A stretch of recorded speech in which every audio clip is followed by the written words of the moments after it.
This man was reborn as a great-grandson of his best friend. And it's the offshoot of offshoot, extremely low status.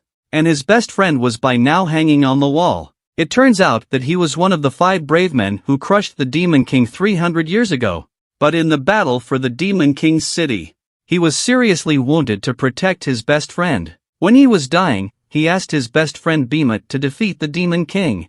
His best friend agreed to his request, and swore by the name of the warrior, "I will defeat all the demon lords." Until 300 years later he turned out to be a great-grandson of good friends. In this life he was named Eugene Reinhardt. In his memory, Behemoth wasn't interested in women. But now he is the offspring of his best friend. But after all, friend is also a man, he can understand. But the only thing he couldn't understand was that his best friend had married 108 wives. He gave birth to more than 300 children. This also led to his being a collateral descendant. The real sword cannot be used before the family lineage ceremony, nor can you practice magic power. But even so, he also developed a strong body, strong physical skills at the age of 13, and today was his last day using the wooden sword, because tomorrow is his bloodline ceremony. Just by chopping with his wooden sword, he smashed the wooden stake to pieces. The father, who saw this, was both horrified and accustomed to it. He had lost count of the number of stakes his son had broken. And are those strong muscles really something that a 13-year-old can have? He even suspected that even if he were to fight him, he would probably lose, although it was his own son. But his words and actions were not at all like those of a child. And there's no innocence in his eyes. And Eugene was still complaining about the poor workmanship of the village blacksmith, only selling these poor quality things. We should bring him in and beat him up. "Father, you're still too kind." Father sniffed and coughed twice and said, "I'll be sure to warn the blacksmith." Then he turned his words around. "Eugen, don't fight with the children of the direct line at tomorrow's pedigree ceremony." Because in his opinion, the children of the direct line had been trained with iron swords, and can train with magic powers. Even if Eugene is good, he's no match for them. Eugene came around at this point. He understood that this was a despicable way to prevent the collateral line from overtaking the direct line. The so-called lineage ceremony is a traditional ceremony that the Reinhardt family holds every 10 years. Children between the ages of 10 and 15 are gathered in the direct family line. Then the strongest one is selected through a duel. Eugene patted the back of his father's hand, saying, "I know." But in reality, he was thinking about how to thwart his best friend's offspring. There were 3 direct and 6 collateral lines in this pedigree ceremony. In the direct line there was 1 firstborn son and 2 twin illegitimate sons. And the collateral descendants were not worth anything to him. With this in mind he cut the wooden man off again. He began to look forward to how strong is the offspring of good friends. Day 2, he set out on his journey to the direct line as scheduled. On the road, his mind was sorting through the information he had acquired over the years. After his death, Behemoth became the Duke of the Empire. Senia became the youngest lord of the Magic Tower in the Kingdom of Mordor. Ennis, that nasty woman at heart, became a holy woman in the Holy Empire. Even the foolish moron founded a kingdom with his own name. It seems that several of them are doing well after their own death. But why is the Demon King still alive today? Damned Behemoth! Didn't you say you'd defeat all the demon lords? Why did you make a contract with the Demon King? What is his plot? But when he got out of the car he found that no one from the large direct family had come out to greet him. Only one servant was cleaning up. At this point, the accompanying steward showed him the way to the guest room to rest. But when he arrived at the guest room, a lovely maid had been waiting for him for a long time. Nina, the trainee maid, will be looking after Mr. Eugene during this time. And after that she pulled out a bell. Just ring this bell. She can fulfill all of Eugene's requests. Eugene didn't expect that either, that the direct line would assign her such a beautiful maid. But the reborn man naturally guessed the conspiracy, having the trainee maid serve Eugene. If Nina makes a mistake, everyone would accuse him of not watching his underlings. It's really open and honest bullying. But Eugene won't sit still either. He instructed Nina to take him to familiarize himself with the martial arts arena. Nina was a little surprised by that. She had been sent to serve Eugene in anticipation of all kinds of unreasonable demands. She was also prepared to sacrifice herself. But she didn't expect Eugene to just want to go to the martial arts arena. On the other side, a pair of twins are discussing Eugene with a teasing face, and ready to go after Eugene together. And at that moment Eugene was exercising in the martial arts arena. Even with a weight of 800 kilograms. He is also very flexible. In his previous life he never neglected to exercise. After his rebirth, he would train even when he was physically exhausted. Even if I get injured during training, his wounds will heal quickly. The more Eugene practiced, the stronger he became. The physical quality of the descendants of friends is so strong that it is beyond imagination, and the maid on the side was more surprised than he was. She didn't expect Eugene to have sandbags tied to his arms and his spear, and still so flexible. Suddenly a discordant voice came from behind Nina. Turning back to look, felt overwhelmed by a sense of dread. She said trembling, "Sean, young master, Shire miss, why are you here?" The visitors were the twins who had just been talking about Eugene. Sean pointed to the martial arts arena and asked Nina with an arrogant face, "I'm asking you a question. What's he doing?" At this point Eugene also noticed what was going on over here. He pinned his spear directly to the ground and looked at Sean with an unhappy face. "Can't you see that, dumbass?" He finished and continued his training. Sean froze in disbelief at the sound of his voice. Shire was fanning the flames. "Brother, that hillbilly called you stupid." Sean heard his sister's mockery, instantly angry. He shouted for Eugene to apologize to him, but he didn't expect Eugene to be very quick to say he was sorry. This time Sean was confused. The punch hit the cotton. Should I keep throwing tantrums or not? But soon he was yelling at Eugene to cut out of him and apologize. Eugene sighed helplessly and said, "Everyone is a friend. Is this necessary?" But Sean got worse when he heard that.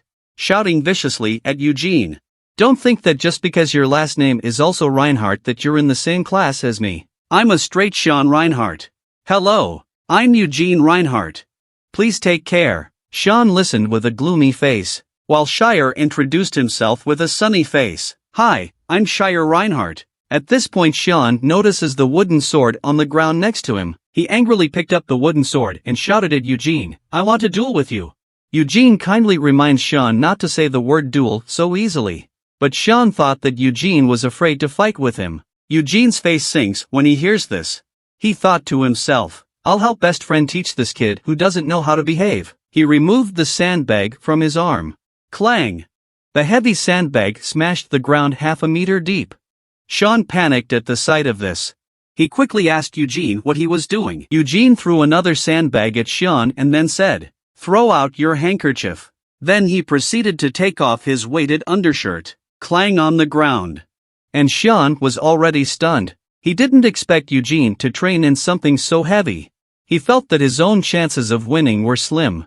But thinking that after all, it was he who had invited Eugene to a duel. "If I renege now, my sister will laugh at me for the rest of my life." He held back his fear and threw the handkerchief at Eugene. But the moment he threw the handkerchief, Eugene then shot Sean in the stomach. The pain was so intense that he vomited up his overnight meal. Shire saw the situation and cursed Eugene despicable, how to sneak attack brother. But Eugene was alright with it.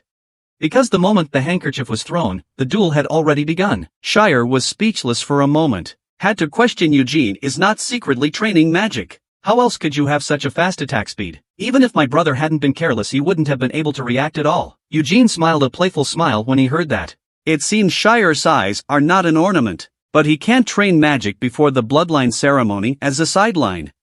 So there is no such thing as cheating yourself. And the moment his attack was about to come, her brother had actually reacted. Instinctively, he leaned his body back, thus weakening his attack. Eugene knows. Sean's future still has a lot of room to grow. But being a descendant of his best friend is not enough. And that's when Sean also stumbled to his feet and yelled at Eugene. And Eugene smiled and went up to Sean and educated him. Since he lost the duel, then it's time to humbly admit it, or else you'll be sorry for the honor of Reinhardt. Sean trembles with shame when he hears it. At that moment a butler heard the commotion and came over. Sean could no longer hold back his tears when he saw the visitor, crying and calling each other's names. "Hazel, I lost. I asked that hillbilly for a duel.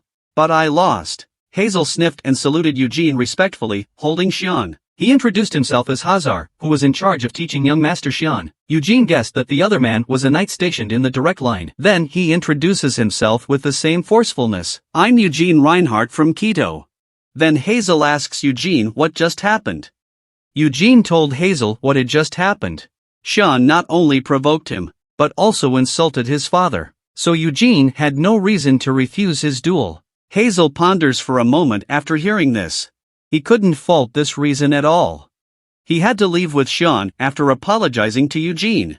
After returning to the room, Nina reported the itinerary of several young masters to Eugene. Everyone will be there tomorrow night. When Eugene knew that everyone was there, it was not far from the day that he would attend the bloodline ceremony. From now on, the descendants of best friend may be out of luck. After all, he never thought he would become a descendant of the best friend. What a terrible rebirth. And Sean's mother, Inisa, upon hearing about this, not only did she not comfort Sean, and stabbed him with a stick, chastised him for initiating a duel with a sidekick and losing. Inisha grimly questioned the butler. Is it true that Eugene didn't train in magic? After hearing the butler's affirmative answer, Inisa slaps Sean again. She shouted in anger. You lost to a child with no magic training. Your father will be back soon for the bloodline ceremony. What face do I have to see him? Then she turned her head and looked at the housekeeper with an icy gaze. Although I would like to kill you directly, but you are after all my husband's favorite knight. Hurry up and reinforce Sean's training. Don't make a fool of yourself.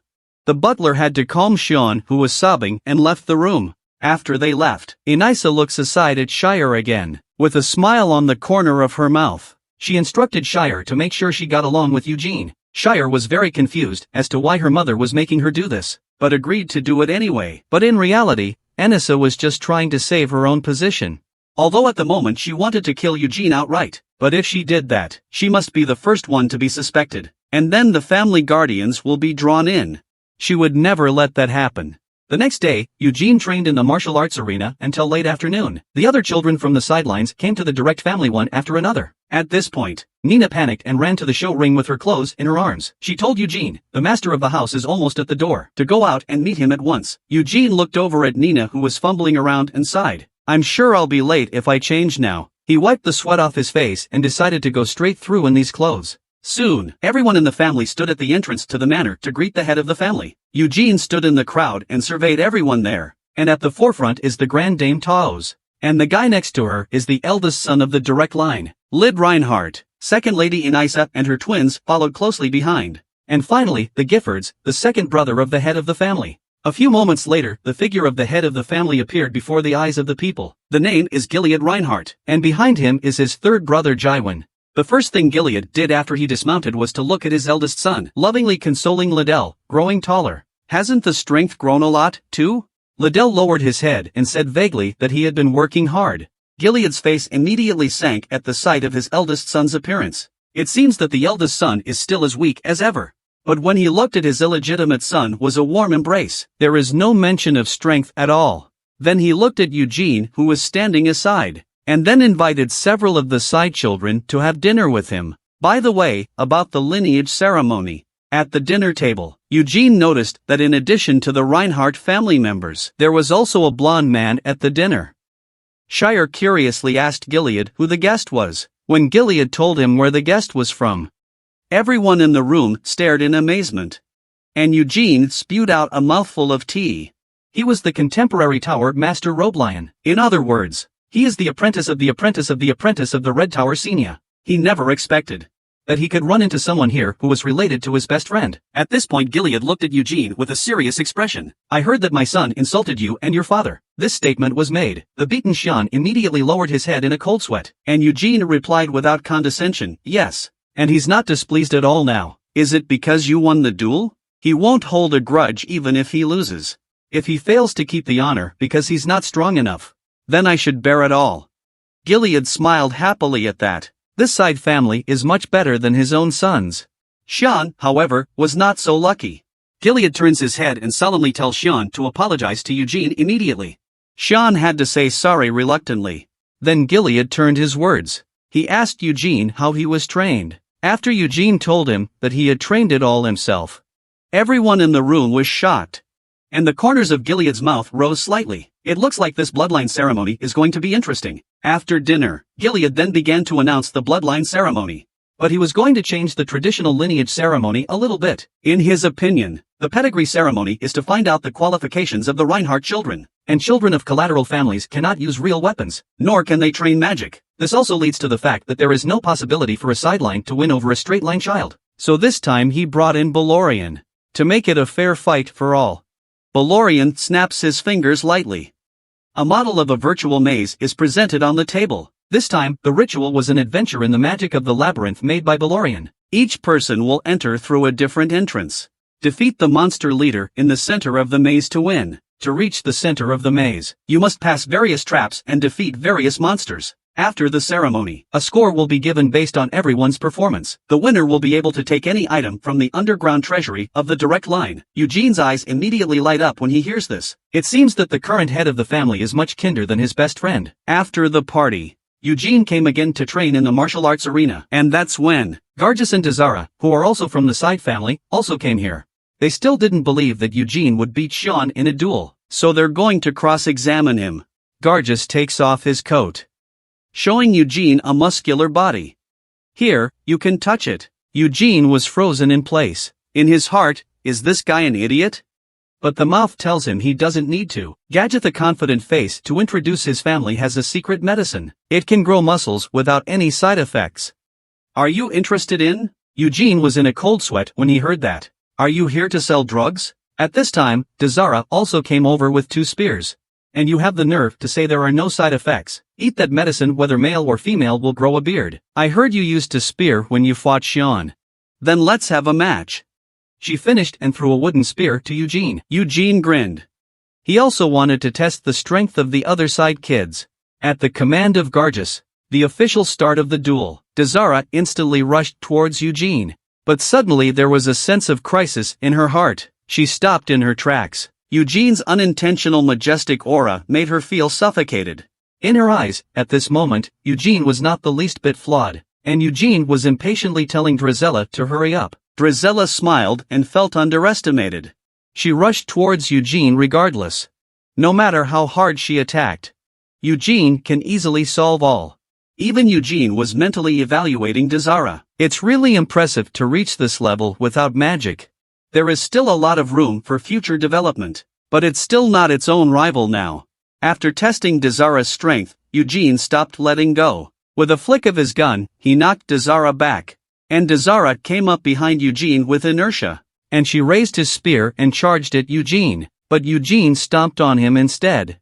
The wooden spear was pointed straight at Dazara's face, and Eugene was victorious. He thought he would be clean for a while, but they followed him all the way to Eugene's room. Had to get Eugene to join the 2 of them.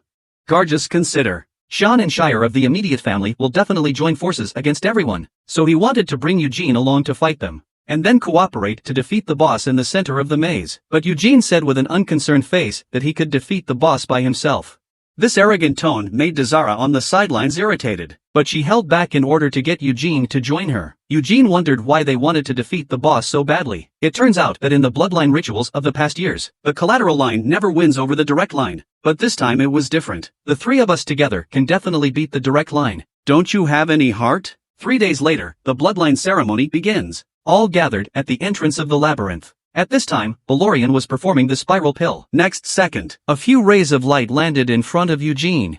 Balorian told the crowd, "This ball of light will manifest itself as a weapon according to the imagination of the crowd." The people began to try to make weapons. Shire was the first to make a short sword. She asks Balorian if he can make animals in addition to swords. Balorian tells her that it is forbidden to create life and magic. On the other side, Gargis also created his own giant sword. Dazara's weapon was a spear.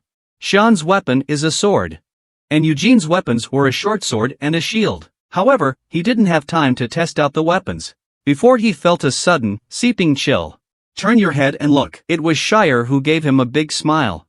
This made Eugene uncomfortable inside. I don't know what she's laughing at all. When everyone's weapons are made, Balorian gave each one a blue pendant. He could sense each person's mental state.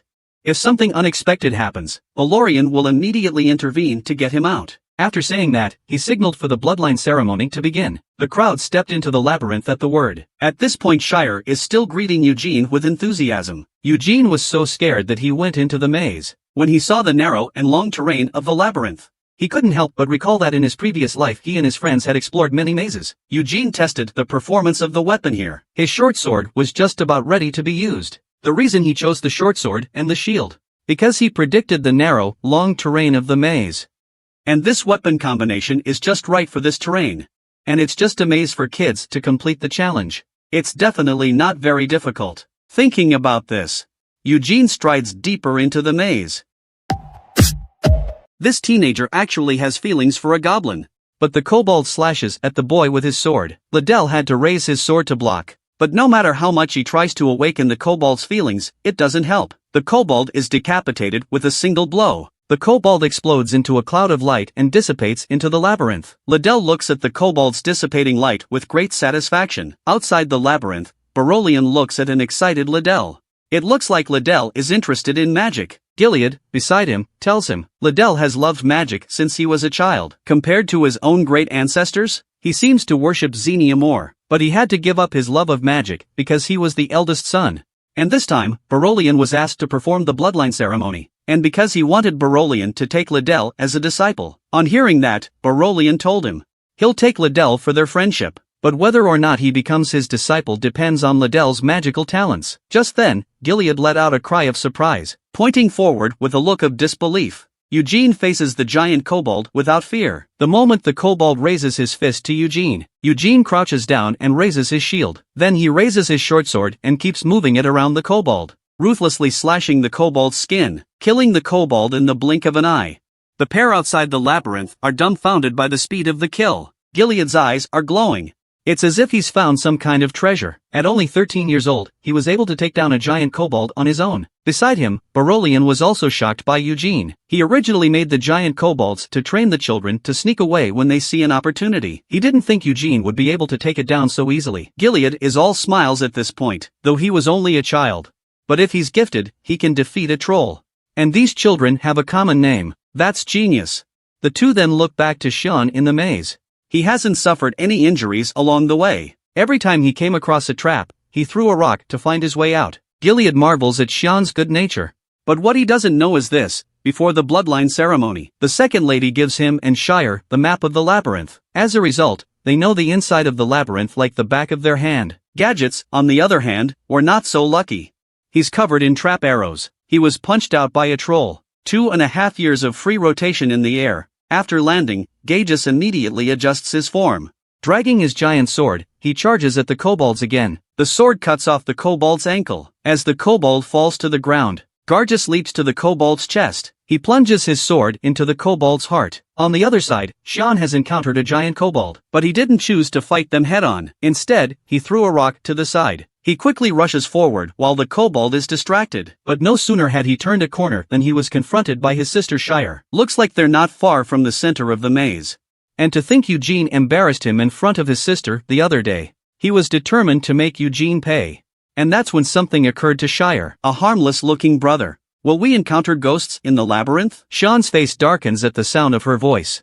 Couldn't help but gulp. He braced himself and told his sister not to worry. Whatever comes up, he'll kill it with his sword.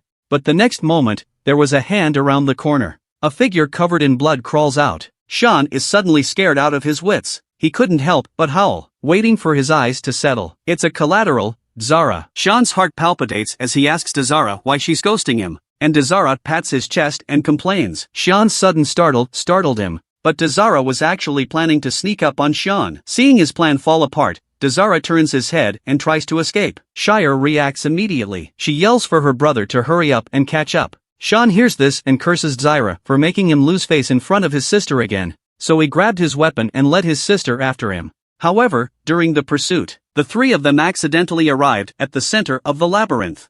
A giant minotaur crouches in front of the three of them. Just as they were getting nervous and didn't know what to do, Eugene's voice suddenly rings out from behind them. Why are you three here together? Shire sniffs and turns his head to Eugene in a panic. What are you doing here? The corner of Eugene's mouth turned up slightly and said, I was waiting for you guys. Because I'm curious. Who's going to get here first, after me? This boy could have killed the Minotaur alone and gotten the reward. But he's giving it up to a bunch of kids, only because he thought it would be too easy to defeat the Minotaur on his own. And the other kids had gone through a lot of trouble to get to the Minotaur. Eugene thought they'd be pathetic if they weren't given a chance to fight in a real battle. Sean heard this and was instantly enraged. But then he thought of the time he lost to Eugene. He's powerless to refute it. Eugene begins to introduce the Minotaur to the crowd. It's on standby now. The Minotaur will attack once it's in range. Eugene has arranged for the Minotaur to confront the men in the order in which they arrived here. The first one is Zara, and then Sean, and finally Shire. Dazara hears about Eugene's arrangement and goes down the road in fear. He couldn't believe Eugene had set himself up against a minotaur that big. The corners of Eugene's mouth turn up slightly. You can forfeit if you're afraid of losing. At that, Dazara pulled out his hand and said, I'm not going to forfeit. Then she tied her handkerchief to her forehead as if she were dying. She picks up her spear and walks slowly toward the minotaur. Sean looks at Eugene with an indignant look on his face. I will defeat the minotaur before you do. Eugene hears this with a devious smile. If you can beat it, then I'll call you Big Brother from now on. Heard that, Sean was instantly energized. He believes he's more than capable of defeating the minotaur. Then the corner of his mouth turned up slightly and he said, you better be telling the truth. On the other side, the minotaur suddenly opened his eyes. And Dazara has gotten within range of its attack. It's the first time he's faced a monster of this size. Dazara clenches his teeth and overcomes his fear. It took him a long time to get here. There's no going back. Dazara charges at the minotaur without warning. The moment the minotaur's hand slaps down, she accelerates violently and dodges the minotaur's attack. Then she grips her spear and stabs the minotaur with all her might. However, the hard skin of the spear prevented the spear from advancing an inch. Dazara alone cannot penetrate. The minotaur takes this opportunity to grab Dazara. Just when she thought she was going to die, the minotaur threw her out of the way. She falls hard in front of Eugene. Shire wonders why the minotaur didn't continue to attack. Eugene explains, the minotaur is just a magical illusion. It's not a real monster. The moment it catches you, it's already a winner. Seeing Dazara lose, Sean picks up his sword and rises slowly. He taunts Eugene before the fight, you've got to see this through. The strength of the direct line and the sideline are not at all on the same level. Eugene didn't reply to this comment. He just smiled a meaningful smile. Sean was furious to see Eugene's disdainful attitude again. He immediately pushed his magic and said, keep your eyes peeled. It's under his control. Magic continues to pour into the sword. After a few moments, a blue halo forms on the sword. Dazara's eyes widened in surprise. She knows that Sean is using sword energy now. A blade of magic that can cut through anything. It takes at least 10 years of magical training to achieve this level of power before the sword's aura becomes visible. She didn't realize that there was such a big difference between her strength and that of her direct lineage. Eugene, on the other hand, was only slightly surprised when he saw it. To be able to utilize sword energy at such a young age, looks like Sean does have some talent. And yet the next moment, Sean's sword energy suddenly disappears. No matter what he tries, he can't get his sword energy back. He didn't understand why he couldn't gather sword energy when his body clearly still had a lot of magic left. But Eugene already had the answer in his heart. Before the bloodline ceremony begins, the head of the family had said, he wanted to know the qualifications of all the children. It's not about direct or collateral lineage. So when Balorian was making this labyrinth, there was a deliberate rule against using magic to attack in the center of the labyrinth. This ensures that direct and collateral lines can compete on relatively fair terms. Eugene looks at Sean with a sneer on his face. If you're afraid of losing, come back here. Don't be a hero. Hearing this, Sean glances behind him at his expectant sister and the bitchy Eugene. He was instantly enraged. He believed he could defeat the minotaur even without his sword energy. Then he charged at the minotaur. And he watched as they fought the minotaur. In order for Eugene to call himself Big Brother, Sean charges at the minotaur alone, head-on. Sean uses his stance to maneuver around the minotaur's attacks. But even with his best efforts, he can't really hurt the minotaur. All he can do is turn into a tickling tool and leave shallow wounds on it. Sean was going to cut off the minotaur's loins when it wasn't looking, but he didn't realize he'd be grabbed by the minotaur instead. And then he's thrown hard toward the door. Eugene grinned at the sight. As expected, Sean will lose against the minotaur. Eugene turns his head to look at Shire behind him. It's Shire's turn next. I didn't expect Shire to turn it down without hesitation, because she knew that there was absolutely no way she could defeat the minotaur without being able to use her magic. Hearing these words, Eugene thought to himself, this little girl is a lot smarter than her brother. Then he grabbed his short sword and shield and walked toward the minotaur with a confident look on his face. Eugene's heart wasn't in a panic at the moment. Instead, he's thinking about what to do about this minotaur. And the moment he stepped into attack range, as if the minotaur sensed the threat, it swings its fist toward Eugene, but it's dodged by Eugene in a flash. He then runs up the minotaur's arm, a leap onto the bull's head. The minotaur sees this and throws a punch at Eugene, and Eugene jumps out of the way in an instant. The large fist smashes heavily into its own head. The minotaur grimaces in pain. Eugene sees the moment and starts to fight back with his sword. The minotaur's neck goes wild. There was a wild explosion of green blood. The trio of spectators outside the arena were dumbfounded by now. They didn't expect Eugene to break the Minotaur's defense by landing all of his attacks in the same place. Eugene has already taken his stance. He's ready to give the Minotaur a killing blow. Just see him stab the Minotaur in the throat. The green blood suddenly soared outward. The Minotaur hisses in pain, then it falls to the ground with a heavy thud. Eugene shook off the blood from his body. With a playful look at Xian, he said, "I defeated it. Did you see that?" And Xian was too shocked to answer. He knew that even if he could use magic to defeat the Minotaur, but there's no way it's as simple as Eugene. A strange feeling came over him as he watched Eugene's back. He didn't understand what this heart-pounding emotion was. When the bloodline ceremony was over, everyone's weapons began to dissipate. The labyrinth is gradually returning to its original form. Outside the maze, Gilead laughs. To Roblin, he keeps praising Eugene's amazing talent. He was able to defeat the Minotaur without ever practicing magic. But Roblin thinks it's not a good thing. This blood ritual. He had wanted to work on the children's cooperation. That's why he summoned the Minotaur. This is a tough monster to deal with on your own. And the traps he created were easily passed by Eugene. He even suspected that Eugene was an undercover agent sent by a rival clan. Gilead sniffs and laughs. From what he could observe, in the last few days, Eugene has been undergoing rigorous training in the martial arts arena. And he made it a point to send someone to the countryside to inquire about it. That kid is also known as a tough guy in his hometown, so it can't be an undercover agent of a rival family, said with a look of excitement on his face. He didn't expect to find this treasure boy in this blood ritual. Maybe he can make the Reinhardt family shine. Yet Roblin grimaced. It is precisely because Eugene is superior to the children of the direct line. So he's worried that Eugene's magic will shake up the direct line. What would you do if he wanted to become the head of the direct line? Gilead hears this and for a moment is at a loss for an answer. Then he waved his hand and said, "The head of Reinhardt's house should be inherited by the best heir. If my children are so weak as to be robbed of their birthright, then they're not qualified to be Reinhardt's householder." Upon hearing these words, Rob Elian has a suggestion for Gilead. That is to take Eugene as his adopted son. After all, the children of the collateral line win over the direct line in the bloodline ceremony. Just in case this point is exploited by someone with ulterior motives, I'm afraid that would be a disaster. Gilead's eyes light up when he hears it. This is indeed the way to go. But before that, let's congratulate the triumphantly returning teenager. When the bloodline ceremony is over, Gilead stares at his own son with a displeased face. He didn't realize his oldest son hadn't even made it halfway through the labyrinth. But then he turns around and praises the crowd. He had seen the valor of the men in the labyrinth. He was expecting a rather difficult trial. But he didn't expect everyone to do well, especially Eugene. Not only is he great at dealing with traps and monsters, but he also defeated the Minotaur by himself without a scratch. Hearing the Lord's praise, Eugene bows to the head of the family to thank him for his praise. Gages, who was on the sidelines, was stunned when he heard this. He couldn't believe that this scrawny-looking Eugene was able to fight the trolls without a scratch.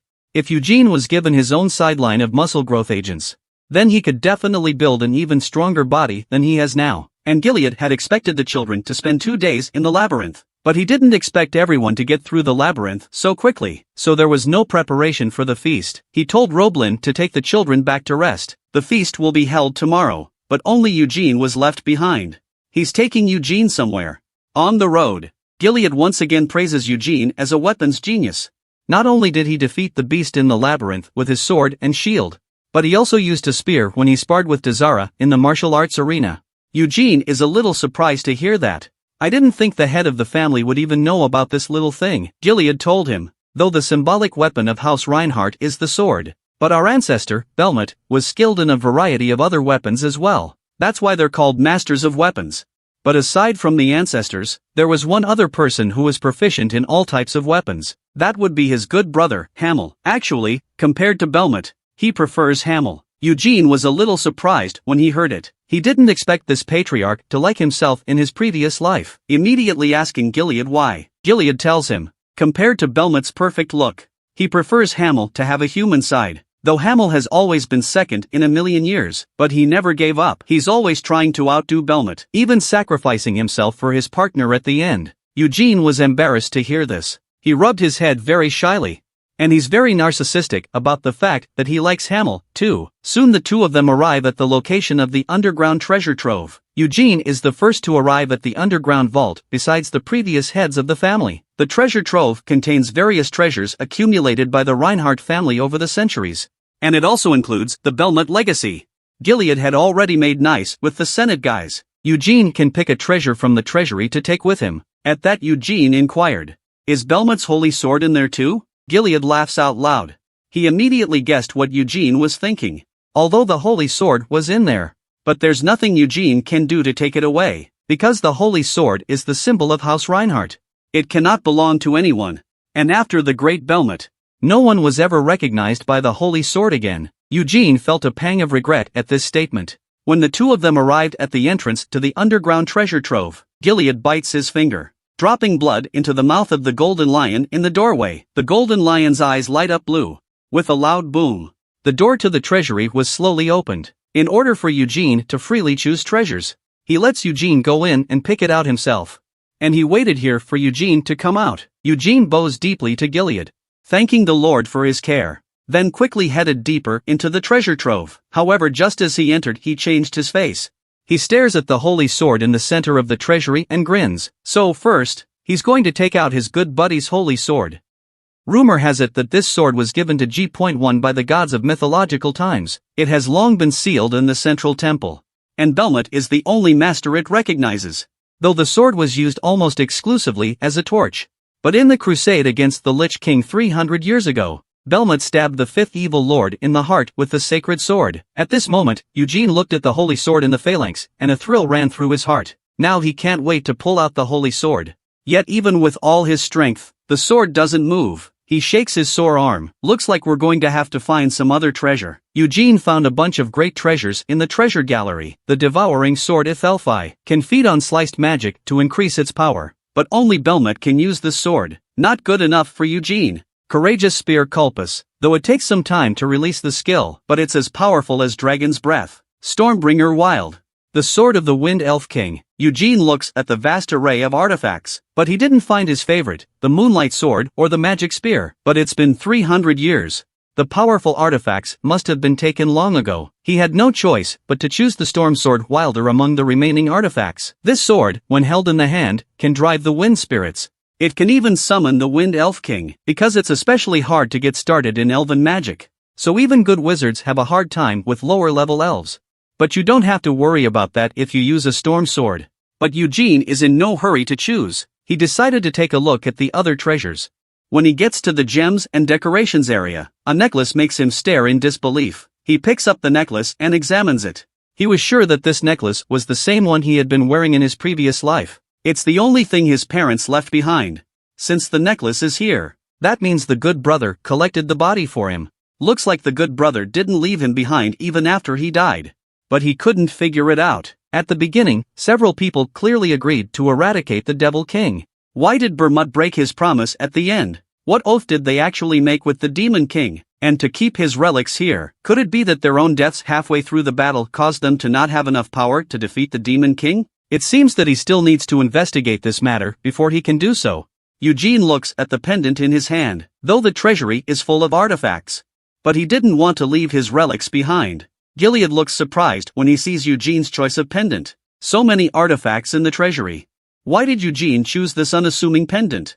He takes the pendant from Eugene. No matter how he looks at the pendant, it's a piece of junk. Even if you sold it, you couldn't get a normal longsword for it. And he didn't even know that there was this pendant in the treasure trove. He picks up the pendant and tests it on the golden lion in the doorway. This pendant is not registered in the treasury. Gilead asks Eugene, "Do you really want to choose this pendant?" Eugene has decided he wants this one. Only he knows what this pendant means to him. At that, Gilead stopped trying to persuade him, but he had to have the pendant appraised by Roblin before he could give it to him. Maybe there's magic hidden in it that even he can't see, because this pendant is not part of the treasury's registry. So he gave Eugene special permission to pick out another treasure. Eugene is frozen in place when he hears this. He didn't think the head of the family would be so open-minded, so he bowed deeply to Gilead, and then turned his head again and ran deeper into the treasury. He grabs the Stormbringer Wild that he just chose.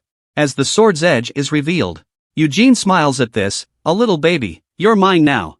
This boy clearly chose the sword of the Elf King, an artifact, but he was despised by his peers. Because his companions love weapons full of power, he reluctantly tells his companions, "This sword is called the Stormbringer Wild. It's an artifact blessed by the Elven King.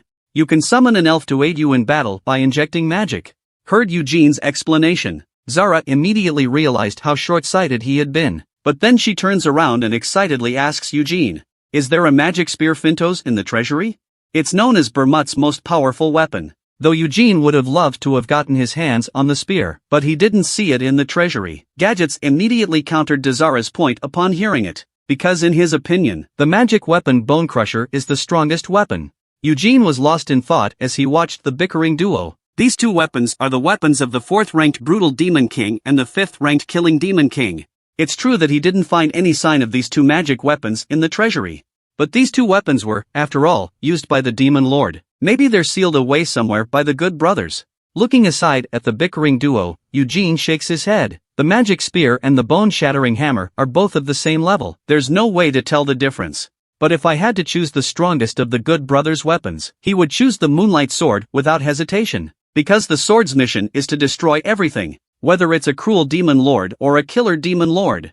All died under the breaking light of the Moonlight Sword, but right now he still needs to familiarize himself with the Stormbringer in his hands first. After all, this is the first real sword he's gotten since he was reborn. Eugene lifted up a faint sword aura. It was as nimble as a snake in the moonlight. The sound of swords lingers throughout the arena. Inside the room, Gilead and Roblin are studying the pendant that Eugene has chosen. But no matter how much Roblin probes, he didn't find anything different about the pendant. He questioned Gilead suspiciously. Was this necklace really found in a treasure trove? Sure it wasn't a joke by that Eugene kid? Gilead looks very serious at that. He told Roblin, this pendant was indeed found by Eugene in the treasure trove, and he has no reason to joke about it. If he hadn't asked Eugene to pick another treasure, maybe he wouldn't have gotten anything. It's too risky. That makes sense to Roblin. He still wants to explore the pendant a bit more, although it has been determined that there is no magic on this necklace. But most items in this world contain magic. It may be possible to read the memories of the magic left in the pendant and find out where it came from. Gilead's interest is renewed at this statement. He also wonders why such an ordinary pendant is in the treasure trove. Roblin placed the pendant in the center of both palms. As a blue glow flares up, the memory of this pendant surfaced in his mind, and the last image was 100 years ago, buying the pendant from an old man, stored in an underground vault for the next 100 years. Gilead was relieved to hear this. It looks like the pendant can be returned to Eugene. It's the first time Roblin has ever seen the look on Gilead's face. He seems to have taken a liking to the boy Eugene. Gilead laughs a little. Both a genius and a servant of Reinhardt, there's no reason why he shouldn't like Eugene. So he was prepared to take Eugene as his own, as Roblin had originally proposed. But to Eugene's surprise, he's been spotted by Uncle Sam. It turns out Uncle Sam's name is Jiwon Reinhardt, Gerard's third brother. He's still single for reasons unknown. Has been traveling with Gilead all his adult life. Eugene looks at Uncle Sam in front of him and gets a bad feeling, but he bowed respectfully. But Jiwon took him in her arms. Excitedly, he exclaimed, "You're the collateral who defeated the direct line? My son, I have finally met you." Eugene couldn't help but get goosebumps. He quickly changed the subject. "Are you here to fetch me to meet the head of the family?" Jiwon sniffed and laughed. He said, "Brother originally planned to send other knights to pick you up, but I heard that you defeated the direct line of children in the blood ceremony, so I took on the task myself. I wanted to meet you in person." After some conversation, Eugene has a newfound appreciation for Jiwon. He's got a lot of personality underneath that unruly exterior. Eugene guesses he's still single because of his personality. Luckily, it's not because of any particular fetish. Soon Eugene follows Jiwon to the door of the study. He knocks gently on the door. Immediately, the voice of the Lord came from inside. "Come in. It seems the Lord has been waiting here for a long time." Jiwon even winks at Eugene before going in. Eugene wondered on the spot if he jumped to conclusions too soon. When Eugene walks into the study, he is immediately greeted by the head of the house. This time, he was called here to return the pendant to him. He told Eugene. Roblin reads the magical memories on the pendant. There is no magic attached to this pendant. As a comrade in arms in the former life of Xenia, he knows that the magic of reading memories was invented by Xenia, so he pretended to be unaware and asked Roblin what memories he had read. Gilead doesn't hold back at all and tells Eugene. This pendant, about 100 years ago, a family member purchased it on the streets of the capital. When this statement is made, Eugene was instantly shocked. How is this possible? This is the same pendant he wore 300 years ago, and he's been wearing it for decades. There's no mistaking it. But there's no way Roblin could have lied. Then the only explanation is that there's new magic attached to it, and it fooled the Tower Master. But he couldn't figure it out. Who the hell would do that? And with the power to fool the Tower Master, could it be Belmont?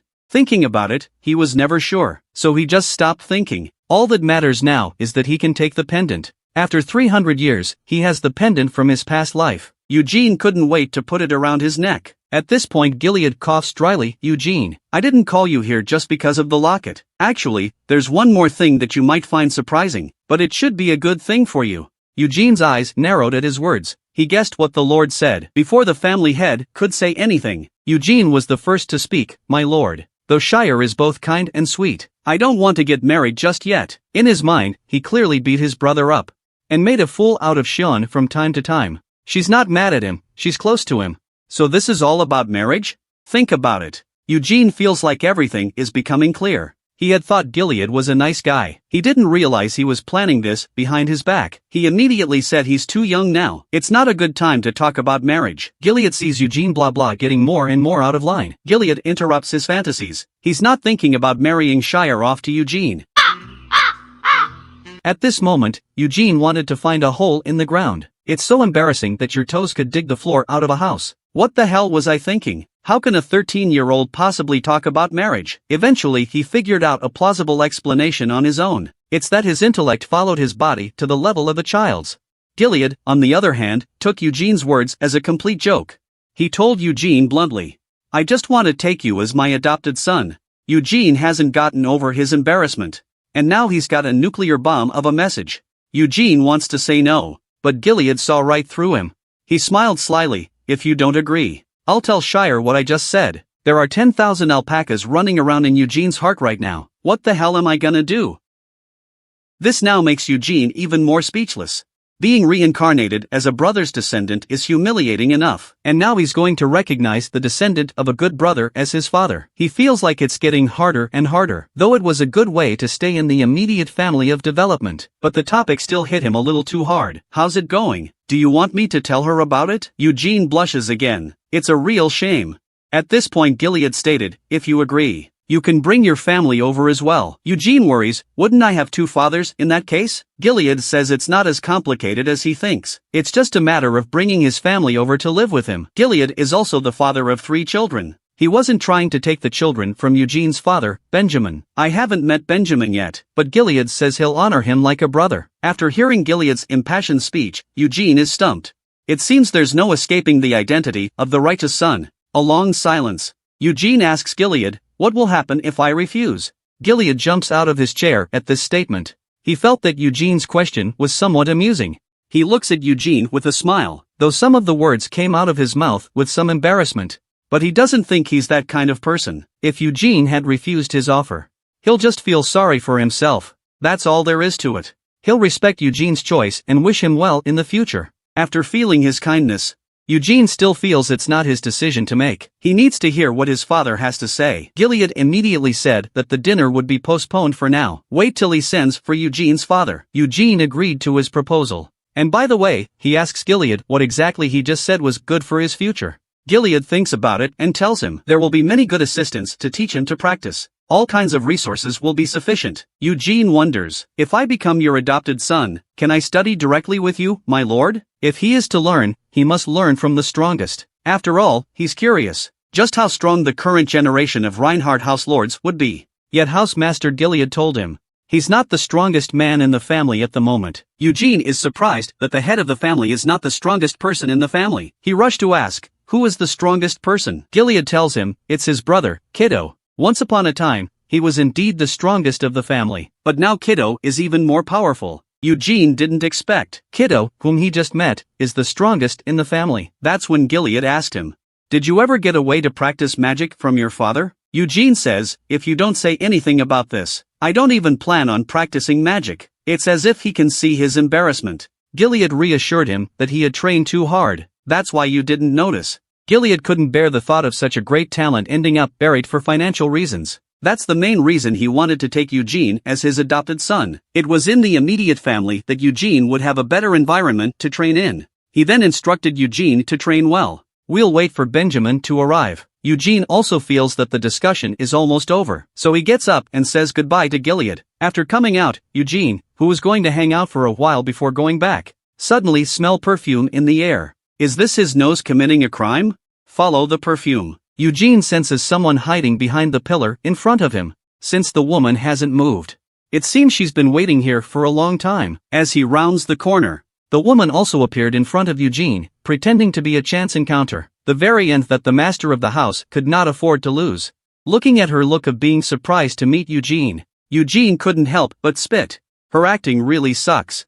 I could see right through her act. But on the surface, Eugene saluted her. It's better to do the right thing and not let anyone catch you in the act. Annie's going to be polite before she gets to the point. But Eugene asks her point blank, "Are you waiting for me here for something?" The corners of Anne's mouth twitch at being poked and prodded. Almost couldn't hold back her temper. But thinking that Eugene was from the country, and now the champion of the blood ritual, with Eugene's talent, he's going to grow up to be amazing. It's better to be on good terms with him than to be his enemy. A marriage with Shire would be great. No nonsense from and after a quick thought, ask Eugene point blank what he talked to the head of the family about. Eugene, for his part, said, because it's a matter to be discussed with the head of the family alone. So he didn't dare to say it casually, seeing that Eugene wouldn't say it, and to make the subject so sensitive, and was quick to explain that she was just asking, nothing more. She said she also wanted to apologize to Eugene on this visit, as the opening of the bloodline ceremony is imminent. That's why the whole Sean thing's been dragging on.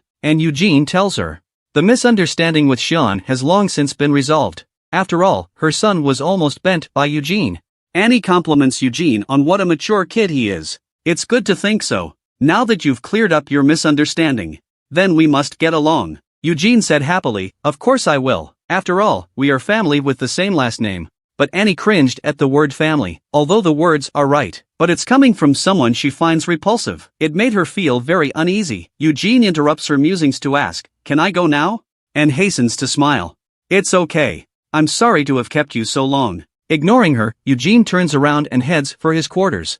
This woman has been wary of him since day one. She's also been very vocal about her distaste for him. Eugene wants nothing to do with her. Annie stood there silently watching Eugene's back as he walked away, but her expression is very somber.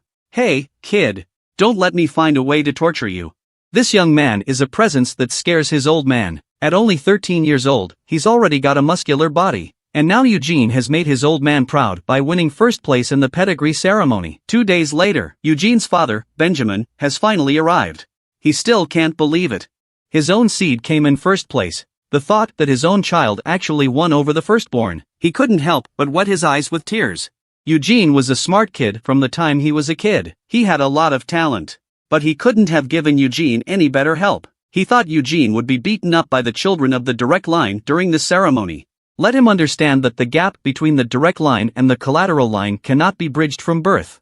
While he's still thinking, a call from Eugene comes from up ahead. Standing by Gilead, Eugene waves happily at him. Seeing the innocent smile of his son, Benjamin has put all his worries behind him. He rushes forward and takes Eugene into his arms. So what if it's a direct family? They're still being outdone by my lovely son. He hugged Eugene with tears in his eyes. I'm so proud to be your father. Eugene is comforting him as if he were a child. Didn't I tell you I'd bring you good news? You still don't trust me? He rushed to apologize to Eugene. You did say that. I'm sorry I didn't believe you. The father and son talked for a long time. Benjamin realizes that the head of the family, Gilead, has been standing next to him for half a day. He rushed to introduce himself to Gilead, and apologizes for being so late in saying hello. Gilead doesn't care about that. He also introduced himself formally to him. He said he hadn't been able to entertain him properly. They exchange pleasantries. Benjamin is flattered by the graciousness of the current head of the family. Gilead then politely invites him to his room. Benjamin responds in kind, but he still looks at his son with fondness. After all, we've only just met and parted. After taking his seat, Gilead tells him about the proposal to take Eugene as an adopted son. Benjamin is surprised. He thought he had misheard and reconfirmed it. Gilead tells him that Eugene, if he takes him as his adopted son, you'll also be seen as a full-blooded person can live here. Think for a moment. Benjamin suddenly rises and bows to Gilead in apology. He thanked Gilead for thinking so highly of his son, but as a father, he has to think about Eugene's future. He thinks that even though Gilead means well, but the rest of the immediate family would have ostracized Eugene. Listening to what he's saying, Gilead tells him, although I don't want to limit Eugene's future, but there is a tradition in the immediate family. A collateral child can't be the head of the family, not even if Eugene becomes an adopted son. So as long as Eugene isn't greedy, you can grow better here. Eugene, as an adopted son, can be a brother to my son and my daughter. Let's not talk about it. Anyway, Eugene's growth here will open up more possibilities for his future, Benjamin said. He needs to ask Eugene what he thinks before he decides. Why is this old father hugging his son and losing his voice? Just because the head of the family adopted his son as an adopted son. He was worried that his son would get a bad rap in the immediate family, so he responded to the head of the family. Need to ask Eugene's opinion before responding. Eugene here is practicing his swordplay. And Benjamin is coming from the distance with his head hanging down, and Eugene sees that sad look on his face, and realized that he knew about his adopted son. But Eugene sheathed his sword. Ask him what happened. What's with the look? Benjamin walks up to him, but catches a glimpse of Eugene's storm sword at his waist. It was a sword he couldn't afford even with all his savings. I hate to admit it, but it's true. With mixed feelings, he tells Eugene, Gilead intends to take you in as his adopted son. If you become a full-fledged adopted son, you'll have a better future ahead of you. But if you're a parasite, there might be a lot more difficulties in the future, too. Eugene said indifferently, I know all about that. I've discussed this topic with the head of the family before. He smiled confidently and said, But father, didn't you always think of me as Eugene Reinhardt? Benjamin heard him emphasize his full name. He understands his son's decision. I couldn't help but wet my eyes with tears. He told Eugene solemnly. Your name was given by me and your dead mother. Don't forget it. Eugene stated, even if I become a straight adopted child, Benjamin Reinhardt is the only biological father I've ever had. Reassured by Eugene, Benjamin no longer holds back. Holding Eugene in his arms, he lost his voice and cried. Eugene felt that although being a direct adopted child had a lot of concerns, but the benefits would be greater. Though he has no thoughts of becoming head of House Reinhardt, but others wouldn't see it that way. For example, the first wife, Dixie, and the second wife, and couldn't stand him. Eugene calms his father down and tells him to go home and rest. Benjamin leaves, lost in thought. Eugene thinks, facing dissatisfaction and making things difficult, there are two ways to resolve it. One is to ignore it and ignore it. Let them scream, let them rage. Or go head to head. Prove yourself with strength. The next day, the immediate family dinner. Housemaster Gilead invited the side families to the ceremony. Benjamin, alone with his wine, is suddenly called to a halt. The visitor compliments his son on his excellence. He also congratulated him on becoming a full-blooded man. The other one recommended him a muscle growth supplement. Passing by, Eugene sees a couple of guys having a nice conversation. He's looking at the big guy who's posing and showing off his muscles. Eugene didn't even have to guess that it was Garja's father at that moment, and appeared in the corner of the hall with Sean. She scolds Sean to behave properly and not embarrass her. Sean was so scared that she held her head up. She instructs Sean to always compare herself to Eugene. It's ridiculous for a direct line to lose in a family ceremony. You can't help it if you're ashamed of yourself. But you can't be negative. No matter who laughs at you, you're still my son. It's the right bloodline. That's something you should keep in mind. Although Eugene can't be the head of the family, but you can't let up. In order to become the head of the family, you must work harder. And remember to get along with Eugene. Hearing that last sentence surprises Sean. Annie tells him that brothers should love each other. And then, you'll make him an asset to get you to the head of the family. Sean is confused. Just remember to get along. But he's embarrassed when he thinks about getting along with Eugene. Shire here finds Eugene and asks him, We're brother and sister now, aren't we? She went after Eugene and asked if he could call her sister. Eugene says they're just a few months apart. Why do I call you sister? Shire mutters in displeasure. She was born 5 seconds after Sean and became a sister. Eugene, on the other hand, thinks it's different. A determined Shire chases after Eugene and asks him to call her sister once. Shire's not letting up. Eugene then mentally spits.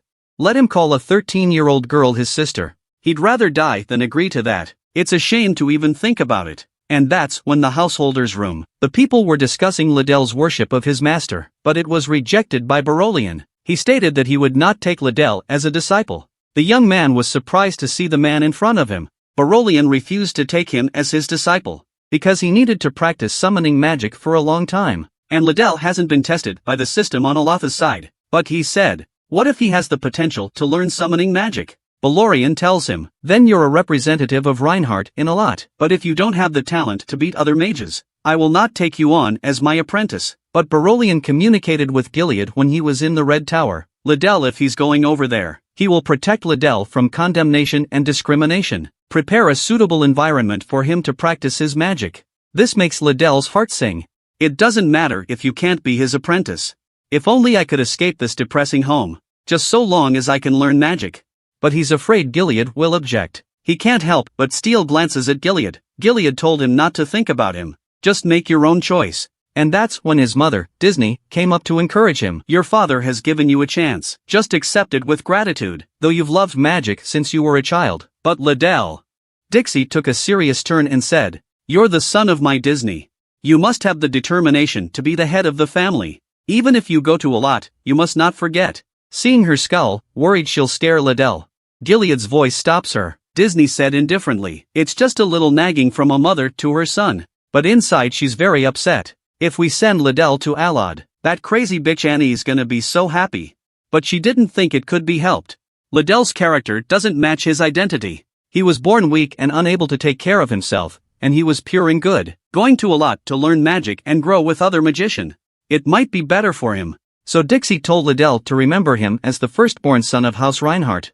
The rest was up to Liddell. But if she knew Lyde would be like that in the future, she might regret letting him out. So the day after the party, Balorian took Liddell and left the house to travel to Arnold with him. The other children of the collateral line went back to their respective families with their parents. Benjamin and Eugene are the only ones left in the empty compartment. And today is the first time Eugene has practiced magic since he was born again. There are two types of magic, aura cultivation and body cultivation. Aura cultivation is the transformation of aura through breathing into one's own strength cultivation. Physical cultivation is the accumulation of aura by exercising the body. Both are not easy, but aura cultivation is superior. In his previous life, Eugene started out as a physical practitioner, but at the suggestion of Xenia and Belmont, changed to aura cultivation. And the magical practice of the Reinhardt family is physical practitioner. Eugene arrives at the appointed place to see Kiddo waiting for him. There's a aura vein here that only full-bloods can use. It was created by Belmont 300 years ago. Eugene was also very impressed. Kiddo tells Eugene, "Despite his help, the first time you practice, Eugene should have a hard time." Sean and Shire begin magic initiation at age 6. It took 4 days to feel the aura. It took Liddell a week. The children of the sideline are usually introduced at the age of 4, but it takes a month to feel the aura. But Kiddo told Eugene not to worry. With the vein and his help, it shouldn't take long. Eugene asks him, "In that case, how long would it take to feel the aura?" Kiddo thinks 10 days or so should be about right. Eugene ostensibly marvels at 10 days to feel the aura. That's pretty impressive. But inwardly he spat, "What the hell 10 days?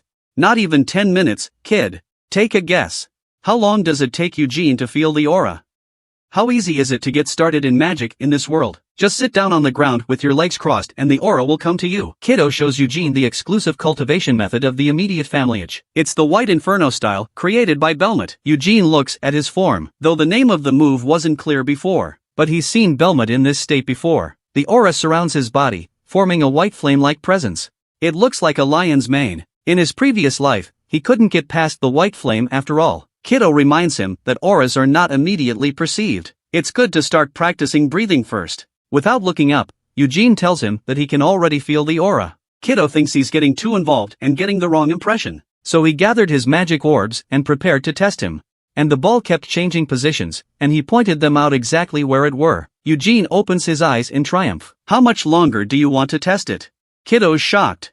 Being able to perceive the aura in 10 days is considered excellent, but Eugene's talent is far too strong. At this point, Kiddo has no choice but to go straight to the next section. He leads Eugene to feel the aura enter his body.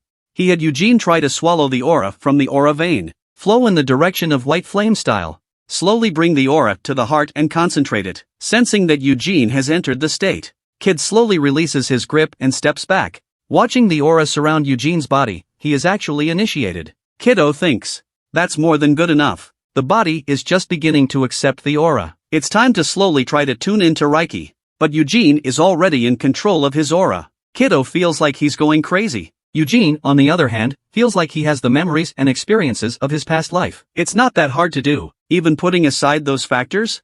Eugene can feel it too. This body is very good at absorbing auras. Unfortunately, the body is still too young. There's not much aura that can be absorbed. That's as far as it goes. And Kiddo looks numbly at Eugene. He doesn't know how many times he's been shocked. The average newly initiated spirit core is only the size of a sesame seed. It takes time to get bigger. But Eugene's core is bigger than a pea. In the end, Kiddo can only send Eugene a message.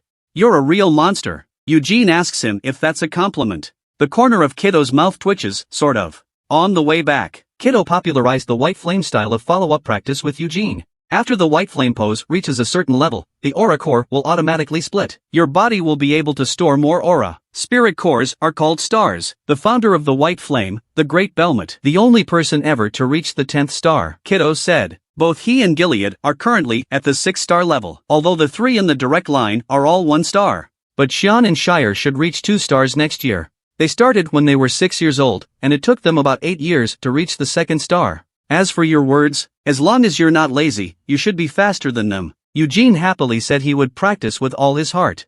But he smiles inwardly. This body is gifted enough to crush his previous life. He wouldn't have wasted that talent unless he was crazy. Thank you very much, Belmont. Thanks for leaving the white flame. I'll be able to do a lot more from now on. Back in the immediate family, Eugene asks Nina to bring him the Stormbringer. He's going to try to summon the Elf King. He concentrates and pours his newly cultivated aura into his sword. The winds of heaven and earth suddenly rose up. A tornado appeared out of nowhere. At that moment a puzzled voice came out from the dark clouds. Are you Hamel? Eugene didn't expect to actually summon the Elf King. And why does he know I'm Hamel? Why does the boy hate the revered Elf King? The Elf King he just summoned saw right through him. Eugene questioned him.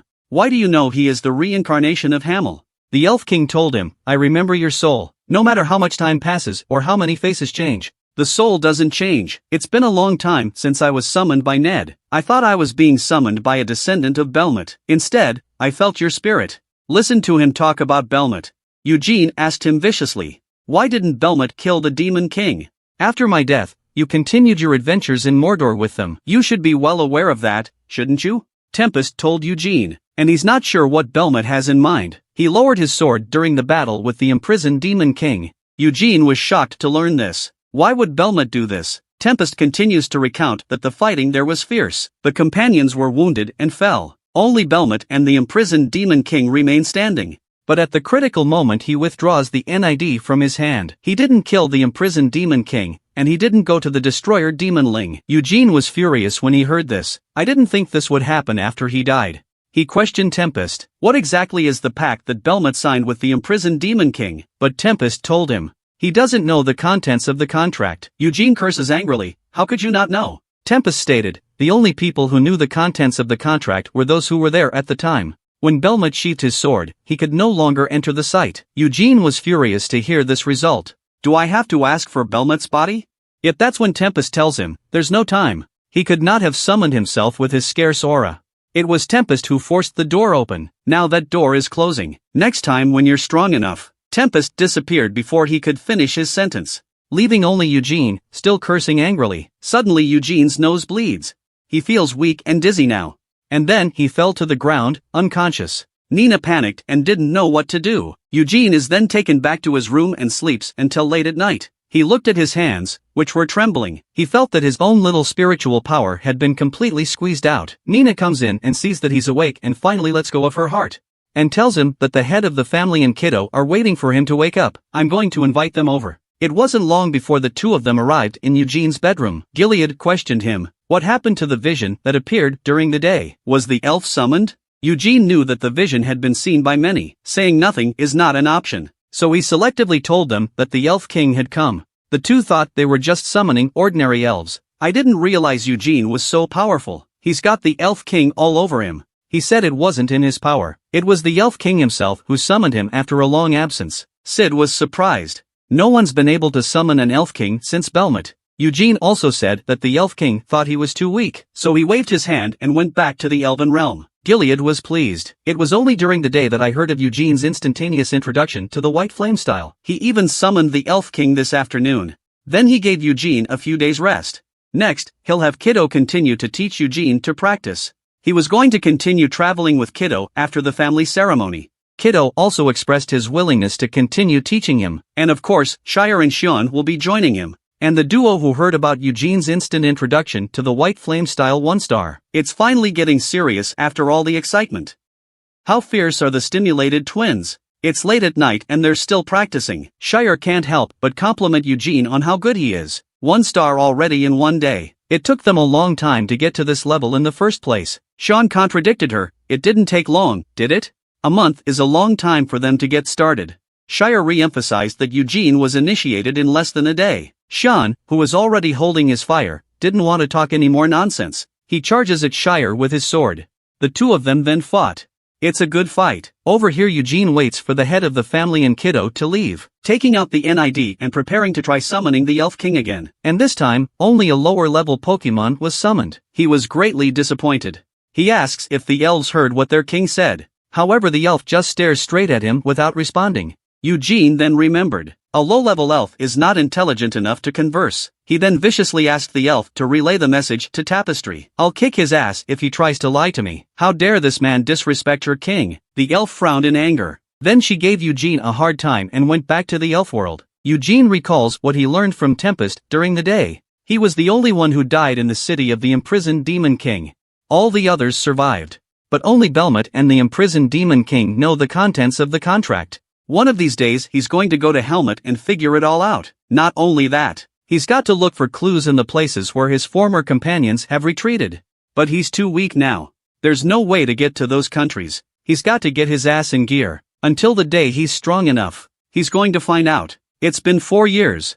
Eugene's muscles have grown even more muscular. At 17, he's getting more and more handsome. He couldn't help but wipe his mouth when he looked at himself in the mirror. Now his white flame style has reached the 3-star level. But he feels that his strength is still not enough. To make use of this gifted body, not only do we have to rely on the skills of your previous life, you have to learn new things to do so. He tells Sean that he's going to go to Aloth to learn magic. Sean asks him what the fuck he's talking about. Can't you practice in the clan? Eugene has a smug look on his face.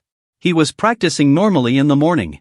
And it turned out like this. After that, he did a power burst. The white flames generated by the resonance of the 3 spirit cores were dazzling. Sean was stunned speechless by his action. Reacting in shock, he says, "Don't be ridiculous.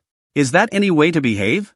I'm still a 2-star. Eugene, who started 7 years after him, has broken through to 3 stars. He was jealous. Eugene waved his hand dashingly.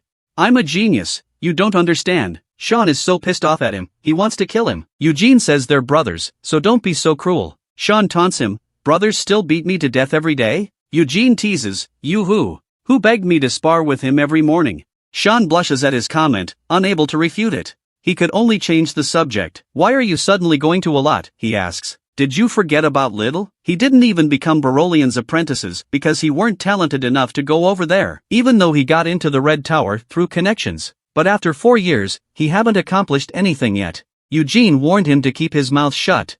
Scares the shit out of Sean. But Sean talked him out of going to Aloth to learn any magic. If he did go to Aloth, Shire would be devastated. Why is the girl biting her lip in sadness? It's because the man she's loved since childhood is about to leave. And the man doesn't know what she's thinking. Eugene passes by Shire's door. Shire calls out to him, ask him if he can talk to her. Eugene said, come out if you want to talk to me. Shire thinks she's sweaty from her training, decisively rejecting his offer. Ask him if he really wants to go to Aloth. Eugene says he wants to study magic. Shire doesn't understand. You could have recruited magician in the capital to come. Besides, my brother and I might overtake you if you're not around. Eugene says that couldn't be better. It'll be more fun practicing against you guys. You're practicing alone back there. It's been a while since I practiced against you. Shire looks like he's got something. Ask him, if I'm willing to spar with you, can you stay away? But Eugene, the idiot, rejected her offer outright. Shire's pissed off and can't do anything about it. She can only ask how long he'll be gone. Eugene says he doesn't know. But it shouldn't take more than a couple years to get back. Shire's not happy to hear he's going to be gone that long. Tell him it's going to be hard to leave home. Besides, Benjamin will be sad. Eugene thinks his father is now familiar with the immediate family. He hunts occasionally and has less flab on his body. He can do it himself. Shire almost blurts out that she doesn't want him to go, but changed her mind and said that her brother didn't want him to go. Eugene laughs, even then I'd still go. You have to practice hard. Hearing him so adamant, Shire is completely out of reasons. She quickly pokes her head out and asks if he's really leaving. Eugene waves his hand at her without looking back, leaving in style. Shire is sad to see him like this, but in the end, she didn't say anything. She mumbled something there. Actually, I don't want you to leave. Eugene comes over to the master of the house and explains to Gilead his plans to go to Aloth to learn magic. Gilead is surprised. At his age, reaching 3 stars in the white flame style is unparalleled. If he continues to work hard, he'll reach the 4-star level as an adult. But Eugene said, if I stay in the immediate family, I won't get any growth. I'm not sure if I have any magical qualifications. But if I learn magic, it'll help me with my aura training. Simply learning something new is an important experience for him as well. He believed it was never pointless. Immediately afterwards, he bowed to the head of the family, hoping to promise him. Seeing him so determined, Gilead could not say anything. All he could do was warn him not to touch anything about black magic.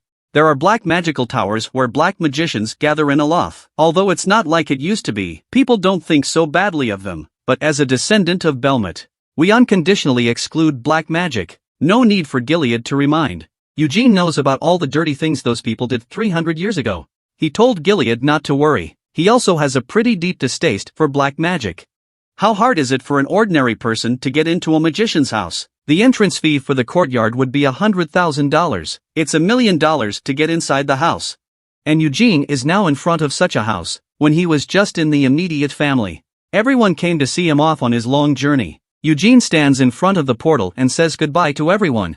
His father is crying his eyes out. Shire hid behind it, his little blushing face unable to look him in the eye. He's ready to leave, and he sees his father's face. He could only comfort his father. Wouldn't it be better to send off your son with a smile on his face when he's already decided to go away? Benjamin wipes away his tears and sends him off with a smile on his face. Eugene doesn't hesitate. He turns and walks into the town of teleportation. The Pentagon, capital of the magical kingdom of Aloth. 5 magical towers were built around the palace.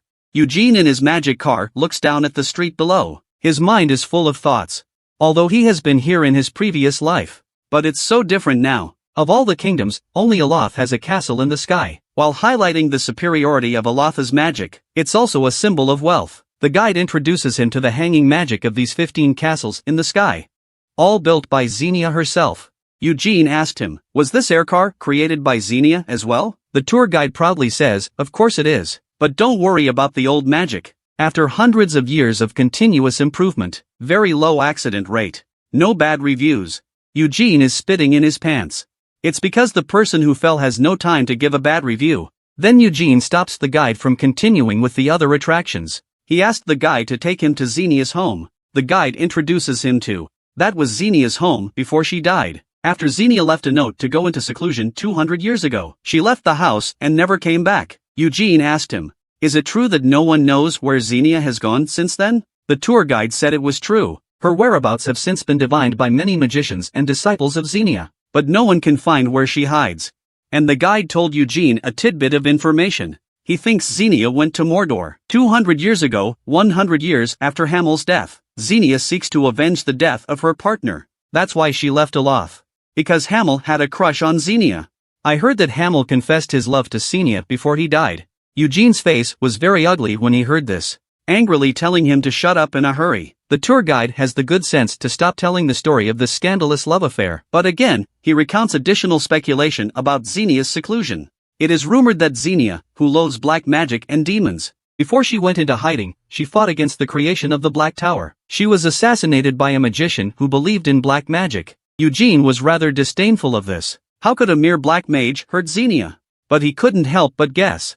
Though black magic won't do. But what if it's the work of a demon king? After all, Helmut has been absorbing backup from Allah through the Black Tower up until now. So Xenia was an eyesore in the demon king's position. It's not surprising that he'd want to kill her. The speeder has finally reached its destination. With all the talk, Eugene doesn't know if Xenia is still alive or not. There's a lot of activity in front of Xenia's house. It's crowded with people coming to pray. The guide told him, these are the candidates who want to enter the Tower of Magic. But because they don't have the money, they have to stay out here and pray. After all, the entrance fee to the courtyard is over $100,000. If you want to go inside the house, it'll cost you over $1 million.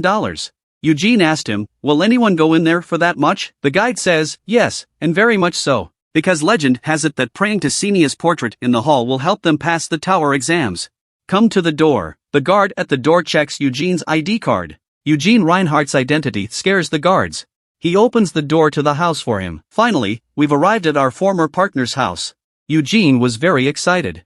He's going to take a good look. What that little girl has done all these years. There was a time when this 300-something-year-old girl wanted to get married and have children. But she ended up living alone for over 100 years. Never married. Eugene walks in the home where Xenia has lived for over 100 years. Thinking back to a little bit of that time, Xenia asked him what he wanted to do with his life. A flowery age for such hard work in this shithole. When it's all over, you have to pursue your own happiness. The Hamel of the day said he didn't think about that sort of thing. Xenia told him, Molong, that fool, wants to be king. Hamel thinks Molong is crazy. Does he think the king can be whoever he wants to be? Xenia disagrees with him. Everyone has the right to dream. Not to mention people like us, who may not be around one day. Hamel asked her if she was drunk. How dare you say something so melodramatic? He even asked Xenia if she saw his goosebumps. But in reality, he's feeling a great deal of inner turmoil at this point. Sure enough, he has been a duplicity man since his previous life. An angry Xenia scolded him for being incomprehensible. Instead, Hamel asks her what she wants to do. Xenia froze at his question. There were no words for a while. She thought about it for a moment, but she said she wanted to be like a normal person. Just get married, have kids, and grow old. Eugene looks at Xenia's portrait and sighs. Didn't you say you wanted to find a nice man, get married, have kids, and grow old? Why is it that in the end you'll be living alone for over 100 years? The depths of love. Eugene can't help but hold out his hand, wanting to touch Xenia's portrait, and a guard sternly stopped him in his tracks. Eugene is annoyed at the interruption. Can't you see I'm being lyrical here? But he didn't come here for the portrait, so he turned his head and left for the next place. The basement of this home is a huge study. Eugene thinks there might be clues left behind by Xenia in the magical books piled high on the bookcases. But the guard from earlier reappears to prevent him from touching the books. Eugene was so angry he wanted to go up and slap him. Looks like everything is off limits here. It's gonna be hard to find the clues. Eugene remembers that the original pendant wasn't recorded either. Maybe it's because of his presence that he saw it, as the Elven King can recognize his soul. The pendant may also appear because it sensed his soul. He doesn't know who orchestrated his reincarnation. But if it was Xenia, it would have left clues. Then Eugene, having searched the area, returns to Xenia's portrait. Apparently, the search was fruitless. He can't figure it out. If he's envisioned it correctly, there should be a clue in front of him. Watching the guards turn away, Eugene prepares to make his final move. Hey, Xenia, if you're not happy, come see me. He turned around and left without stopping, but he had mixed feelings. If you're really alive. This man is on fire at the moment and just wants someone to cool him down, because his big brother was openly playing with a succubus. He's disgraced the family after coming out of Xenia's former home. Eugene can call it a day and go home after he asks the guide to take him to the Red Tower. After getting on the magic flyer, Eugene asks the guide if he knows anything about his big brother, Liddell. But the guide is in a difficult position. He said the young magician Liddell had a great reputation. He's halfway through his sentence, but he looks like he's about to say something else. Eugene knew there was a story there. He reassured the guide that he could tell it without fear. He swears on his honor that he will never reveal that the guide told him this. Then he took a turn for the dark. If you're going to lie to me, think about the consequences. With Eugene's assurances and threats, the guide has to give in. He told Eugene, I hear Liddell comes out of the demon tower every night. At this, Eugene ponders, Liddell is 2 years older than he is. He's 19 years old, he shouldn't be a glutton for punishment. The guide saw his misunderstanding and emphasized it. It's to play with succubus. Eugene realizes, it's a playdate with the succubus. I thought it was something big, but suddenly, he clenched his fists in anger. He wanted to hurry up and find Liddell and ask him to eat shit. He's furious, and he asks the tour guide, this isn't the demon city. Why does a succubus exist here? The guide panicked and explained it to him. This isn't the demon city, but there's a black tower. There are not only human black magicians, but also many demons. There's a street in every city. Several stores there have succubus as their signage, and he'd heard that Liddell frequented them regularly, to have in-depth conversations. Eugene asked him where the street was. The tour guide says you don't normally see it. It won't open until the full moon on the 15th. This whole thing is making Eugene very unhappy. He came to Alat with his own business to attend to. He didn't want to have too much contact with Liddell, who he hadn't spoken to. But that asshole had the audacity to go and play with a succubus. The eldest son of a direct descendant of Belmont. He's mixed up with the demons. Eugene wants to punch him in the face. But it's all rumors at this point. He'll have to confirm it before he'll be able to kick his ass. Liddell, you're not only a talent scum, you're also a character scum. Don't let me catch you in the act. Just wait for the full moon on the 15th and watch Eugene beat up Liddell. It wasn't long before Eugene arrived at the Red Tower. Someone is already waiting for him. The woman says she's glad to see him, and asked if he was Eugene Reinhardt. When Eugene responds, the woman bows and curtsies. She introduces herself as Hella, while awkwardly telling Eugene their tower master had been prepared to greet Eugene in person. But something went a little wrong. However, before she could finish her sentence, there was a violent explosion above the tower. This man was once a cute little boy. He's been hollowed out by playing with succubus for so long. That's why he's the way he is. When Eugene arrived at the Red Tower, something went wrong. The room above the Red Tower exploded for no apparent reason. A plume of smoke billowed out. Hela, who received him, said, "Because they mainly study summoning magic, so the failure rate is higher." The words are just coming out. Two demons came out of the broken window. But as they were about to flee, they were grabbed by two large hands that followed them. And with a firm squeeze, they went home to their moms. It was the Red Tower's master, Balorian, who prevented them from escaping. Barolian turned back to question the cadets. "How did you manage to summon the Shadow Legion?" He's furious. Ask them if they know that the shadows have no sense. They just go around attacking people in the city. The trainee apologizes for being scared by his fierce look. But Barolian didn't spare them. "Tell them to pack up and get the hell out of here." Balorian glances down to see that Eugene has been here for some time. He then landed in front of Eugene with a grim look on his face. Then he immediately smiled and exchanged pleasantries with Eugene. "I didn't realize how big you've gotten in just a few years." Eugene complimented him on how much he's still the same. "It's enviable." Balorian explains it's because he practices magic. That's why he looks so young. Eugene also exclaims, "It's true that it's not the same as it was 4 years ago." Now that he had cultivated his aura, he could clearly sense that the Balorian at this time was very strong, though not as strong as Xenia. But it's not bad for the Red Tower. Barolian listens to Gilead talk about Eugene wanting to learn magic. He states that magic is difficult though, but he thinks Eugene will do a good job. And that's when he's chatting away when he suddenly notices movement from behind the door. At his shock, a thin man steps out. This man is Lidrenhart, whom we have not seen in 4 years. Eugene was not happy to see him looking like that. After being played like this by succubus, there is still a face to show? Barolian asks him, "Don't you say hello to your own brother?" Liddell says he doesn't know what to say. Without waiting for him to finish, Eugene's face grimaced as he stepped forward to offer his greetings. Liddell responds awkwardly. Now he's even more tender and unable to take care of himself. Seeing the awkwardness of the situation, Barolian told him to get back to his studies if he was okay. "Don't go wandering around." Barolian apologizes to Eugene when Liddell leaves.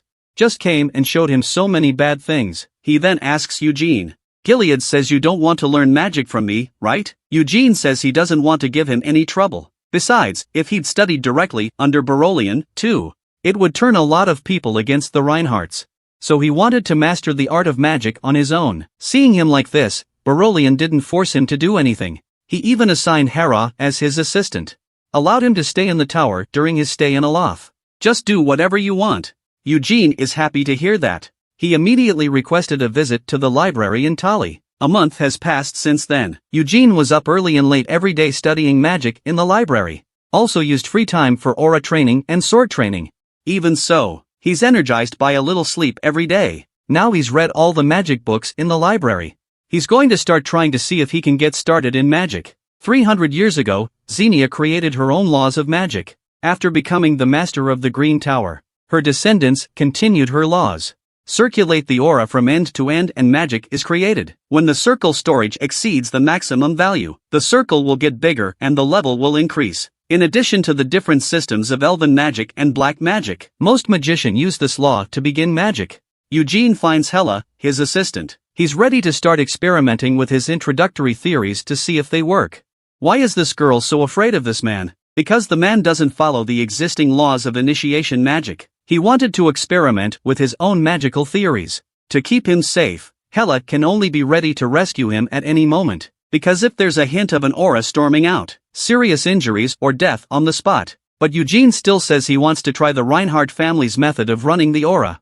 Hela tells him, martial arts and magic don't run on the same aura. No magic can be created without running the aura in the same way as magic. Eugene smiles confidently. That's why I'm doing this experiment. I'm trying out the possibilities. That's why I've been reading the beginner's grimoire for over a month now. Seeing that he can't be talked out of this dangerous move, Hela has to give in. Already Eugene begins to build up his strength. Beginning to experiment with the white flame style of running introductory magic.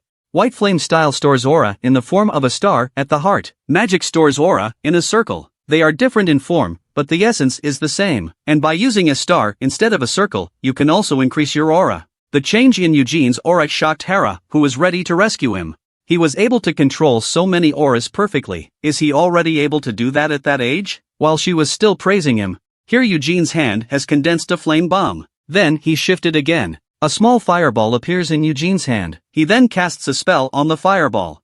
And then it changes to whole wave. Hela is completely dumbfounded. Eugene didn't stop at the introductory stage and went straight to the magic. Eugene is a little tired from his first spell, but he's very happy that the experiment was a success. He then asked Hela to summon a monster. He wanted to test the power of the whole wave. Hela, who was supposed to be a rescue mission, has become a sparring partner. She somehow feels a little embarrassed, but she does as she's told and creates a stone monster. She tells Eugene it's a monster made of marble. It's impossible to break through its defenses without a very powerful attack. And that's what Eugene wants, guaranteed staying power. He then blasts a whole wave at the monster. After that, Balorian hears Hela's call and arrives at the scene. Seeing the stone monster that fell to the ground after being pierced, he can't believe it. Eugene used the white flame style for his magic initiation and casting magic. Hela said it was true, and the aura purity density is impeccable. It's also more than 3 times as powerful as magic. Barolian calls him a monster. Genius is not enough to describe him. It's a gift to be feared. Eugene uses white flame style introductory magic. The 3-star level equivalent of his initiation is 3 circles. Barolian asks where Eugene went. Hela said he had an appointment and went out. After much deliberation, Barolian asks Hela, "What do you think about recommending Eugene to Acreon?" Hela is shocked. It's a place for high-ranking magician and royalty. It's the royal library. Balorian, however, thinks Eugene is perfectly qualified to go there. He had only spent a month with white flame style introductory magic, and he punched through a stone monster with that form of magic. So Balorian wants to recommend a suitable place for Eugene, who has a monster-like talent. Hela, on the other hand, thinks, would the other magician be upset in that case? Barolian, however, is very dismissive. If you deny the truth because of that little grievance, it just means they have no vision. Then he remembered that Eugene didn't know anyone else in a lot. Did he go out on some kind of appointment? Hela says Eugene seems to be meeting a friend. A statue of Xenia stands in Meldenplatz. Looking at that smile of Xenia on the statue, Eugene remembers. That smile Xenia used to give every time she did something amazing with her magic. As he remembers the past, a big, muscular man walks right up to him, and he calls him Little Eugene. "How are you?" Eugene can't believe it when he sees who's coming. It could be him? This middle-aged man is only 18 years old. He's got a thick beard. Eugene can't believe this is happening. Young Uncle Gargus said, "Although you're not as well developed as I am, but you've grown quite a bit." Eugene then spits out, "How is that growing up for you? You're clearly overdeveloped." The two met again after 4 years and held hands tightly. Gage says it was only through the handshake that he realized. During Eugene's 4 years, the body workout is getting better and better, but he didn't think it was quite enough, and then rummaged through his body. Eugene knows what he wants. He tries to stop him, but it's too late. Only saw Gaggies come up with their family's secret. A muscle growth supplement he brought in just for Eugene. He couldn't figure it out when Eugene resolutely rejected him. Eugene's father also gained muscle by relying on the fat lost by this muscle growth agent. Eugene says he doesn't want a full beard. He then rushes to change the subject. Asked Gargus what exactly he had come to see him about. Gadgets asks if he knows the street called Blake. Of course Eugene does. "Isn't that where Liddell used to hang out?" Gadgets told him seriously. "I've heard that the eggs of the giants are sold there." Eugene is frozen in his tracks. "What did you say you were buying?" Gages repeats it again. Eugene sweats and asks what he's buying that for. Gages says it has high magical value. He's going to buy it and give it to the alchemist to make it into a muscle builder for him. He then reaches out to Eugene to borrow some gold for backup. He thinks he may not have enough money, but when he heard he wanted to borrow money, Eugene refused. Eugene told him that the car and the house and the wife and the money are not for loan. He hadn't expected Eugene to be so heartless, and Gages was furious. At that moment, he knelt right down to Eugene. Eugene's face turns red with shame.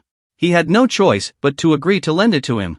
Gadgets is grateful for this, that he swore on his own behalf, that he would pay Eugene back with interest. Gadgets also told Eugene, the auction house will produce many precious treasures. But Eugene is not interested. Gaggy sees he's not interested. That with the Ned sword, Eugene really doesn't care much for ordinary things. Eugene says, compared to the auction house, he's more interested in the Blake Street, because he ran into Liddell in the tower corridor a few days ago. At the time, Liddell was experiencing withdrawal symptoms from the succubus toxin. He'll definitely go back to Blake's to play with the succubus this time on the 15th full moon. Eugene is going to take this opportunity to follow him. Let's see if Liddell is really as irredeemable as rumor has it. What did he see that he was so shocked by? just because he received a recommendation for the best library in the world. Eugene's back at the Red Tower preparing for his trip to Blake Street. Instead, he receives a call from Tower Master Barolian. He turned his mind. It would be a good time to ask Barolian about his brother Liddell. It wasn't long before he arrived at Barolian's place. Barolian greeted him warmly, ready to discuss something with him. Eugene is curious as to what Barolian called him here to discuss. Barolian then uses his magic to control a piece of paper to float towards him. Let him read it first. He looked at the object in his hand, which turned out to be a letter of recommendation to go to Acreon. Eugene is shocked. The Royal Library Acreon, famous 300 years ago. It holds more magical books than the Tower of Magic. Eugene thinks it's time to be humble. So he told Barolian that he couldn't afford the honor. Barolian is not impressed.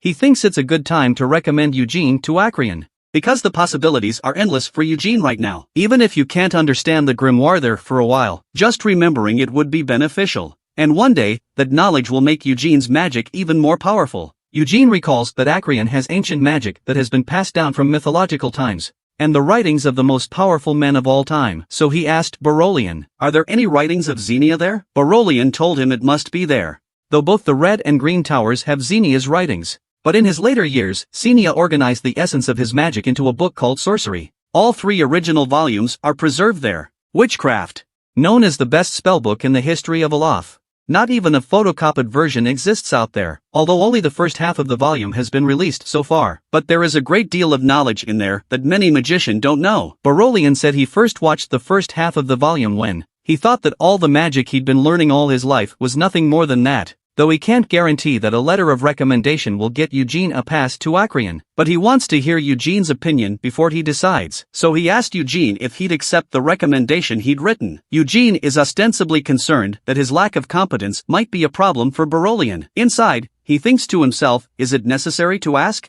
Bastard, of course I agree. Barolian told him not to worry. It's not enough to bother him. Look at how happy Barolian is. Eugene feels that now is the perfect time to ask questions. So he asked Barolian about the litter. He wanted to know if the rumors were true. He tells Barolian that he's just arrived in Aloth and he's heard Liddell not only doesn't try to practice, he also frequents the restless streets looking for succubus to play with. Barolian was speechless for a moment when he heard what he said. He looks a little embarrassed. Seeing his reaction, Eugene understands. Barolian must have known what Liddell was doing, but he's still letting it go. There were men who would have died for the favor of a succubus, but now things have changed. The succubus started doing things without killing humans. No more draining men of their essence. Barolian awkwardly explains the change to Eugene. He states that the little thing has come to his attention a few times as well, but couldn't stop Liddell. Eugene, for his part, feels that even so, Liddell shouldn't have to go down that road. Yet Barolian tells Eugene to try to understand Liddell. This puzzles Eugene a bit. Is Liddell justified in doing that? Barolian explains. Liddell came to Aloth 4 years ago with great expectations, but the ideal was great, but the reality was not. Though Barolian and the magician of the tower taught Liddell well, but in the end, he was too weak to progress, and Liddell's identity was a torment to him. A heavy sense of burden weighs him down. Repressed he probably wouldn't have survived without it. After listening to Barolian's explanation, Eugene, who has been in the immediate family for 4 years, also understands. The immediate family has the neurotic Dixie and the scary Annie. They were constantly at each other's throats. And then there's the overqualified and ambitious Sean and Shire. The unqualified Liddell was often oppressed in their midst. That's why he doesn't want to go back to his family even if he's ridiculed in the tower. Because compared to the immediate family, he was freer in the tower. Though I know he's not as well off as he should be. But Eugene thinks he's going too far by hanging out with succubus. A demon is a demon. They can't live in peace with humans. Eugene feels the need to see for himself what Liddell and succubus are up to. Blake Street is bustling with activity on the 15th full moon. Eugene and Garges have used their transformation magic to come this way. Gadgets asks Eugene why he's using transformation magic. Eugene tells him, the immediate family will be severely punished if they're found on these streets. Just as he finished speaking, Eugene's magic phone rang. He picks up the phone and asks if they've seen Liddell. The previous guide told him he hadn't seen anything yet, but he'll find it as soon as it appears. Eugene wonders why he's so sure. How will Liddell find him if he uses transformation magic? The guide told him that Liddell never uses transformation magic, and his attire has never changed. It's easy to recognize. Eugene is very annoyed by this. If it was his son, he's gonna kick his ass until he gets it right. After ending the call, Gages asked if he was going to take care of things. Do you need any help? Eugene says it's not time yet. He'll take care of that himself. For now, let's just go to the auction house and see what happens. There's a lot of auction houses on Blake Street. But the rules are very uniform. Bidders will be led to different rooms. No one will know each other's identity. Eugene and Gargis arrive in one of the closed rooms, waiting for the auction to begin. Gadgets asks Eugene, I thought you weren't interested in auctions. Eugene said he had to find something to pass the time. As the two are chatting, the auctioneer's silhouette is projected in the foreground. With his opening remarks, this auction is declared officially open. He introduces bidders to, this lot contains many valuable magical materials. Among them, Murmurmud's magical materials are unrivaled in their preciousness. After a series of auctions, the auctioneer pulls out a wooden box. He then opens it and shows it to the bidders. Eugene was completely shocked the moment he took in the thing. He didn't expect to see it here again. The once mighty Excalibur has been reduced to a woman's ornament. Now it's in the auction house and no one's asking for it. The auction house at this time. The first treasure is being auctioned off in full swing. And then there's the fruit of the devil. Millennium Old Man Ginseng, as well as the once-in-a-century Mandragora orchid and other treasures. Eugene sighed and sighed, not interested. He asks if Gargis would really have the balls of the giants. Seeing as how Gadgets isn't too sure at the moment. After all, it's only what he's heard. At that moment, the auction room had an iron box brought up, introducing an item that has gone unwanted many times over. Eugene is bored and listens to his long speech. It also sounds like it's really an unclaimed item. The auctioneer continues to play up the value of this item. Then he had no choice. He told the crowd it would be nice to buy it as jewelry.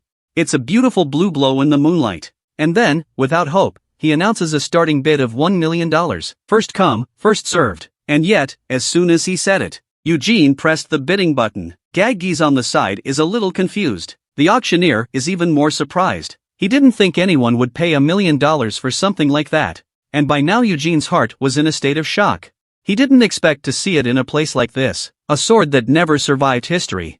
Everywhere you go, there is destruction. He's sure it's the legendary Excalibur. A fragment of the Moonlight Sword. Without waiting for the auction to end, he couldn't wait to make the handover. Gadgis asks what he bought it for. He doesn't pay any attention. He just carefully opened the box. Take it in your hand. He's even more certain that this is a fragment of the Moonlight Sword. The place where this shard was found. The place where the Moonlight Sword was sealed in a previous life. Could it be that Belmont sealed it back when he left Helmet? The Moonlight Sword creates a great destructive force with each swing. Looks like Belmont felt it was unsafe to simply seal it.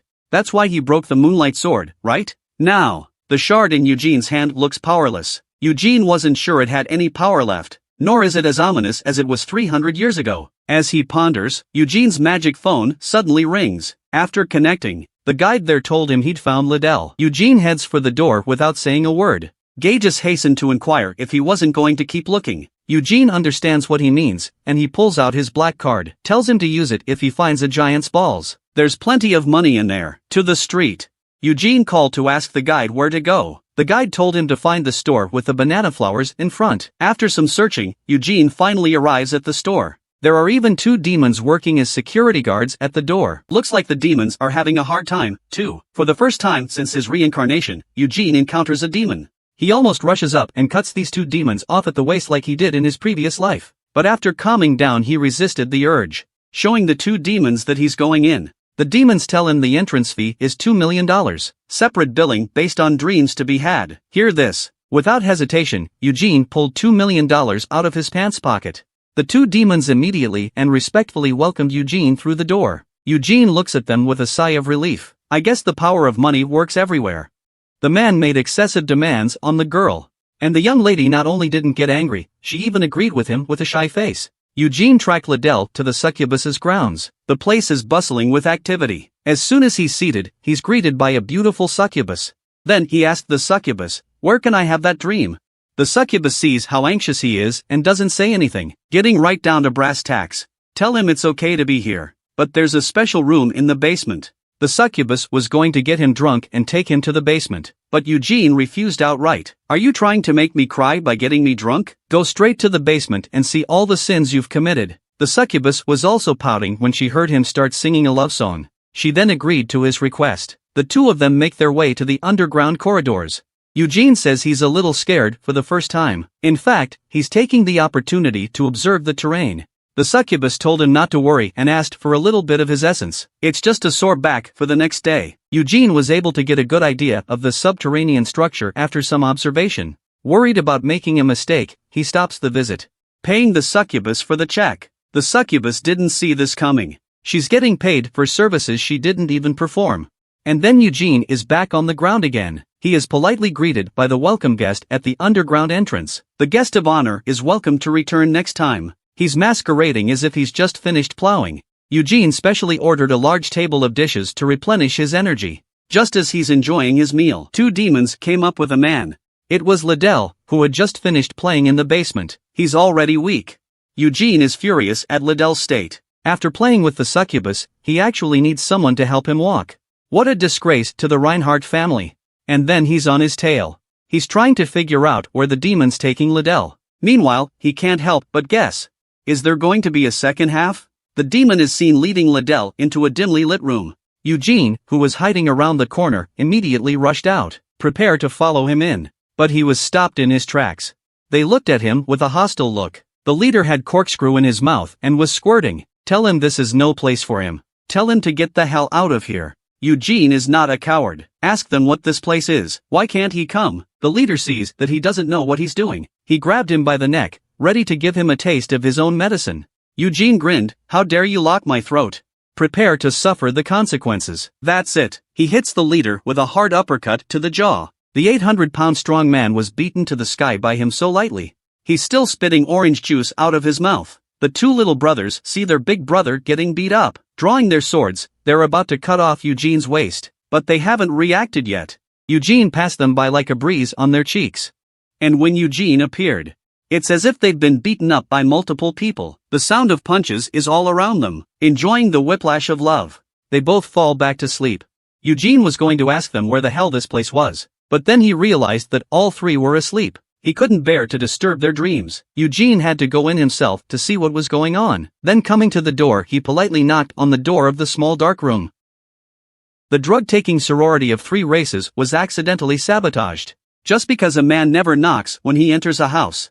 He kicked in their front door. The unprepared three races were startled by Eugene, who broke in. Eugene enters and smells the smell of medicine in the room. He didn't realize that Liddell's second half was even drugged. Eugene applauds their great racial harmony.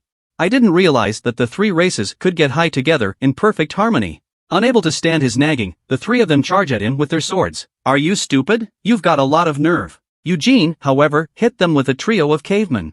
All three of them were instantly knocked to the ground by Eugene and lost. Eugene draws his sword and asks them threateningly, "Where's Liddell? If you don't talk, I'll kill you." The three were afraid but never dared to answer. Eugene can't really kill them. He had to find it himself. He builds up his strength, causing his sword energy to fill the space. The sword energy under his command instantly broke through the doors of the rooms on the first and second floors. Eugene's senses don't pick up any sign of Liddell. Looks like it's on the third floor. He then hit a powerful hole wave to the ceiling, instantly blowing a hole through the third floor. Eugene uses magic to levitate, floating up the broken hole to the third floor. Looking at the third floor with only one room, Eugene now knows where Liddell is. At this point, a wave of dark red magic is coming from the door in front of us. Eugene reacts instantly and throws out the pieces of the moonlight sword he has just received. He's just finishing his preparations. The door to the room is blasted with a surge of dark red magic. The powerful magical attack was absorbed by the shards of the moonlight sword in front of him. Eugene says, "That was close." Luckily, the shard retains its aura-absorbing properties. Otherwise, it would have been a disaster. Eugene's got the shard.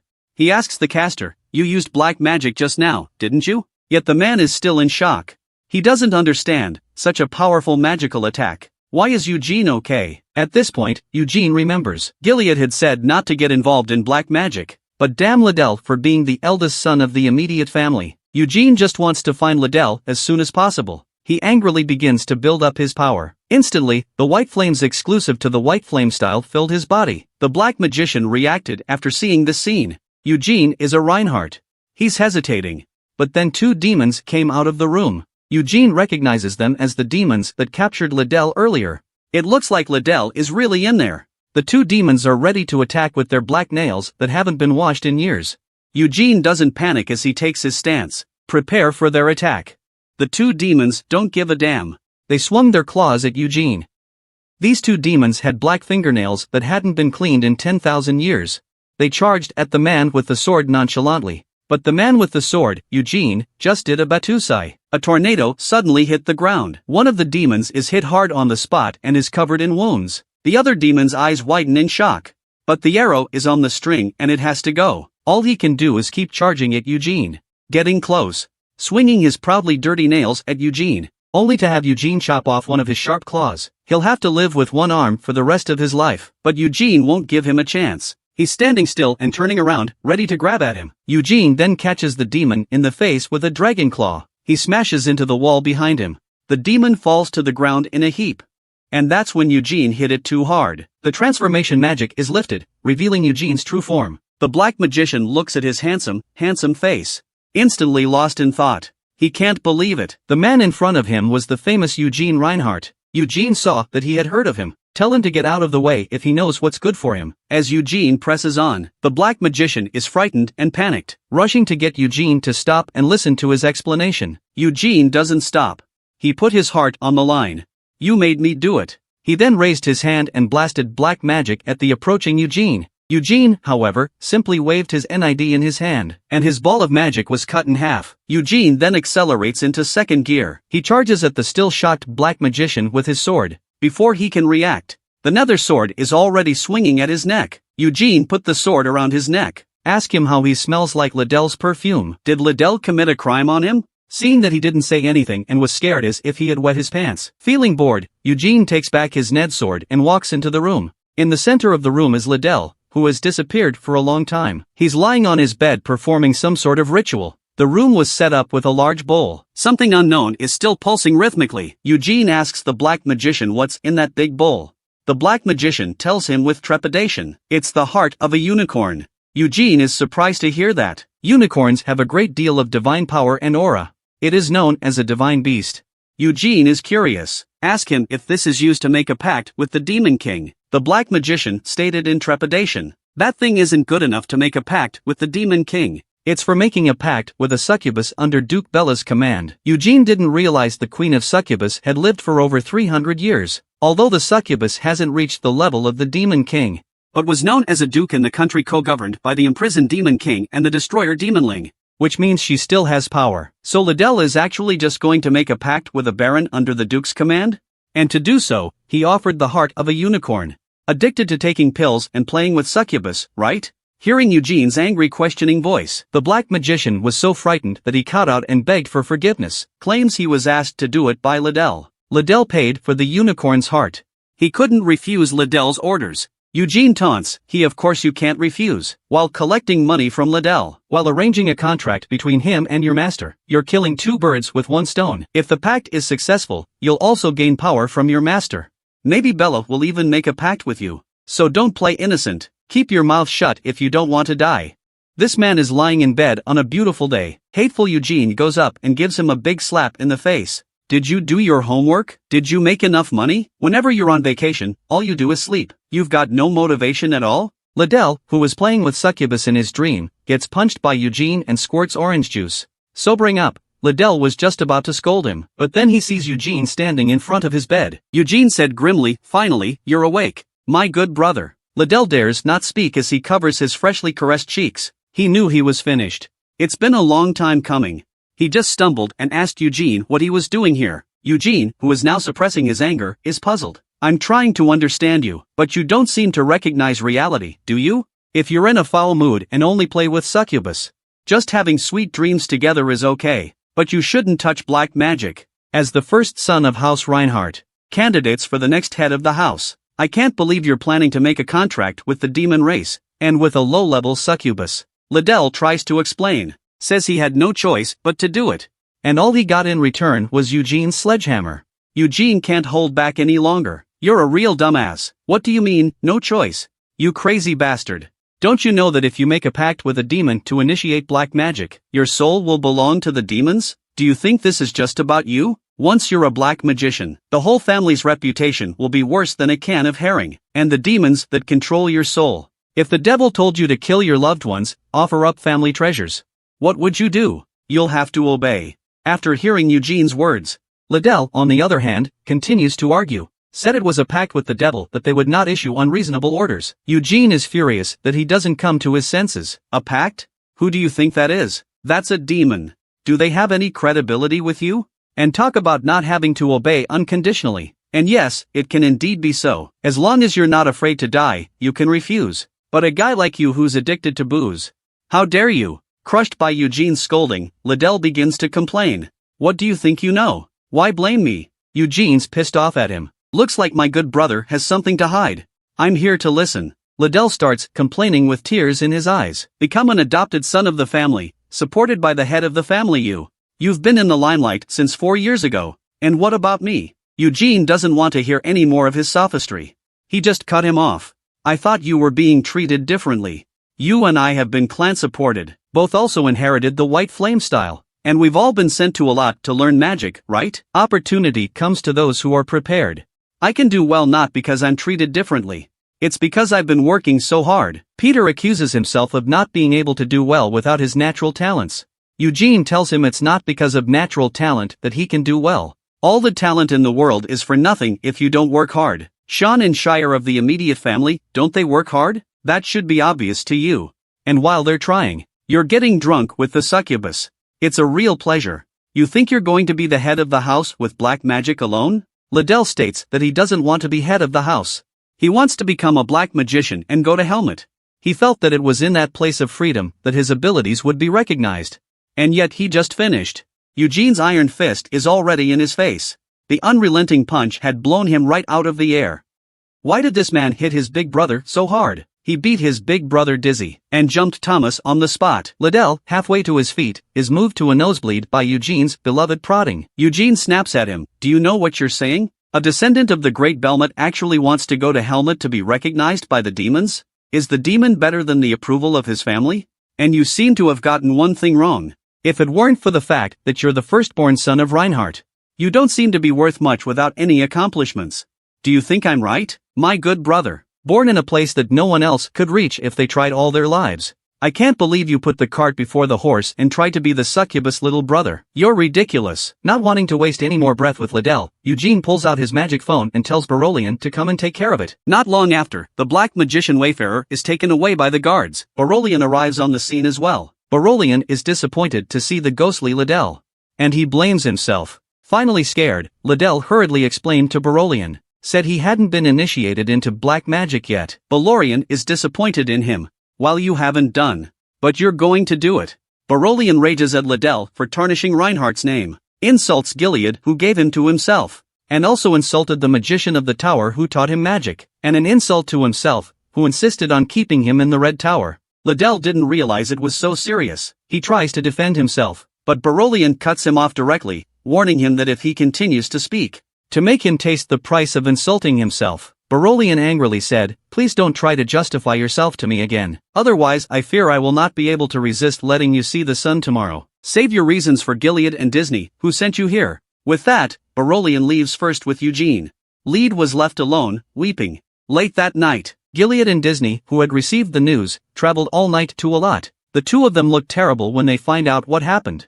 When the people were about to discuss the solution, there was an unexpected visitor at the door. The visitor calls himself Crocodar. He's the current master of the Dark Tower. Eugene was shocked to hear this. He didn't expect to see him here. One of the 3 people who are rumored to have made a direct pact with the Demon King. Dixie was not happy to see her visitor. Ask him what kind of face he has sitting here. Barolian told her to calm down. This incident has nothing to do with the Dark Tower Master. But Dixie started blaming Barolian. You're the one who said Liddell was into black magic. You're also the one who said that this incident has nothing to do with the Master of the Dark Tower. How can I trust you? At this time, Crocker also claimed that the person who led the matter belonged to the Wizards Guild. They were not under the jurisdiction of the Tower of Darkness. Disney is still trying to argue with him, but Gilead reaches out and stops him. Gilead looks at Clock with a grimace on his face. Since you said this has nothing to do with your Dark Tower, then why are you sitting here? Why is this young old man so angry? Just for being the descendant of a brave man who fought against the Demon King. His eldest son tried to make a black magic pact with a demon. As the master of the Black Tower, which governs black magicians, also came to the door to clear his name. Hearing this, Gilead grimaced. Since you have nothing to do with this, who are you to continue sitting here? Black Devil Tower Master Crook responded calmly. This visit is to take responsibility for this incident. Although the Reinhardt family does not accept black magic, before Belmont and the imprisoned Demon King made a deal, learning black magic is also punishable by death. But after that, the practice of black magic was a matter of personal freedom. Though I want to respect Reinhardt's position, but now introductory black magic is a continuation of the pact, and can no longer be called a sin. His words upset Gilead. You mean you want me to bow my head when I shouldn't for the sake of my family's honor? Croc said arrogantly, that's exactly what I mean. But I don't want to go against Reinhardt, so it wouldn't be necessary to fulfill my duty. After all, if we follow the rules of Allot, everyone who works on Blake Street is going to the slammer. Those succubus will be sanctioned as well, and Liddell will be punished accordingly. Dixie asked him, what does it mean to be responsible for this? Crocker said, in apology. He'll kill the succubus baron who's about to make a pact with Liddell. When he finished speaking, his fingertips lit up with black magic.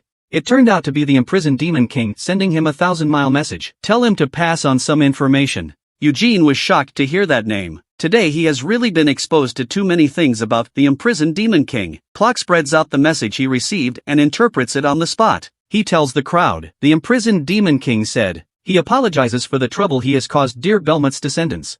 For this he decided to cut off the Baron's head himself, to appease the wrath of the Reinhardt family. But this statement caused Eugene to gnash his teeth in anger. How dare the damned imprisoned Demon King call him dear Belmont? Gilead, too, trembled at the blasphemous words of his ancestor. Clock bowed his head again and apologized, declaring that while this will not appease your family's wrath, but please understand that the imprisoned Demon King and the Dark Tower, we don't mean to upset the Reinhardts. He then rose to say goodbye. I hope to see you in a pleasant place next time. Before leaving, Clock glanced back at Eugene, leaving a meaningful smile before turning to leave. Eugene is upset. I wish I could kill him right now. Too bad I can't beat him now. When I'm strong later, Eugene is going to show them the consequences of joining the demons. Eugene is thinking. An annoyed Gilead apologizes to him. Hopefully, he'll be out for a while. Eugene realized that Gilead and the others had something to discuss, and he had the good sense to leave first. Gilead apologizes to Barolian. I didn't realize Liddell had caused him so much trouble. Barolian blames himself too. Thinks it's because he neglected Liddell too much. Gilead followed up with an offer to take Liddell home. A stunned Dixie looks on. How can you just take him home like that? Why is this young old man crying his eyes out? At his offer to bring the troublemaking eldest son back to the immediate family, an alarmed first wife jumps in to stop. She doesn't want her son to go back in disgrace. She's trying to get it back. She thinks Liddell just tried, and didn't initiate black magic. There's no need to bring back the immediate family, and there's already been one mistake. I'm sure it won't happen again. I'm sure Liddell will try harder after this lesson. But Gilead's face is grim. In the 300 years of Reinhardt's history, no one in the immediate family has ever touched black magic. Liddell's actions are a stain on the family's honor. There's no way in hell I'm keeping him in Allot. Disney is furious. Where is Liddell's place in the immediate family now? Sean and Shire have been recognized by the family during Liddell's visit to Allot. Liddell stayed in Allot to have a chance to start over again. She rages at Gilead. What have you ever done for Liddell? Damn, and her children, and that adopted son have gained favor. What about Liddell? Gilead was disappointed to see her so disruptive. Do you really think so? He's fair to every child. He'll give them whatever they want. Liddell wants to learn magic and he'll send Liddell to Allot. But Disney slammed the table and shouted, if you're really doing this for Liddell's sake, you would have gone to great lengths to make him Barolian's pupil by any means necessary. If you really care about him, all the more reason to put someone in charge of him who can keep an eye on him, to prevent him from making such a big mistake. Gilead covers his face with his hands in anger at this statement. Shame on him. But she won't relent. She stated, if you still insist on bringing Liddell home, she'll take Liddell back to her mother's house. She'll never let Liddell stay in the immediate family without a place for him. At least in her mother's house she was free to learn magic. Gilead was disheartened to hear this. If you think that's appropriate, and if Liddell is willing, you just take him back to your mom's house. Eugene, who just got out of there, is about to go back to his place to rest. A figure in the shadows stops him. It was Crocodile, who had just left. He says he wants to exchange feelings with Eugene. He didn't even get a chance to talk to Eugene in the chamber. That's why he's waiting here. But Eugene says he doesn't want to waste his breath with the black magic people. Clock senses Eugene's hostility toward him. He asks Eugene if he doesn't like him. Eugene says, I like you, my ass. All black magic is something I hate. Clock, however, told him part of the reason he was willing to take responsibility just now was because of him. Eugene, who hates him, looks even more grim. What the hell do you mean? How generous is this handsome, compelling man? To get a smile from the Red Devil's Tower Master, willing to give away the precious letter of recommendation from Acreon. He stops Eugene as he prepares to leave. He wants to talk to Eugene. But Eugene hates all black magicians, not to mention him, the master of the Tower of Dark Magic. Clock, who is a black magician, however, explains to Eugene that, although it's been 300 years, but people still don't agree with black magic. He feels wronged. Even though he's a black magician, he's a good man. And told Eugene not to hate him. Watching him brag so much, Eugene just goes silent. Suddenly embarrassed, Clock hastens to change the subject. He says he's been following Eugene for a while. I also heard that Berolian recently recommended Eugene to Acreon IV. Gave him a valuable recommendation. He said the reason he was willing to take some of the blame just now, it's because of Eugene. And it made Eugene very unhappy. Ask him what the hell he means. And Crocker said, only the letter of recommendation from the Lord of the Red Tower, Berolian, may not necessarily qualify you to go to Acreon. And he's willing to help write a recommendation for Eugene. After all, a single Tower Master's recommendation can easily be rejected by other Tower Masters. Look at his behavior. Eugene asked him what he wanted. Crocker expresses his interest in Eugene's abilities. And because he's a black magician, Berolian hates him. So he's writing a recommendation for Eugene. He wished Berolian would stop hating him so much, and show some goodwill to the Reinhardts. Seeing as he's so full of shit, Eugene stated, I'll take it if you write it, but the rest is none of my business. Clock is happy, as long as you doesn't continue to hate me. He then says goodbye to Eugene and turns to leave, but Eugene at this point goes on to ask him, is it true that what happened with Liddell and the succubus had nothing to do with you? Clock stops and says, I'm proud to be a black magician. The existence of incompetent dark magician is a disgrace. So even the eldest son of Reinhardt's line, he doesn't have a great talent. He's nothing in my eyes, so you see what I mean? With that, he waves to Eugene and leaves. Eugene thinks back to Liddell's cries. He also feels a sense of helplessness. You still want to go over there and show off your talents. What a sad guy. Back in the bedroom, Eugene looks at the unicorn heart on the table for a moment of contemplation. The unicorn heart is still alive and well. It's beating rhythmically. Gilead thinks he got credit for stopping Liddell. Rewarded him with these hearts. Eugene reaches for the hearts, all the while mentally contemplating various ways to use it. But the cleanest and most efficient method is to directly draw out the aura from the heart. Feeling the pure aura absorbed, Eugene is in a good mood. As the aura in the unicorn's heart was slowly drained by him, Eugene felt that at this rate, he'll be at the 4-star level before he's 20. Then he'll be the first person in Reinhardt's history to do so. It makes him a little proud of himself. After all, 6-star level masters like Gilead and Kiddo, they're one of the few strongest in the world. Eugene was determined to start at the 5-star level. He's about to start fusing. He's going to fuse the White Inferno style that Belmont created with everything that Hamel is. In this life, he's going to grow into a being that's incredibly strong and powerful, and then to fulfill the unmet goals of his last life. This young old man is actually an 18-year-old youth. Only because their family's muscle-growing supplements grow muscle though.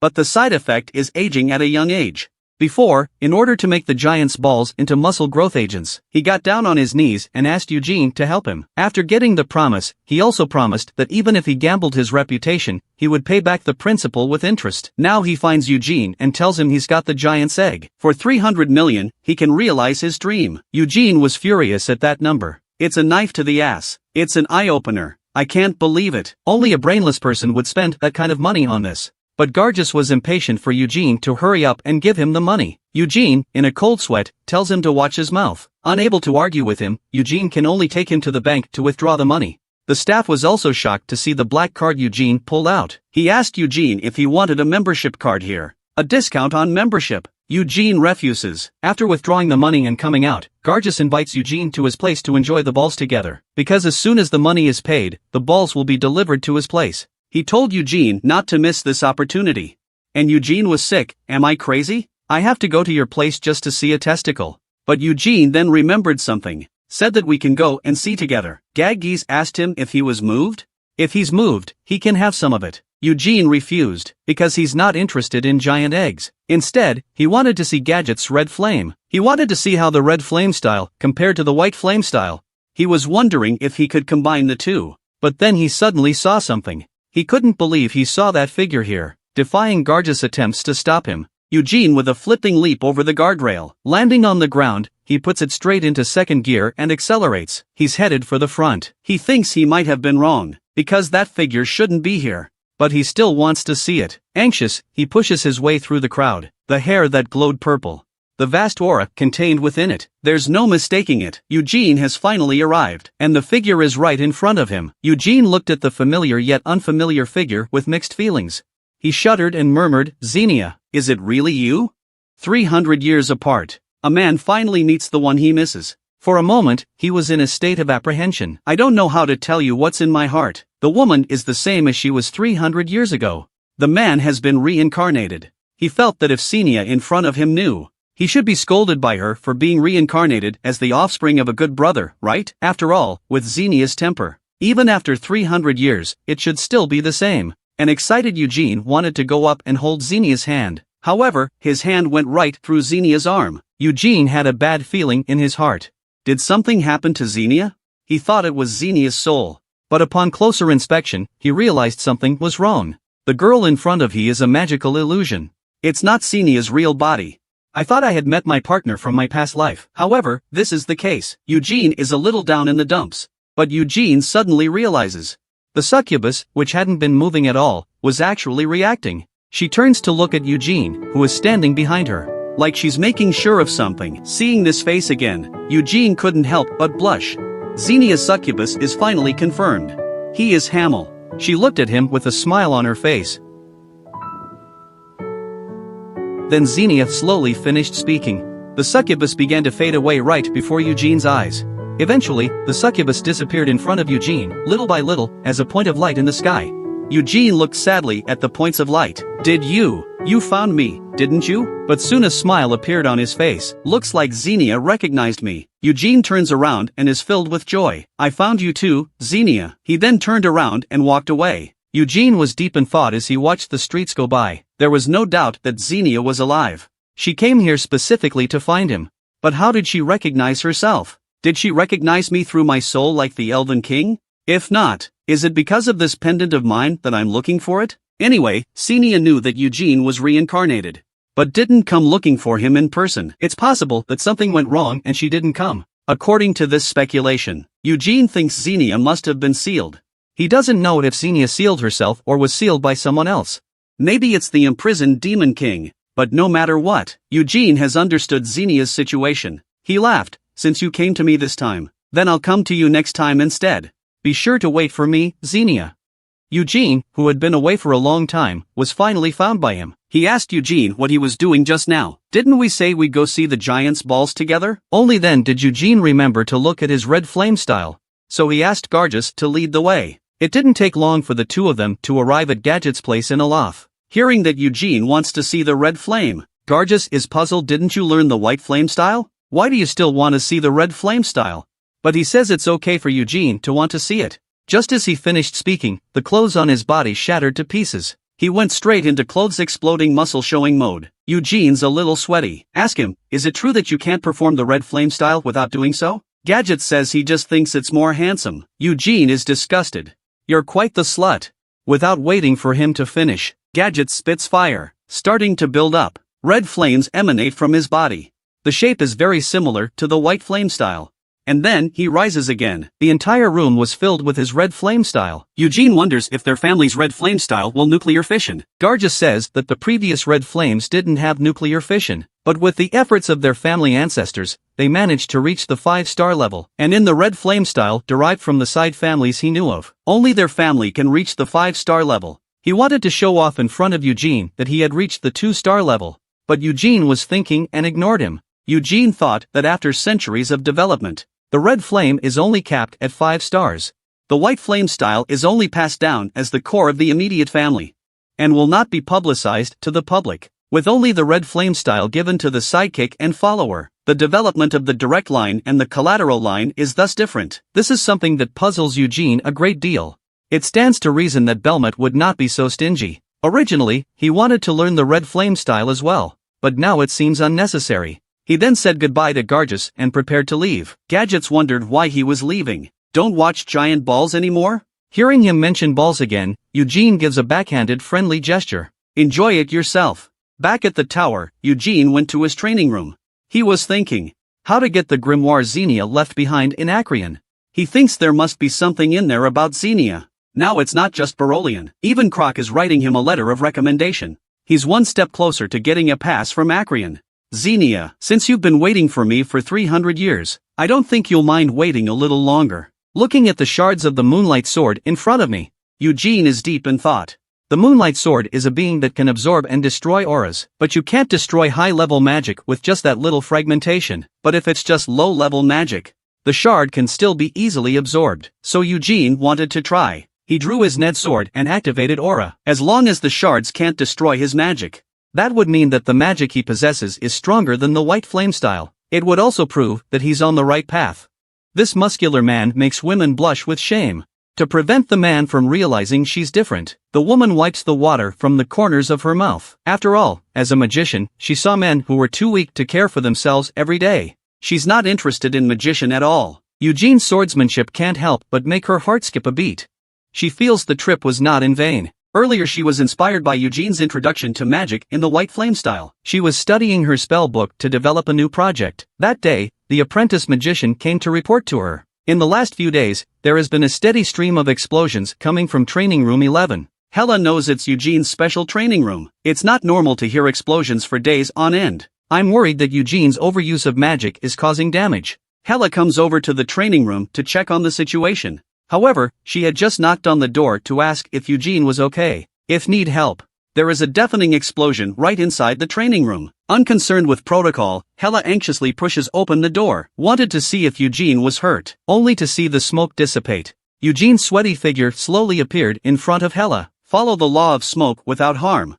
Unscathed, Eugene greeted her. Caught by his muscular body, Hela blushes and asks what he's doing. Eugene says, I'm training my magical strength. I'm going to use a combination of aura and magical powers. Hearing that he's practicing magic, Hela is a bit puzzling. She didn't see any magic formations. And why is the surrounding ground dented and cracked? And the ground beneath that suspended debris remains intact? Eugene had to show her how it's done. It's like this. After saying that, Eugene activated the white flame style while gathering magic power in his palm. Immediately after that, he blasted the ball of magic gathered in his hand towards the distance. The aura projectile formed by his aura followed suit and blasted out along with the ball of magic. The magic ball and the aura bullet hit at the same time, creates a massive explosion on the wall of the training room.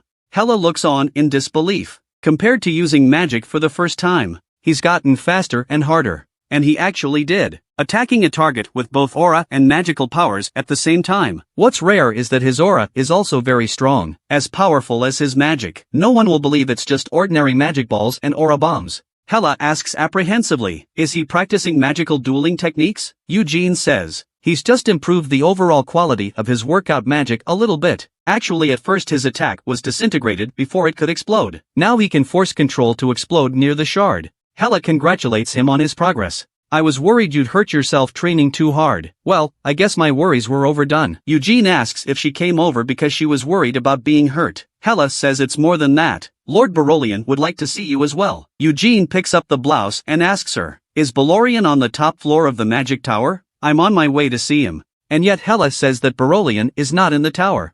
Instead, he's in the royal library, Acrian. The man surveyed the magnificent building in the distance. This is nestled inside the Pentagon, the royal castle built at the center of the Five Devils Tower Arch, named Abram. Abram found it at the center point of the Great Lake, covered by a sealing boundary. Can only be reached by boat. Can't use aerials or magic to traverse. Xenia gave this sealing spell as a gift to the royal family. But it's still intact after hundreds of years.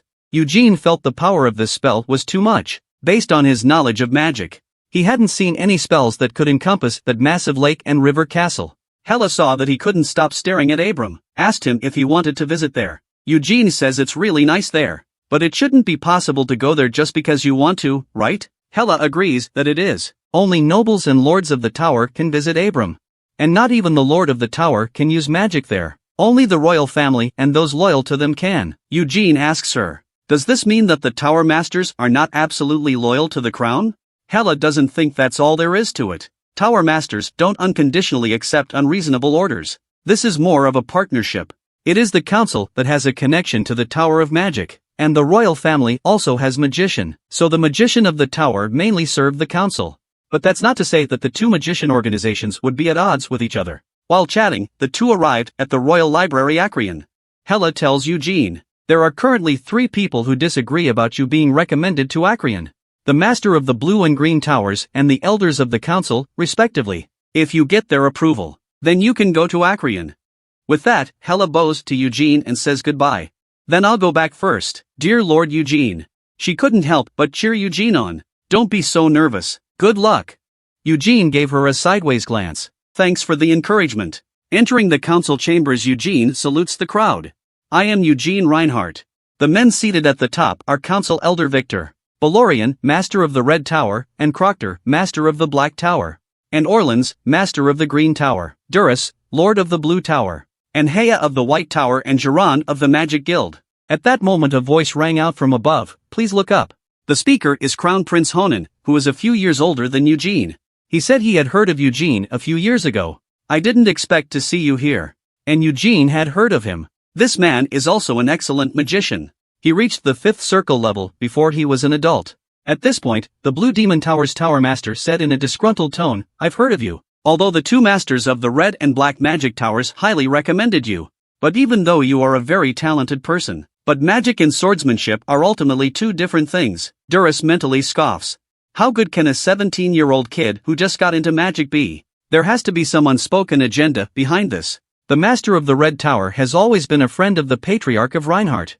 And the Black Tower Master is presumably trying to use this as a gesture of goodwill to Reinhardt. Eugene responded blandly, I know what you're trying to say. What do I need to do now to go to Acreo? Balorian just let him show his magic to everyone. People here can tell if you're worthy of being recommended or not. Duress interjects. Originally I still needed your thesis and magic research. But I'm guessing you can't get them now. Eugene ignores his underhanded remarks. Calmly states that he wants to demonstrate magic. Just wait, I'll impress you. After speaking, Eugene began to accumulate energy. The 3 star cores are shining brightly.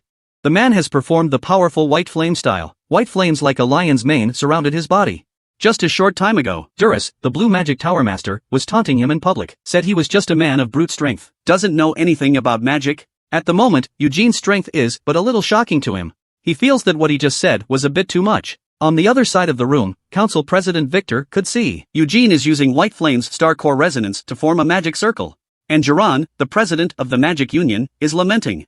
I can't believe Eugene has only been practicing aura for 4 years. Orleans, the Master of the Green Tower, thought it wasn't enough. Having excellent control of magic does not mean having an excellent understanding of it. At this point Eugene looks like he's punching him in the face. A whirlwind of magic easily formed in his palm. And then it scatters in all directions as a magic bullet. And then it instantly merges into a ball of magical fire. Eugene does this and then creates a magical blade of air in his left hand, cold and sharp.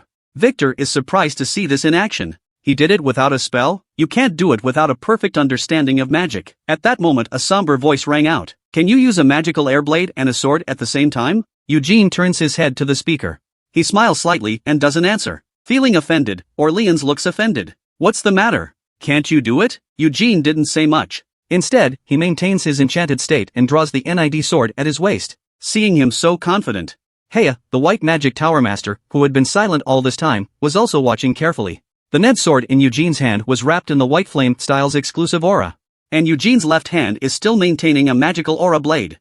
He's using magic and aura at the same time perfectly. Now even dolls can't help but marvel. Though the circle is built with star cores, it doesn't stop him from continuing to use the star core. The resonating core spins into a magical circle. It provides magic and aura at the same time. When Eugene's performance is over, Barolian asks Orleans, what do you think? Orleans is speechless. What can he say? He can't say he was just publicly punched in the face? But he quickly adjusted his state to say that. We need to talk. Barolian thinks there's no problem, of course. He kindly asks Eugene if he can step outside for a moment. Eugene is in a good mood after his successful performance, but he's still dignified enough to oblige. Then he left the crowd of people with different minds and turned away in style. But after Eugene's departure, Dulles reconfirms with Barolian, Master of the Red Tower, you really didn't teach him magic? His questioning annoys Balorian a bit. I've told you many times. Eugene hasn't been coached by anyone. He's been practicing alone for months, ever since he was introduced to magic. Duras was a little confused. Having no one to guide you and only having read introductory magic books, that alone gives him such a deep understanding of magic? At this point, Honan, who hadn't spoken for a long time, interrupted him. You have to realize, he's the man who walked out of Reinhardt. A descendant of the great Belmet. The whole continent knows how powerful their bloodline is. This young-looking woman is actually a 100-plus-year-old magical tower master. As the crowd discusses whether or not Eugene deserves to be recommended, she voices her opinion. You saw Eugene's magic earlier. While the same first circle. But his circle is definitely more than a normal circle. And the stability of his magical structure is amazing. Even the strength of the 4th circle's magic couldn't break him up. Honan agrees. After all, a descendant of the Great Belmed, the entire continent knows how strong their bloodline is. Judging by Eugene's distinctive magic, he thinks Eugene's a legitimate genius. Heya was just about to agree, but a man nearby interjected that Eugene was too young. It was the dissenting magician master, Chiron. Though he did recognize Eugene as a genius, but he thought Eugene was too weak, considering Acreon's prestige. Just let the Red Devil Tata master teach Eugene for a couple years. It would be more appropriate to make him so powerful that no one would oppose him. Council President Victor, on the other hand, feels a 17-year-old kid has already achieved this, though still young and not yet strong. But it was a good investment to bring him to Acreon early. It'll build a rapport with him, too. Although our relationship with the Reinhardt family is already well established. But granting Eugene a personal favor was a worthwhile thing to do. Orleans interjects with an objection. Even so, he's just an adopted son. He's not worth much if he's not going to be a patriarch. And Clock takes over with a smile. Indeed, Sean of the twins is the more promising of the patriarchs. It was originally supposed to be Liddell who succeeded as patriarch, but considering how he's tarnished their family's honor, he won't win the competition. But even if Eugene doesn't become patriarch, he'll grow up to be a very important member of the family. Victor felt the same way. But Eugene will have to leave the family if he gets married and has children. All the more reason to invite him to Acreon. Growing up, as long as he doesn't forget today's favor, he will be a powerful ally. Croc chimed in. I heard that Eugene made a big splash at the family ceremony 4 years ago. Reinhardt's immediate family has also recognized his potential ever since. With the support of Acreon, he has the potential to be the second Great Belmed. Hearing this, Orleans couldn't help but sneer out. You're going too far with your compliments. Crocodar, are you sure what you just said is what you really think? Clock's tone is also cold. What do you mean? What are you trying to say? Orleans taunts. I was thinking that you made a pact with imprisoned Demon King. Did his thoughts influence you? Clock laughs at his exasperation. Imprisoned Demon King has been busy with Helmet. Immediately afterward, he turned his words around and said in a morose tone. If I'm really under the control of imprisoned Demon King, I will use my powers more freely. You really don't have any brains at all. Orleans, though, was blackened by his scolding, but it also captures the point. How are you going to use your power? There was a moment of silence at this point. The atmosphere became subtle for a moment, but Clock's tone quickly returns to its original one. Because it's about the Demon King that makes me say things with aggression. I'm so sorry. And that's when Heya came out and said, let's stop this. Let's not get off the subject of the day. Since we've never been able to agree on anything, then why don't we settle this with a vote? Don't keep the boy waiting. Hornung thinks it's a good idea. He was the first to approve the issuance of an Acreon pass to Eugene.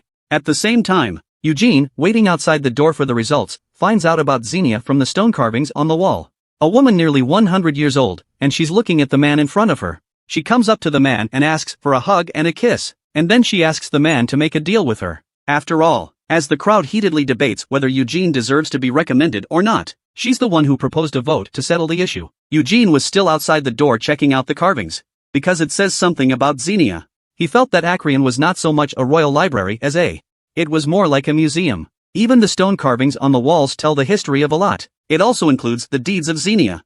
Eugene learned from this. Xenia's records are stored on levels 12 to 14. She's the only one who used 3 floors to store her records. At that moment, a cheerful voice calls out to him from behind him. Lord Heya of the White Magic Tower is approaching him enthusiastically. This woman is the strongest elf summoner today. The first being in history to sign a pact with 2 elf kings at once. Eugene asks if she has discussed the results.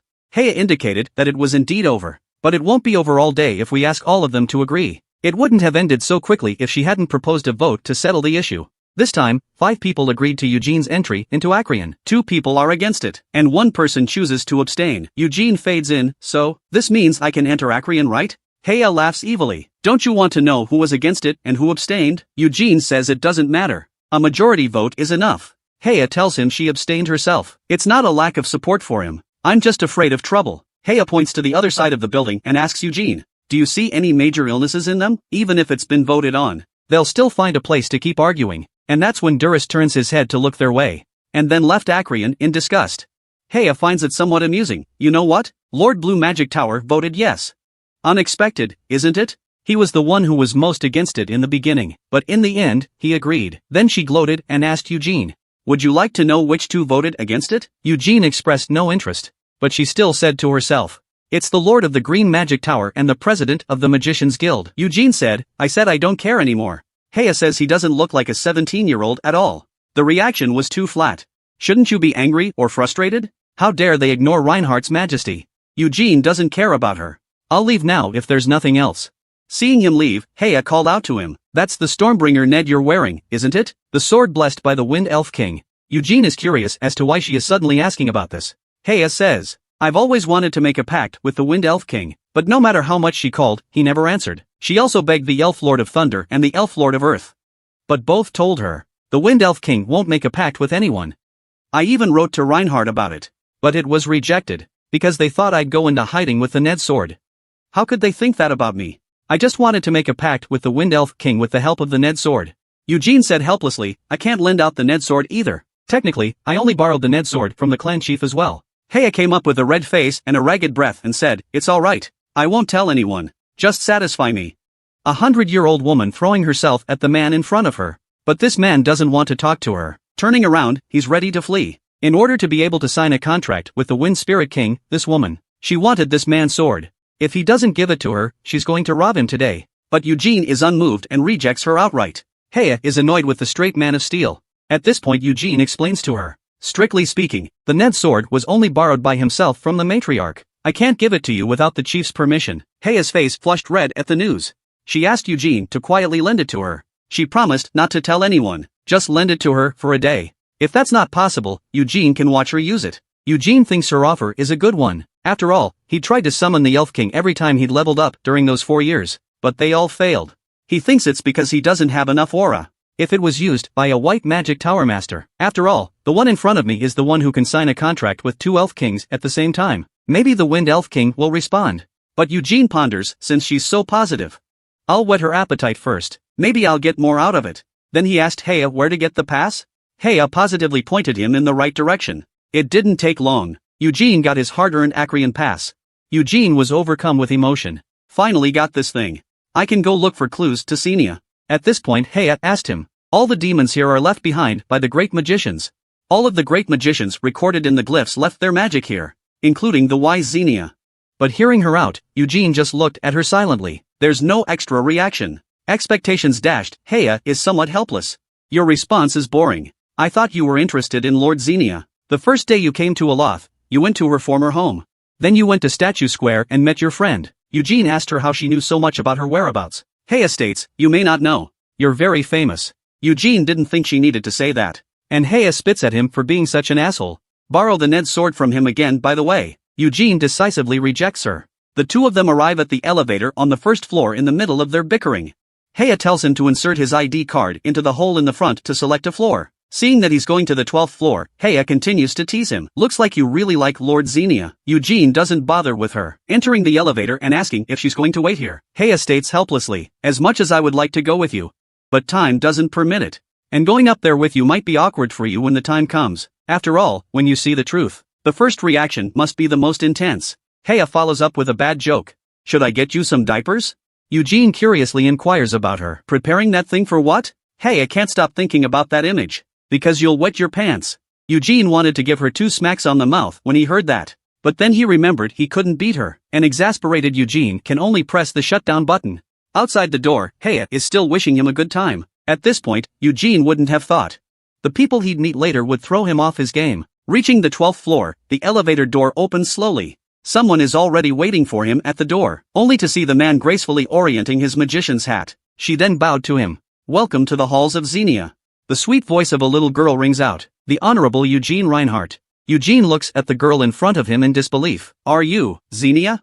The man looks at the little girl in front of him in shock. But the girl said she was just an apostles in charge of reception at Xenia Hall. Eugene recalled that Heya had said, there's even Xenia's apostles in here. Look at that familiar face. Eugene is still a little disbelieving. He questioned the young girl with some uncertainty. How did you learn that my name is Eugene Reinhardt? The young girl told him breathlessly. Didn't you check in at the first floor lobby? Realizing that he was overthinking things, Eugene is a little embarrassed. The young girl explains. All the demons here are connected to the Acrian magic system. We know who's coming in or going out. Eugene, realizing what was going on, asked what he should call her. The young girl happily says, Lord Xenia calls me Mel. Eugene is a bit disgusted. You mean Xenia named you after her last name? Isn't that a cool name? Mel looks at him with an innocent look on her face. Eugene looks at the short demon in front of him and wonders. Not only did Xenia make a demon that looked just like her, she named them after her. What is she planning? Eugene said with some uncertainty. Are all the demons here as human as you are? Mel says that's for sure. But I'm special. She created me based on her character. Xenia, partner of the great Belmont. Eugene recalls what Barolian had said during the family ceremony. He questions Mel. Isn't it taboo to create life with magic? Instead, Mel told him, she's not really a living being. I don't have a soul like other creatures. My body was created by Lord Xenia's magic. As for my consciousness, it's in there. And with that, Mel points to her rear. That's when Eugene turns his attention to the object. What the hell is that? Hearing Eugene's inquiry, Mel said majestically, pretty boy. That's a good question. But she tilted her head too high. Her magician's hat fell to the ground. She rushes back to pick up the hat and put it back on. But she's a little depressed about her failed attempt at being cool. But she soon introduced herself as if nothing had happened. That was the essence of Lord Xenia's life of magic. The book of magic called Witchcraft. Eugene is shocked to hear this. This is the book that is said to have been written before Xenia disappeared. Witchcraft in 3 volumes. He points at the thing in disbelief. I thought it was a book. Mel is a bit bemused by him. You're being obsolete and prejudiced. Her attitude upsets Eugene. What are you babbling about? And Mel says, it's normal that you don't understand. After all, even the Tower Master can't comprehend Lord Xenia's magic. Look at her smug little face. Eugene was lost in thought for a moment. The condescending attitude. That proud smile, all perfectly replicating Xenia's character. He reconfirms with Mel, was Xenia's character like this before she disappeared? Mel, on the other hand, says she's just Xenia's younger character. Lord Xenia is graceful and elegant. She seldom smiles, but she is devoted to researching and developing her magic. Thinking back to Xenia's lively and energetic behavior, Eugene couldn't imagine her as elegant or graceful. Eventually Eugene changes the subject. What do you mean your consciousness is in there? Mel explains, my consciousness is sustained by the magic of Wicca. 200 years ago, Lord Xenia allowed me to protect and maintain sorcery. After listening to her, Eugene began to walk toward the sorcery. He wanted to see how powerful the sorcery written by Xenia really was. The 5 of them once braved the Demon King's Hall for the sake of world peace. The warrior Hamel stayed there forever to save his brother. This beautiful woman was devastated by his death. Now reborn and returned, he comes to the ruins left by the woman. The Lord of the Red Magic Tower once said to Eugene, the first time I saw Wicca, I felt like my life's work in magic was a joke. Now he understood why Barolian had said it. This is far beyond the realm of ordinary magic. He asked Mel, you already knew that Xenia was going to retire, didn't you? Mel said, of course not. Lord Xenia's retirement was very sudden. No one, including me, knew about it. But even so, magicians of renown came to interrogate me about her whereabouts. Even if I said I didn't know, those incapable assholes still go through my memories. Even if there's nothing to be gained, they still come every few decades. Hearing her tell her story, Eugene is well aware that those people are looking for more than just Xenia. If the magicians of Aloth hadn't respected Xenia, they would have dismantled her for research. At this point Eugene asks Mel, Witchcraft is the most famous magic tome. Are all 3 volumes here? And Mel says there's only the first volume here. Xenia took the last 2 volumes with her. Immediately following Mel's curiosity, you seem very interested in Lord Xenia. Eugene replied calmly, what magician wouldn't be interested? Really? But you're not a traditional magician. Speaking of which, this is the first time I've met a descendant of the great Belmotter. As far as I know, Lord Xenia has never had any contact with House Reinhardt since returning to Aloth. Eugene knows this. In Reinhardt's account, Belmont never contacted his then companion again after his return. Until Belmont's funeral, Xenia and Anise and Moron were reunited. Eugene couldn't figure that out either. Even as unsociable as Belmont is, he shouldn't have stayed out of contact with his buddies until he died. With curiosity, Eugene asks Mel, did Xenia ever mention his partner? Mel responds crisply, of course she has talked about it. Lord Xenia mentioned Moron the Fool, also called Anise a cunning woman. Eugene sweats a little at these nicknames. He inquires as to what Xenia calls Hamel. Mel blandly says, idiot, piece of shit, retarded asshole. Eugene is offended. Didn't you say she was noble and elegant? That was in front of outsiders. Alone, she's always sad when she mentions her partner, especially when mentioning her former partner Hamel. She's in the most pain. Eugene can't say anything about that in his current position. He asks if Xenia has said anything about Belmet. At this point Mel's demeanor turns cold. For Belmet, she had no praise or curse to offer. Never mentioned him. Can you believe this little girl lived to be hundreds of years old? The man sees her sadness and tries to comfort her by touching her head. But he's rejected. Just now, the 2 of them went to Xenia's portrait to look at it. Xenia is still smiling in the portrait. Eugene discovers this painting is the same as the one he saw earlier in the former residence. At this point, Mel points to the portrait and says the smile is fake. Lord Xenia has never smiled like that before. Back when Mel was first created, to accurately replicate Xenia's character, she had asked Xenia, "Why do you have a smile on your face in the portrait, but in reality, you're always sad?" At the time, this question left Xenia silent for a long time. Then Xenia told her, "If it is to be passed on to future generations, it's better to have a smile on your face than a sad one." Mel says she can't leave Acreon, but she also knew there was an identical portrait hanging in her former home. The smiles on the portraits are all unauthorized additions by the artists. Lord Xenia doesn't like that smile, but as she said, it's always nice to leave a smile to be seen. See the sadness written on Mel's Xenia-like face. Eugene is a little upset. He subconsciously reaches out to touch Mel's little head for comfort. But Mel, who was noticed, slapped his hand away. "Kid, you crossed the line." Seeing Mel's displeased face, Eugene apologized. "I couldn't help it. I'm sorry." Mel thrusts her hips and gets angry, "Even though I look small, but I've been around for over 200 years. You must not be rude." After the unpleasant interlude, Mel takes Eugene on a tour of Xenia Hall. Mel explains to Eugene by pointing to the magical equipment in front of him. That's one of Lord Xenia's favorite pieces of equipment. And she's talking about Xenia's staff, Akasha. Eugene was surprised by this. He didn't expect the staff to be here. Mel has a wicked grin on his face. "Haha, I knew you'd be shocked to see it. It's rumored that there's a fairy tree that only grows in the Sama forest, a sacred place for elves. The world's most powerful staff, the Akasha, was made from the roots of that tree. The elves believed that this tree held the spirits of their ancestors. Its roots support the entire world, and the mighty elves used its roots to make a staff for Lord Xenia. And Eugene knew it well. Xenia is neither an elf nor a half-elf, but she is closely related to elves. She doesn't know who her parents are. She was abandoned as a baby in the Sama forest. A passing elf was drawn to her by her cries and searched for her, and so she was taken to where the elves ruled. At first the elves did not accept Xenia, but after realizing her great magical talent, the elves recognized and taught her elven magic. Mel continues to explain. Lord Xenia was the first to have a staff made from the fairy tree, but that's not all. Do you know what that red gem is? That's... Eugene interrupts her. "That's a dragon's heart." Mel says, "That's right, there are only two staffs in the world with a dragon's heart. One is Akasha.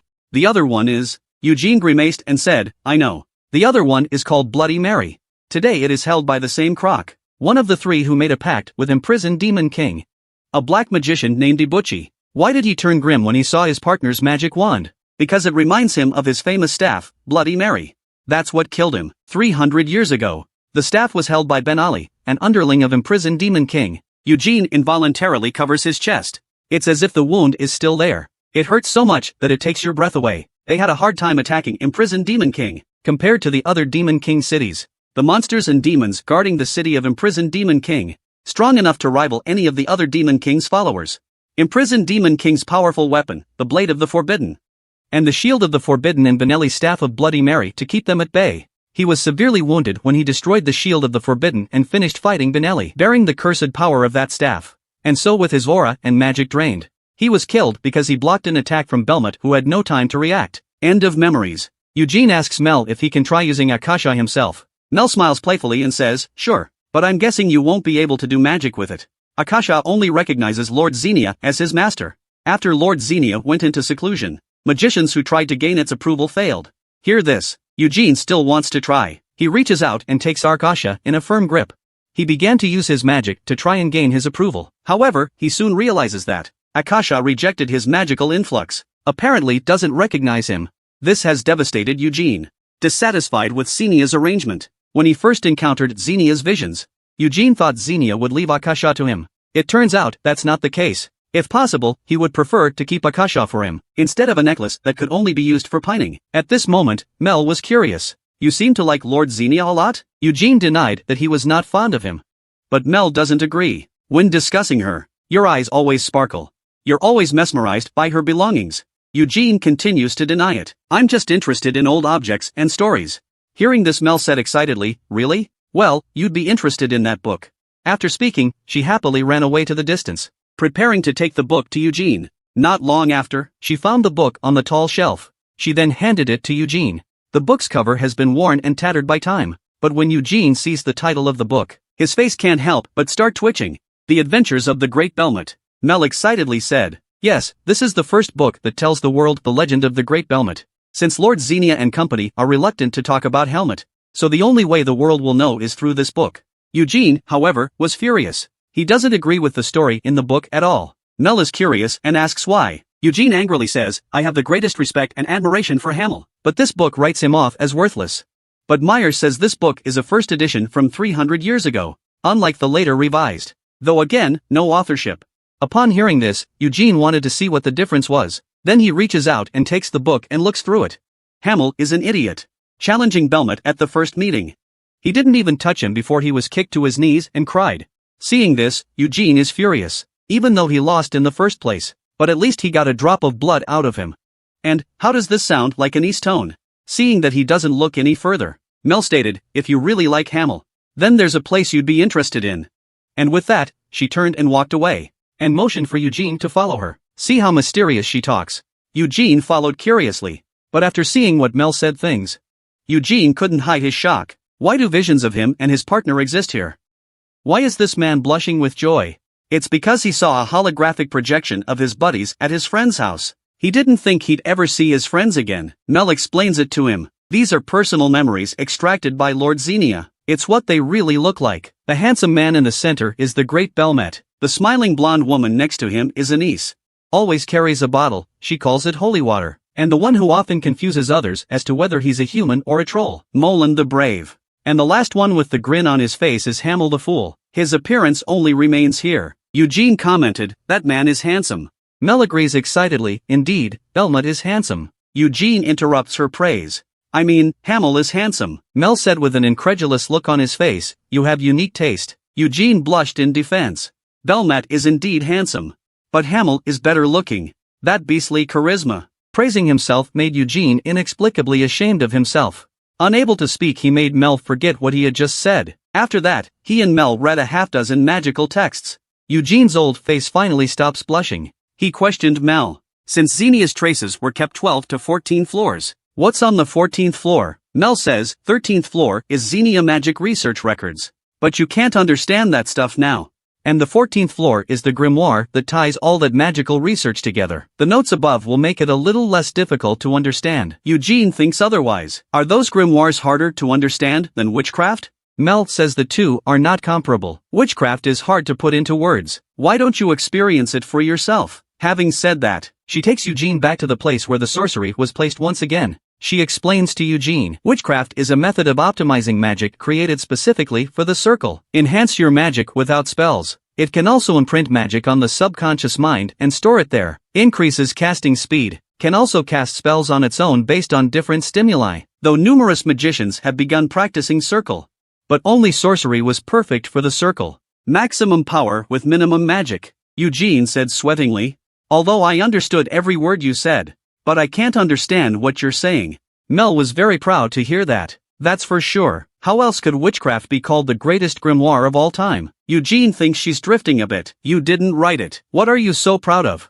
I don't get it. Eugene simply asked Mel directly, how can I read witchcraft? Mel shows him the steps, closing his eyes and placing his hand over the sorcery to imbue it with magical power. You'll read it naturally. Then according to her, Eugene approached the circle, raising his hand to touch the sorcery. He then mobilizes his magic and pours it into the sorcery. At this point, Eugene is a little apprehensive. His magic circle was converted from the white flame style.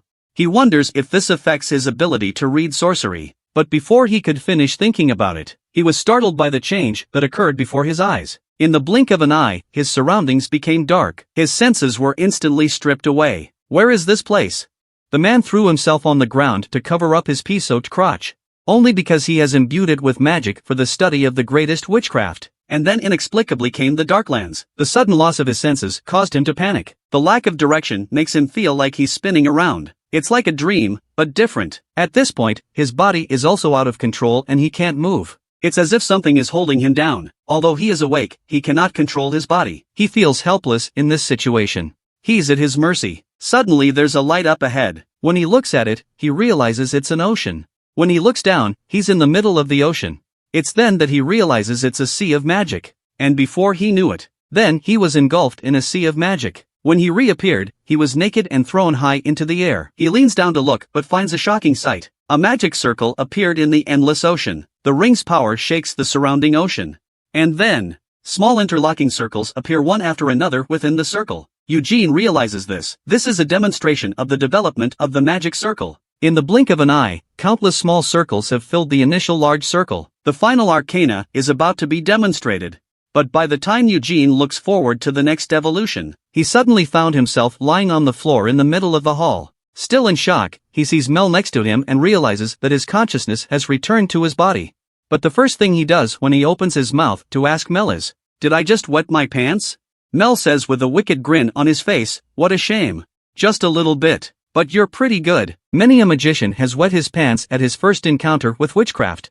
All you did was foam at the mouth and pass out for 2 hours. You know, the master of the white magic tower and the master of the blue magic tower were not immune to this embarrassment in the first place. You're much more powerful than they were. Hear that? Eugene recalls the time when Heya reminded him not to pee in his pants. Eugene is black and blue at this, so it's not a joke. It's Heya who already has experience. At this point, Mel asked what he had received. Eugene states awkwardly, "I feel like I understand the general idea though, but it seems like I didn't understand anything. I see the formation of a circle. I also see the creation and splitting of countless smaller rings, but in the end, I only saw it rise to 9 circles." Mel proudly said, "When Lord Xenia created sorcery, she has reached the 9th circle. But she continues her research. Eventually she manages to go beyond the boundaries she set for herself and reaches the next level. That is the realm known as the Black Hole of Eternity. And only Lord Xenia has attained it. There have been many magicians who have tried to break out of their shackles since then. But none were able to cross the 9th circle. Though it's hard to reach the Black Hole of Eternity. But casting magic through it, it's actually very simple and powerful. For example, a small fireball cast by the Eternal Black Hole realm. It's even more powerful than the top-level Inferno fire from the 9th circle. And although it can't be confirmed, but Lord Xenia of the Eternal Black Hole realm can actually kill the Demon Lord alone. Eugene doesn't say anything about this. It's not unusual for Xenia to come back from Helmut stronger as she continues her training. Even the unappealing and hopeless Anise. And Moron, whose brain is full of muscles. And Belmont, they've all definitely gotten stronger. But why haven't any of them challenged the Demon Lord again? Eugene couldn't understand their behavior. Knowing this, he was left with nothing but anger. What the hell were these guys thinking? Are we really expecting the Demon King to change his ways?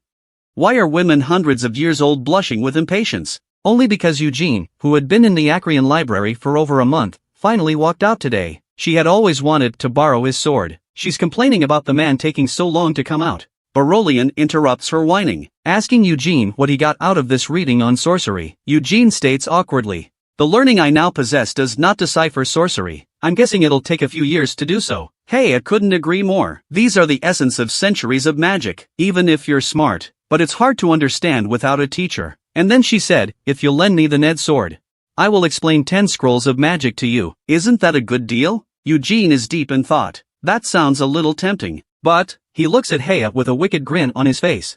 "Do you have anything else in there for me to choose from?" Seeing this, Heya also understands, laughing at Eugene for being such a negotiator. She then lists a laundry list of magical staffs she owns and tells Eugene, these can be used to easily control magic and simplify spellcasting. Eugene wasn't too interested. Barolian aids in a well-timed aside. He also has a nice staff he can lend to Eugene. Heya questions Barolian with an irritated look on her face. "Why are you interfering?" Barolian dislikes her back. "Didn't you sign up 2 elf kings? Why are you still greedy?" Heya understands what Barolian is thinking. It's the fear that she'll sign another elf king, thus upsetting the delicate balance between the tower masters. But she's still upset. "You don't know me after decades of friendship? I don't want to be a part of that shit." Barolian is non-committal about this, says so, but it's easy to be fickle when you have too much power. Seeing that Barolian didn't believe her words, Heya had to swear on his own magic that she would never engage in any power struggle. Barolian was quick to agree. "Now that you've made it this far, I have no reason to stop you." Heya, on the other hand, has a question mark on her face. After reacting, she was furious. "You're such a bitch. So you were waiting for me here." That's when Eugene rammed her in the muzzle. "I don't need a magic wand."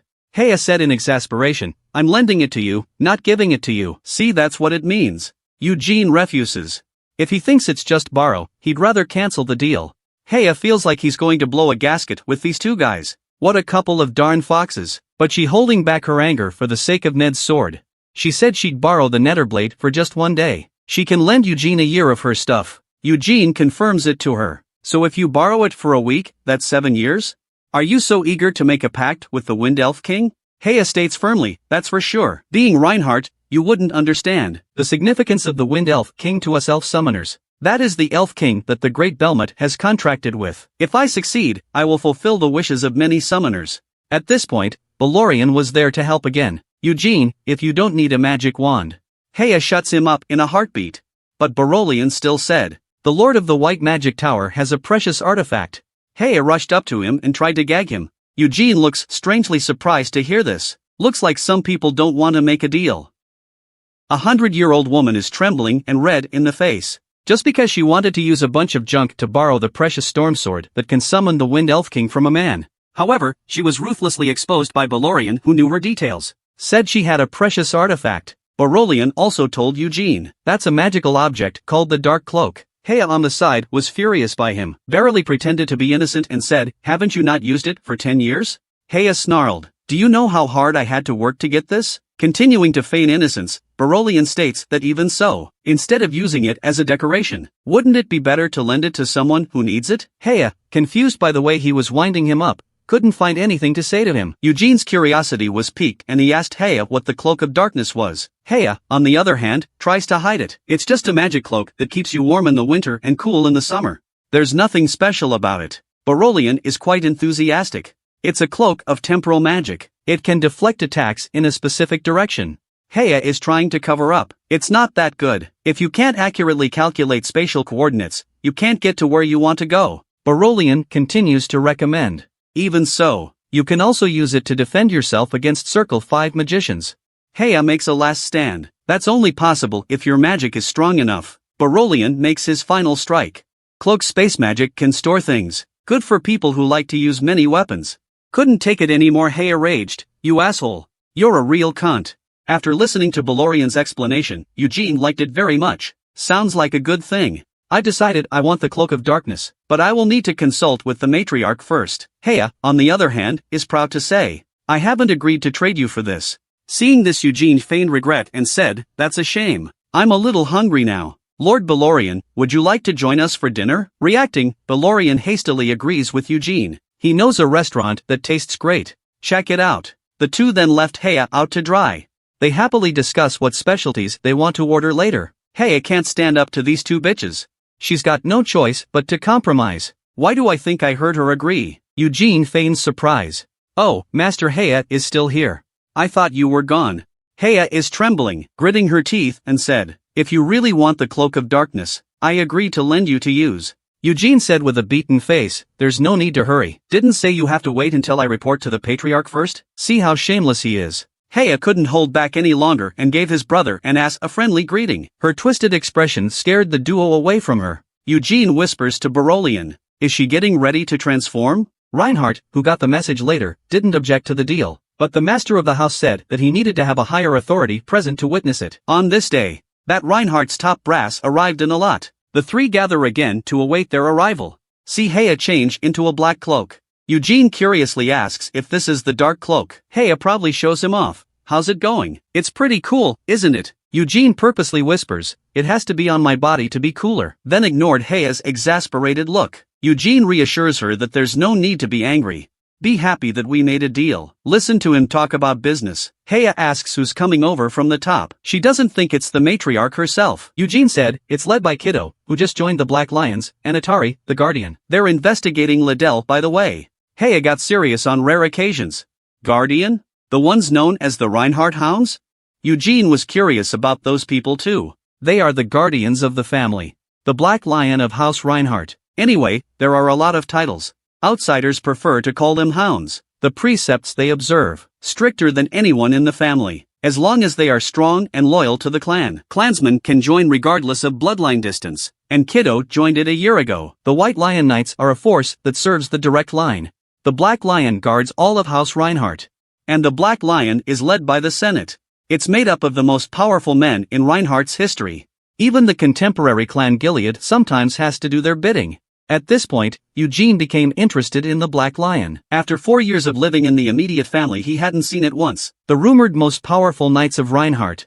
Eugene can't wait to see how strong they are. While several people are waiting for the arrival of the Black Lion, Reinhardt's wagon has arrived. But what Eugene didn't expect was, inside the car was a girl who had been thinking about him for a long time. What did the man see that was so shocking? It's because he didn't expect the woman in front of him to be here. Just now he was waiting with the two masters of the Red and White Magic Tower for the arrival of the family's top officials. White Tower Master Heya did have some disdain for his family, mocking the fact that they probably won't find a place to land. Her words make Eugene a little confused. Haven't you always respected the great Belmont? Heya sneers, it's Belmont that I respect, not the Reinhardts. I don't like families where the direct line is overpowering the collateral line. Balorian stops her from continuing her ramblings. If you really want to borrow Ned's sword, then you should hide that attitude. As we speak, the aircar, which has not landed in half a day, finally finds a parking space and settles down. Heya doesn't agree with Barolian. I will not grovel to them. I deal with them on equal terms. And yet, less than a second of decency. Heya's face is covered in snot. I'm trading my favorite cloak with them. Eugene on the side told her not to wipe the snot with the cloak. That's what he'll be wearing afterward. While they were arguing, the door to the carriage in front of us slowly opens. The man who gets out is Shire Reinhardt, who we haven't seen in a long time. Eugene is very surprised by this. He didn't expect Shire to follow the Black Lion's men. He was looking forward to seeing Black Lion's men, but it's Shire who comes down first. He's a little confused by Shire's arrival. Shire calmly explains to him, "My mother's birthday is coming up. I'm here to buy a birthday present. I'm also stopping by to see how you're doing." After speaking, Shire looked forward to Eugene's reaction. But Eugene is calm when he hears this. "Dumbfounded," he said, "so that's how it is." His reaction made Shire a bit irritated. This fucking idiot. As Shire is feeling lost and helpless at Eugene's reaction, a man slowly emerges from the carriage behind her. This person is Kid, the younger brother of the current patriarch, the same teacher who taught Eugene for 4 years. He greets Eugene happily. The bearded man who comes out behind him interrupts their conversation. "I know it's been a long time since you've seen each other, but I'll leave time for you afterward. Now let's get on with the business of the day." Although I've never seen this bearded man, but Eugene could feel he was strong. Judging by the muscles he couldn't even wrap his clothes around, and the way he walked, must be a master of the spear. Before Eugene can finish his analysis, once again, a man steps out from behind the bearded man. Judging by this man's thin frame and his aura, he must be a magician. Guess he's here about Liddell. Eugene looks behind the magician. As for the one behind him, it's... She must be the high official in the Black Lions, Adelaide. I didn't realize she was so young. And... Eugene looks into her powerful palm. It's covered by the glove, but you can still see a bit of it. Neither a hand that fights with swords nor spears. Looks like a fighter who fights with only 2 fists. This is really an amazing person. That valiant woman is 100 years old. Not only is she young and beautiful, and a powerful fighter. At this point, the woman comes up and greets Barolian, 20 years. "I heard that you became the Lord of the Red Magic Tower." Balorian said helplessly, "I told you when I met last time, I will soon ascend to the throne of the tower." Atari then stated, "Did you say that? It's been too long for me to remember. But it doesn't matter." After saying that, she turns his head to Eugene, who is off to the side. "You're Eugene Reinhardt?" Eugene bows to her respectfully and identifies himself. However, what Adelaide said immediately afterward left Eugene dumbfounded. She claimed to be Eugene's aunt, but told Eugene not to call her that. It makes her look older. Eugene was surprised by this. She's the housemaster's aunt? But remembering the ages of Barolian and Heya, Eugene quickly calms down. At the moment, he's more concerned about the fact that someone of this caliber came all the way here. And then Barolian smiled and said, "It's windy out there. Let's go inside and discuss this." Then the crowd entered the Red Tower. They were seated at the parlor table. Adelaide Reinhardt is the sister of the last matriarch. She is also not married. She joined the Black Lions and is now the leader of the Third Order. Risen Reinhardt is the vice-commander of the Third Order of the Black Lion, from one of the side families. Paco Reinhardt, also from the Third Order. He's from a rare family of magicians. He's in charge of the specifics of today's transaction. At this point, Paco reconfirms the transaction. For each day the Stormsword NID is lent. The dark cloak of the Lord of the White Magic Tower will be loaned to Eugene for 1 year, right? A lazy Heya on the sidelines confirms his statement. Meanwhile, he's told to hurry up and get it over with. Don't waste each other's time. Paco, who has received an affirmative answer, will say no more, casting a spell to summon a prepared contract. Heya carefully examines the contents of the contract, in case there is any chance of fraud. Soon Heya questions it. "What do you mean I'm not allowed to risk destroying the Ned sword? And what is the cost of destroying it?" "The price to pay is your life." Atari, sitting by the window, answered her question. The Stormbringer NID is a valuable treasure. If you want to borrow it, you must be prepared to risk your life. Heya thinks she's overstating her case, and she's provoking her. My life is also immeasurable. What's the math on that? Atari is fine with that. In a lot it might be as you say, but not in Reinhardt. Seeing that the atmosphere is inexplicably tense, Paco intervenes to calm the situation. It doesn't cost you your life right now. I respect you as a magician, too. I don't think you're going to try to destroy Ned as a medium when you try to sign with the Wind Elf King. That's just a treaty to prevent that from happening. It's not too late to talk about the cost when it does happen. He's making Aya very uncomfortable. So this deal is going to be your Reinhardt's call? The cigar-chomping Atari responds. You can choose not to borrow it if you don't want to. If it weren't for the Patriarch, I wouldn't be here to talk to you. Heya doesn't give in either. Those who didn't know thought you came here just for me. Heya meant what he said. Atari pulls out his pocket watch and blandly says, indeed. I'm here for something more important, not for something as trivial as this. I'll be meeting with Crocker in an hour. Have him accompany me to Arlot's prison. Interrogate the dark magician who dared capture Liddell. His words make Balorian blush. It was agreed that this would be done according to the laws of Aloth. That's not the same as Gilead's decision. Why is a nearly 100-year-old man's face black? Just because a woman the same age as him disregarded the agreement he made with the head of the family in the first place. Prepare for a private interrogation of the black magician. The woman is fine with it, though the master of the house has made a decision. But for the black magician who tarnished the family name, the Senate wasn't about to let go of. Eugene holds back a smile as he watches her pull an oversized pocket watch out of her shirt pocket. He hasn't seen anyone put anything uncomfortable and heavy in that place. Heya was curious, too. Why do you wear a watch and a pocket watch? And why do you hold a cigar in your mouth without lighting it? But Atari ignored her boring question. I have received permission from the royal family of Aloth. Instead of getting all wound up about it, I'd rather let us do the interrogating. But Eugene understands. It seems the family gave too much. It took the royal family to allow the Black Lion to interrogate the Black Magician. At this point, Atari asks Heya if she's made up her mind yet. She doesn't have time for this. Heya is thinking about time. If the contract with the Wind Elf King is completed within 3 hours, I'll have my cloak back in 2 months, tops. In that case, there's no reason to hesitate. She signed her name without saying a word. Eugene then puts on his handsome cape. His hair was combed back to its adult form. And Heya finally got the coveted Ned sword. At this point, Eugene sees Atari staring straight at the cloak. He thought to himself, this woman must be up to something. As expected, Atari praised the design of his cloak. The collar looks like a lion's mane. It reminds me of the Reinhardt logo. The colors just don't match. It would be better if it was white, like a white inflamed flame. Its current color seems to suit the Black Lions better. Eugene's eyes widened after hearing her long speech. Pretending not to understand or respond, Atari sees how unintelligent Eugene is. Again staring at Eugene without a word, Shire comes out just in time to ease the awkwardness. Give her the cloak. She wants to wear it. Eugene said proudly, she didn't say she wanted to wear it. Shire re-emphasizes. That's what she meant. Eugene turns his head to see that Atari has taken off her cloak, and the invisible oppression. He can only hand over the cloak reluctantly. Try it on. Atari nonchalantly pulls the cloak over her and drapes it over her body. She then strikes a series of flirty poses. She's a real show-off. Finally got what she wanted, she was so comfortable after being handsome. The dark cloak's rating has gone up a notch. Upon returning the cloak to Eugene, she suggests a correction. It would be more stylish to get a family crest on it. To which Heya protests loudly and angrily, I'm just lending it to you. I didn't give it to you.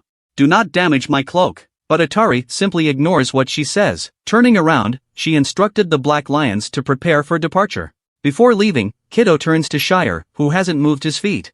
Why don't you follow me? For his urging, Shire has already thought of an excuse. I will wait with Eugene until you return. And then the two of them went out into the street, preparing to pick out a birthday present for the head of the family's wife. Eugene takes the opportunity to tell Shire about stumbling upon Sean's fondness for rabbit ears. Wants Shire to correct Sean's hobby. Shire gets a chill, I'll tell my mother. But this is not the outcome Eugene was hoping for. He told Shire to just tell Sean politely. Shire agreed. And asks Eugene, pretending to be casual. You don't like rabbit ears. What type of ears do you like then? Eugene says he prefers normal. Time to go pick out a gift.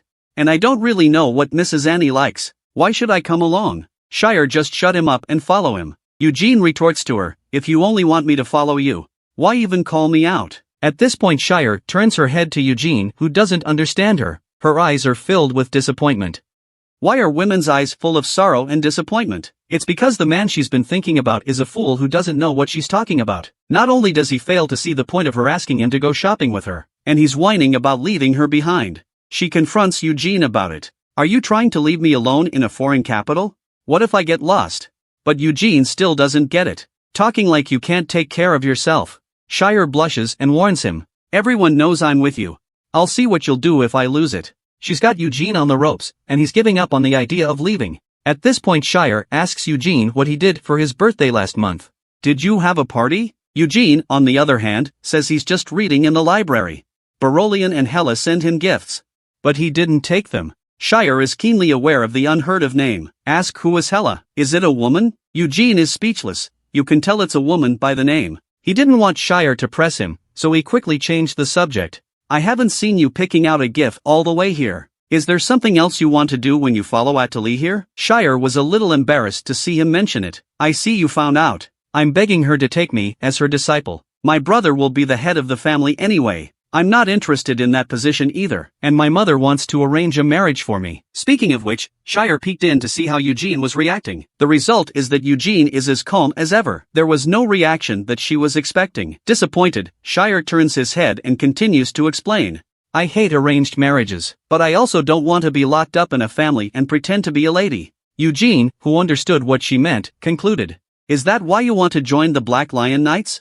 Shire says she can't join right now, but she wants to be mentored by Atari first. Seeing that she's starting to try to go her own way instead of trying to rely on her family for survival, Eugene is gratified. He then asks her how Sean is doing. Shire is a little surprised to hear his compliments. That's a rare compliment. As for Sean, you have nothing to worry about. He's always talking about you. He even asked me to ask you for tips on practicing the white flame style. Eugene, who heard this, asked Shire, is Sean up to 3 stars yet? Shire says no, same as when you left. Still 2 stars. Then Eugene asked if she'd seen Liddell. He'd only heard that Liddell had gone back to the family. He doesn't know how it turned out. Shire is disgusted about Liddell. I heard that Disney got a magician to teach him at home. He's already done that stupid thing. And yet they let him continue to learn magic, but he's not going to be clan leader. Let him be. Shire wraps his arm intimately around Eugene when he finishes speaking. Let's not talk about the unpleasantness. Take me to a good meal. Eugene, who heard this, reminded that there are plenty of restaurants in the area, but the taste is not as good as the family's. Shire, however, looks meaningfully at Eugene. It doesn't matter what it tastes like. Regarding food, it's not just the flavor that matters to look at. Ambience is important too. Meanwhile, in the prison on the other side of a lot, Ryzen wipes the blood from his hands indifferently. It's really useless. I can't believe he died like that. See this. Atari concludes. He would not confess even after being tortured to death. Looks like whoever's behind this is pretty good at what they do. How could such a lowly dark wizard have access to the firstborn? Probably had his fear removed by magic. He wouldn't have the guts otherwise. At this point, there's a voice analyzing the matter from the sidelines. I think he's desperate. Decades of practicing black magic with no results. If he die of old age, the soul will be taken by the demon of the pact. No chance of reincarnation, so he had to take the risk. Even if it means trouble. But if he succeeds, he'll be out of the woods. But Atari interrupts his analysis with indifference. I've heard that Duke Bella, the Queen of Dreams and Demons, is not involved in this. What are your thoughts on this? Crocodile, Lord of the Dark Tower. This man who is the devil's servant is a good and warm-hearted man. Not only did he lead the other side to interrogate his men to death, he's also answering their questions. But At-Talit clearly doesn't trust him, coldly questioning the Queen of Dreams about her involvement in the matter. Clock is helpless to do anything about it. I don't know why you keep targeting me. I've apologized respectfully enough in this case. Atari, however, is unimpressed. Compared to an insignificant black magician, it makes more sense to suspect you're behind this. Crook doesn't agree with her. Am I doing myself any favors by doing this? I would never have left such an obvious trail if I were really behind it. So much so that you suspect me. And Sir Atari, I have many enemies. I serve imprisoned Demon King, and I thank him for his trust and love. But this has upset many in Helmet. They're trying to get me in trouble.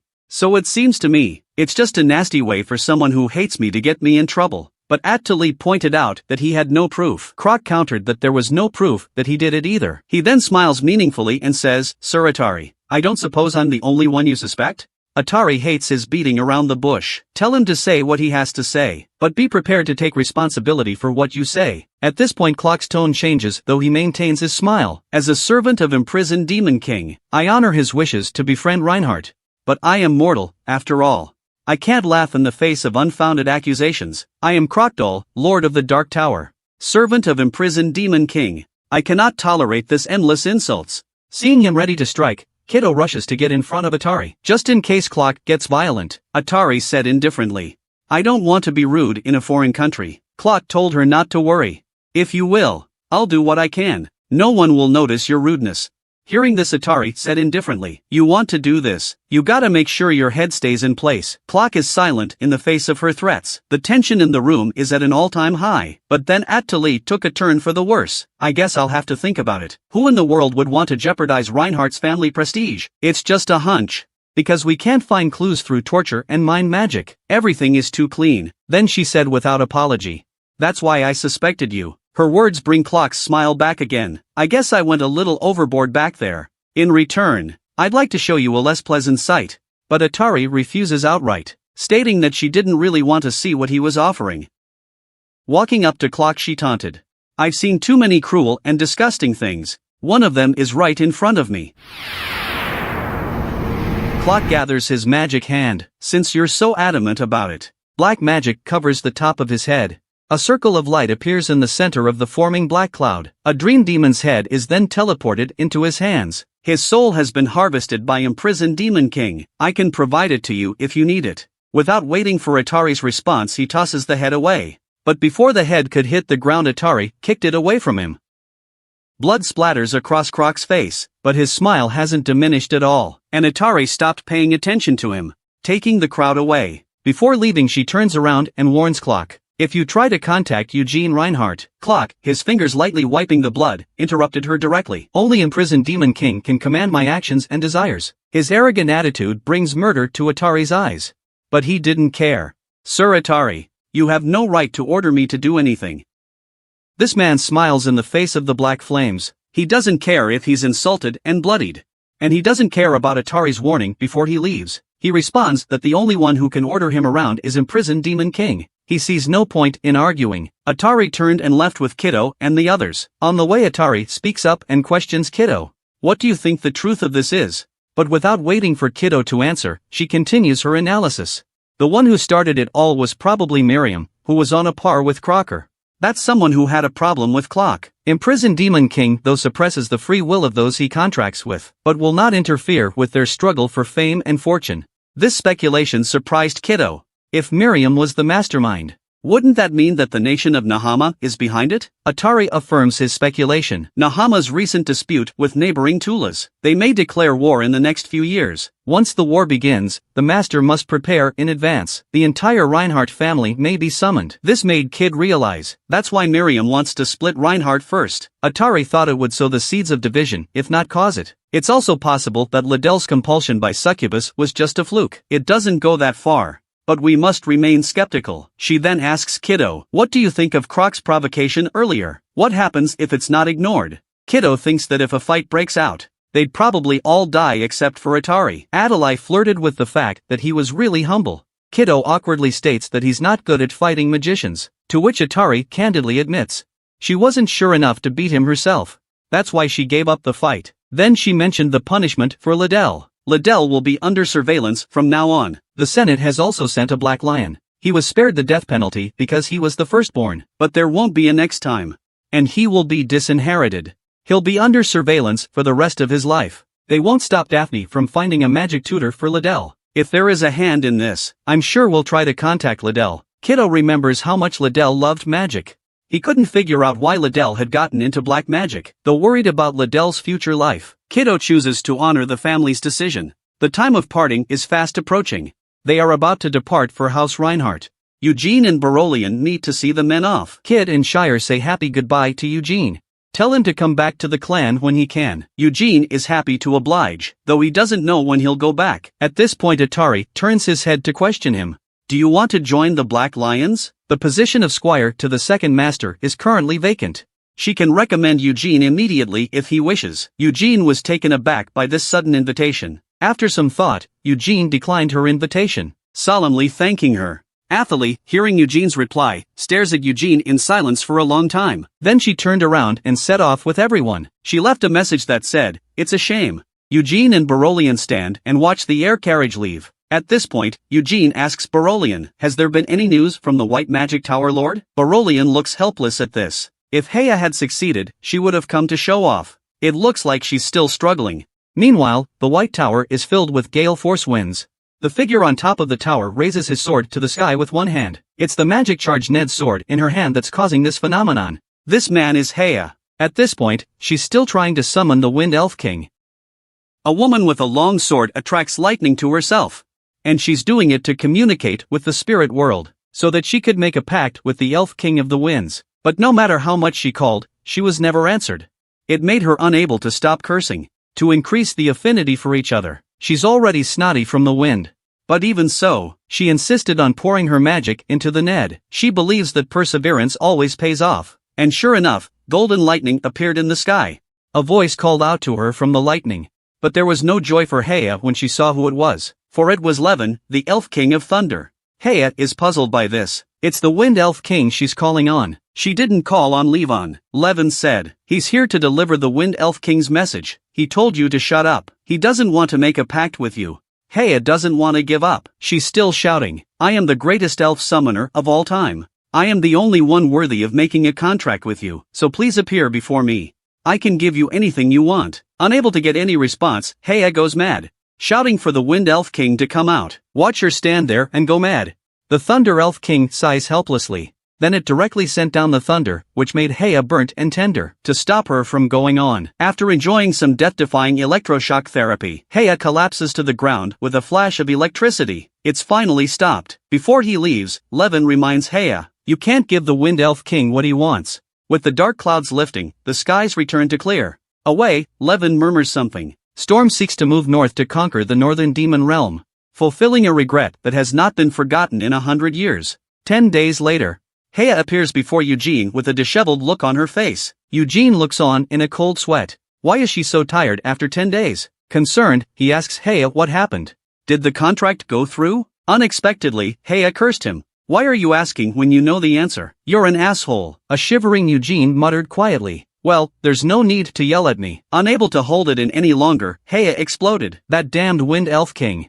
Blah, blah, blah. Meyer jumps out of his chair. Finally unable to take it anymore, she walks straight toward Heya. She came to Heya's side. She warned, Ms. Wet Crotch, please keep quiet. But her claim made Heya scream in anger. Eugene can only plug his ears and suffer in silence. He interrupts Heya's madness. Is it true the Wind Elf King didn't sign with you? Heya angrily dislikes he back. She states that she has no need to lie. Eugene, who had gotten his answer, patted his cloak. It's exactly 10 years straight to the day. Give me back the sword now for a discount to 9 years. It took a long time for Heya to respond. 9 years? She hurriedly handed Eugene back his Ned sword with trembling hands. She is devastated at the loss of her sword. Please take care of the dark cloak. Eugene can only sympathize. Let her go home and get some rest. After sending Heya away, Eugene reads the book of published adventures again. This paragraph is about the encounter with the giants. They're big, they're thick, they're invincible. Back then, tens of thousands of troops gathered to stop the attack of the Demon King's lackeys, the giants. Although the difference in size was too great to overcome. But the people of the time were not alarmed, because the great Belmet was at their side. A giant of 10,000 feet tall mercilessly trampling on human homes. But mankind was not alarmed by their arrival. Even if the giants were 1 against 1,000, and there were many of them, they could not bring mankind to its knees. Because at this moment, the great Belmont is at their side. His arrival was inspiring. The knights swore an oath to follow him. Despite what the knights say, it's just a way of rubbing off on Belmet's reputation so he can be remembered for generations to come. After all, they're not good enough to be in it. There's only one person who can really fight alongside Belmet, the warrior Hamel. Belmet's most trusted companion. The tacit understanding between the two is unmatched. Belmet signaled Hamel to attack the giant's left arm. He in turn fends off the giant's strong right hand. But Hamel says he's more interested in attacking the right hand, only because he thinks he's no worse than Belmutter. Facing the immensely tall giant leader Cole, only the two of them could have such a light-hearted conversation. Because only the Holy Sword can cut off the power of the devil who protects Cole, and the Holy Sword only recognizes Belmet as its master, so Cole was finally killed by Belmet. And finally, the other giants were incinerated by the magic of the beautiful Xenia. After reading this story, Eugene is pretty sure it was either written by Xenia or Anise. Mel is stunned by his words for a long time. Then disgusted, she tells him not to say such crazy things. Eugene explains awkwardly. There are a lot of noble adjective classes used here in the face of Xenia. But Mel retorts that that's insulting to Xenia. After all, who writes about themselves with so many adjectives? She then threatens Eugene with a raised fist. If you ever insult Lord Xenia like that again, I'll punch you in the chest. Eugene doesn't dare to argue with her anymore. Eugene says he needs to get some air. Mel curiously asks where he's going. Eugene tells her he wants to try his hand at witchcraft again. But Mel doesn't feel right about it. Thinks it's a bit arrogant to try again at his level. And Eugene thinks it's more fulfilling to challenge the impossible, doesn't he? Mel follows him and mocks him. You always fail. What's there to brag about? For 10 days Eugene has been trying his hand at witchcraft. But now he still can't reach the black hole of eternity. An eternal black hole is a huge circle containing an infinite number of smaller circles. It enhances any magic thrown into it. And Eugene is replacing the circle with a white inflammation style. So he's going to form more circles that way. In his previous life, he gathered the strengths of many families to practice magic power. Xenia also helped him correct it. Eventually, he creates his own magic. It took him just 1 second to explode all his power, because his aura is formed in an explosive manner. With that alone, he easily severed the giant leader's finger. Even Belmont praised his superb fighting talent. For him to pay high prices for cheap cultivation methods, though Xenia was puzzled. But she was also surprised that he could be so powerful with all this garbage. That's how good Eugene is. A miracle in the form of a miracle. At this time, Eugene once again entered the sorcery to realize the black hole of eternity. Now he won't pass out at the sight of a black hole. Already able to see how magic works, and how the infinitely recreated smaller circles within the larger circle are formed. Eugene is convinced that it is possible to reach the level of eternal black holes with the white flame style. In Eugene's continued attempts, 2 years rushed by. The man practiced magic every day without eating or drinking. The ocean of magical power is a place where one can realize the supreme law of the land. Every day for 2 years has been boring and fulfilling. It's summer after 2 years. In the library of Acreon, Eugene, 19, is working overtime on his thesis. He's too focused. Mel called out for a long time before he responded. Mel had no choice but to repeatedly warn him to pay attention to rest. Let's go get some lunch and come back. Eugene says he's not hungry. Leaving now would interfere with his writing thoughts. Mel doesn't understand why he's in such a hurry to write his thesis. Besides, it's easy to make mistakes in such a hurry. But Eugene thinks he's calm now. There's nothing wrong so far. Mel's not happy with his answer. A normal magician would take decades to complete his thesis.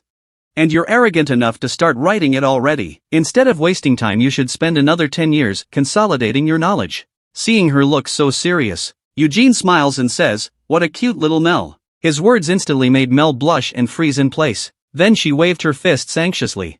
"I'm over 200 years older than you. You need to learn to respect me." Hear this. Eugene responds with a bad smell.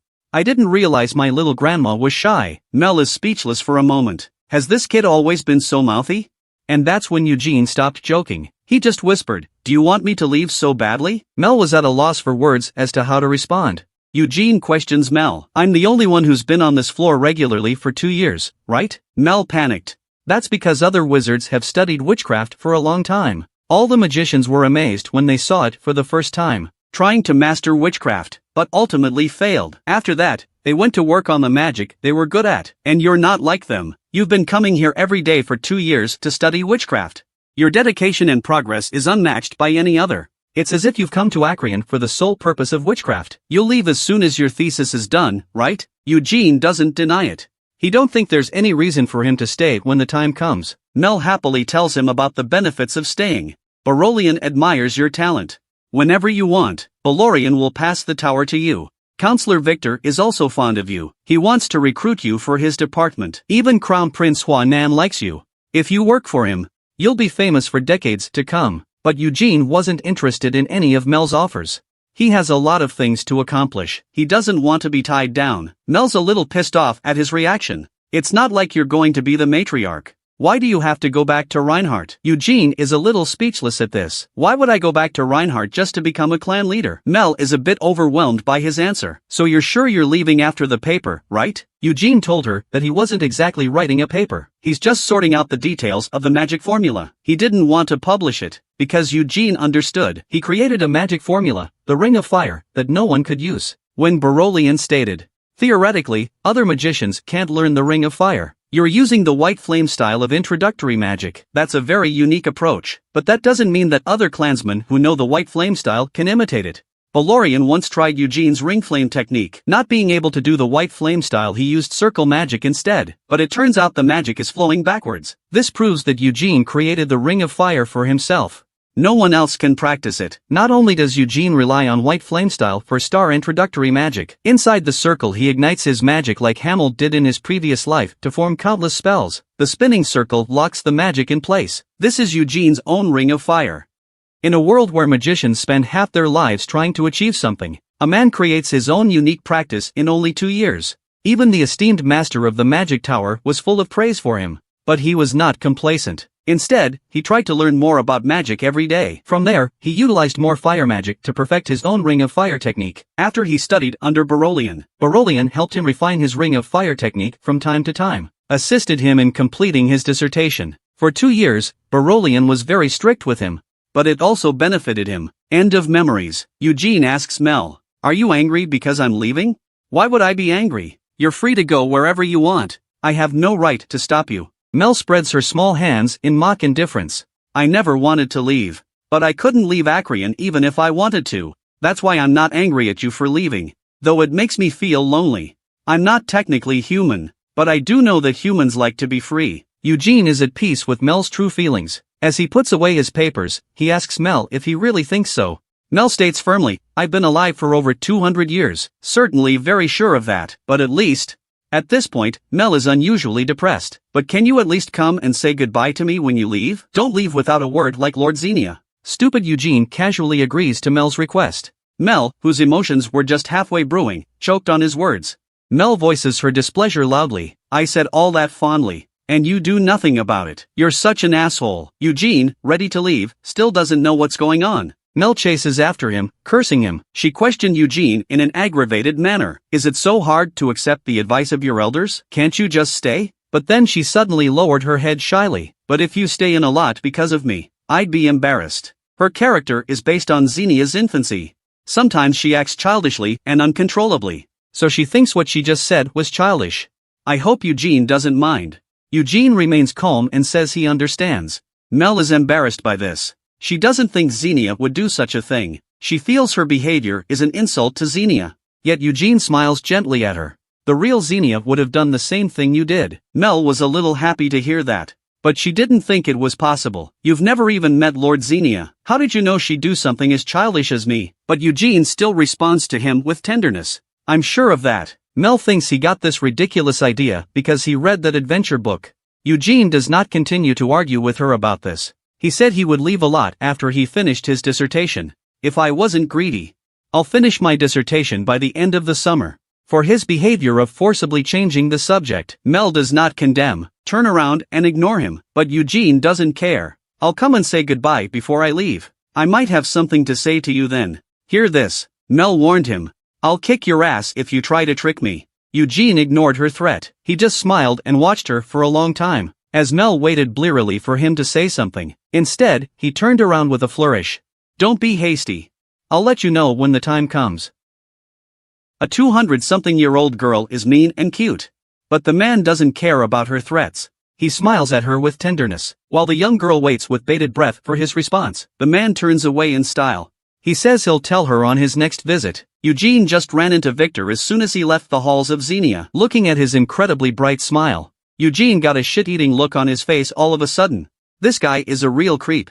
He knows exactly what he's doing here. But he's not interested in that. Sure enough, Victor invites him to join the court magician again. He's been promised many favors, but Eugene still refused without a second thought. He doesn't want to be tied down. Undeterred, Victor immediately resorts to a roundabout tactic, claiming he could check Eugene's papers, trying to win favor. He says that the Red Tower Master specializes in summoning magic, and he's better at battle magic. More help to Eugene. Eugene refused. He euphemized that Victor didn't know what he was writing about. There shouldn't be any way to find out what's wrong. This makes Victor internally vomit. "It's because you're hiding it too well to show me." But still smiling on the outside. "If only I could see it." Can also make many suitable suggestions. Eugene had to decline again. "Thank you very much, but but that would be an offense to the Lord of the Red Tower. Victor hastened to say that they could do it quietly. Just don't let the Red Tower master know. But Eugene doesn't care about him anymore, and with a quick excuse me, he turns around and walks away. Victor sighs as he fails again. Obviously a brat. Why is it so hard to fool? And at this point Eugene is annoyed as well. If Victor realizes that he has formed an eternal black hole, Eugene is certain that in the days to come, even in his sleep, he is haunted by Victor. The thought of that scenario makes Eugene black with disgust. However, the appearance when performing the circle flame technique is not much different from when performing the white flame style. If you don't pay attention, even Victor couldn't spot it. This means that in the presence of a high-level magician, Eugene can also hide his strength. At this point, smoke is rising from the underground lab. Barolian is silently observing something. Soon he gives his assessment. Putting aside the magic you used, if you only look at the strength of your magic, you've reached the 5th circle. But Eugene says he's still at the top of lap 4. And higher level magic can't fit into an eternal black hole either. Is this because I don't understand them well enough? To which Barolian argues that it should be a capacity issue. After all, Eugene's ring of fire can't perfectly replicate sorcery. You're replacing the circle with a white flame style star core. You can't use normal measures of strength. Simply put, for every star you raise in your white flame style, your eternal black hole, I should say that the ring of fire technique becomes stronger. But don't let your guard down. Although I can't see the drawbacks of the ring inferno technique at the moment. But when you level up, there's a possibility of danger. At this point, Barolian is about to stop talking. Eugene inquired if he wanted to keep himself from using advanced magic. Barolian warns him not to use 6th circle magic, because the circle flame trick is not a popularized circle magic. There are many hidden dangers. Seeing how serious Barolian is, Eugene understands the risks. He says he won't use advanced magic recklessly. After business, Barolian asks Eugene, "What's the plan after the paper? I hear you're not planning on returning to the Reinhardts?" Eugene responds perfunctorily, "The world is a big place. I want to see it. First, I'd like to go to the Ruhr Kingdom and try some giant ice crabs." Actually, it's because Ruhr was founded by the asshole moron. He was trying to go there to find clues about his partner. The man is a master of magic at a young age. Now that he's accomplished his studies, he's ready to embark on a culinary journey to taste all the world's cuisines. But that's in name only. What he's really trying to do is to start a graveyard tour. He's going to look for clues in the places where his buddies from his past life have been. Barolian didn't know he had a taste for food. He said he didn't have to go that far. There's a specialty restaurant in Alat. Eugene continues. "I like to go to the source and eat it fresh, it tastes better. And I'd like to go to Naala after the big ice crab. I hear the cactus crab is good there too. Actually, it's because of that desert. It's where Anis, the former virgin of the Nahara Empire, was last seen." Barolian had no doubts. "Since you like crustaceans so much, let's go eat lobster now." Soon, the two of them went to dine at Alat's famous lobster house. But Eugene didn't expect to meet that man here, only to see Crown Prince Honan sitting across from Eugene. He looks at him with admiration. Honan apologizes for interrupting their master and disciple's meal, says he'll keep it short and finish early. "Eugene, if you'd like to take a job with the palace magicians, I swear it on my honor, I will put you at the head of the pack." Eugene is skeptical of his words. "I don't think you can make it that far now." Honan says it does. "But I will do it in 10 years, because then I will be King Olaf." His words caused Barolian to frown, signaling him not to speak such treasonous words freely. "Prince Huanan, it's dangerous for you to talk like that. Today's King Alat is still in good health." Honan says, "You are mistaken. I have been promised by my father. My inheritance will not be in question in the slightest. The people of Alat are also very supportive of my succession." He then continues where he left off. "The court magician takes orders from the king, and in 10 years you'll be eligible to be their leader." And yet Eugene turned him down. "You're not really sure what level of magic I'm on. Why are you so sure I'm qualified to be chief?" Honan responds with a smile. "You and the Red Magic Tower Master have been hiding so well these past 2 years. I don't know why you're doing this, but there must be a reason why you're doing it. I don't think you're going to tell me. Well, I guess I'll just have to speculate." With that, his eyes instantly sharpened to focus on Eugene. In his eyes, Eugene was full of magic. "The total amount is staggering. 5 circles of magicians can't reach this level. You're working on the eternal black hole of magicianry, right? And it looks like you've succeeded in comprehending it?" His insight surprised Eugene a bit. Honan said helplessly, "You could at least answer a question. Consider it as satisfying my curiosity." Seeing this, Eugene states bluntly, "Though I wouldn't lie to you, Prince, but I'm not going to tell the truth either. Just answer your previous question first. The location of the chief court magician. Not that I'm pretentious. It's true that I don't want it." Hornan understands this. After all, given Eugene's talents, have a great deal anywhere you go. He changed his tune. And would the last 2 volumes on sorcery interest you? Xenia is known to have created the witchcraft trilogy, but Acreon only preserved the first one. The last 2 volumes are in the palace. I wonder if this is worth staying for. Both Eugene and Berolian are shocked at these words. Eugene clearly remembers Mel saying, the last 2 volumes of witchcraft disappeared along with Xenia. Berolian also nervously inquired about mixed Honan. When did the royal family come into possession of those 2 volumes? Do you know the whereabouts of Lord Xenia? Honan frowns. That was the copy Lord Xenia gifted to the royal family. The royal family doesn't know the whereabouts of Lord Xenia and the main text. That's when Eugene asked him, you mean you're willing to show me a copy of the royal collection? But Honan says not now. After all, even he couldn't watch those 2 volumes as he wanted to. But when he became king, he promised to make Eugene study the last 2 volumes of witchcraft. He then looks at Eugene with a sense of purpose. What do you think of this offer, Sir Eugene? Eugene watches him with indifference. The crown prince is really something. This man drew a big pie and tried to get Eugene to work for him for 10 years. He's got it all figured out, because it's an offer he can't refuse. But Eugene looked at him and didn't say a word. The crown prince of today is really good at using the power of the emperor. Eugene has been studying Witchcraft Volume 1 for the past 2 years. Even with his 2 lifetimes of experience, he still can't get through it. And that's not the only temptation Honan has given him. If he had access to the last 2 volumes of sorcery, he might be able to find a clue to what Xenia left behind. But he's not exactly the boy next door. There's no way he's going to take Huanan's offer so easily. Thinking about this, Eugene gives his answer. Since you said it would be 10 years before you could be crowned king, we'll talk about it then. Hearing this, Huanan was not offended. After all, it means there's still room for maneuver. He happily agreed to write to Eugene when he was crowned. And then, this important meeting ended on a happy note. The summer is coming to an end, and Eugene's dissertation is finished. Eugene has been busy all the time since he was born again. He never relaxes for a moment. That's why he writes his papers so efficiently. Looking back on 19 years of youth and sweat, Eugene has a sigh. But it was worth it to fulfill a long-cherished dream. In the past, he retired too early. There are too many mysteries about what happened afterward. A niece who disappeared in the desert. Moron the fool who built the kingdom. And Xenia, who suddenly went into seclusion. And Belmont, who dared to make a pact with imprisoned Demon King. The whereabouts of these companions and the contents of the pact. Eugene vows to find out. He can't believe those guys died so easily. They must still be out there somewhere in the world. That day Eugene came to the Acreon library as he had promised. Mel took the paper he gave him and studied it carefully. She was surprised by the contents. The perfect combination of star core and eternal black hole. Structurally she couldn't even find anything to improve on, though it's not as good as Xenia's eternal black hole. But Eugene's ring of fire has far surpassed current circle magic. After reading the thesis, Mel couldn't help admiring. But looking at Eugene's look of ambition and satisfaction, Mel proudly stated that there were still imperfections.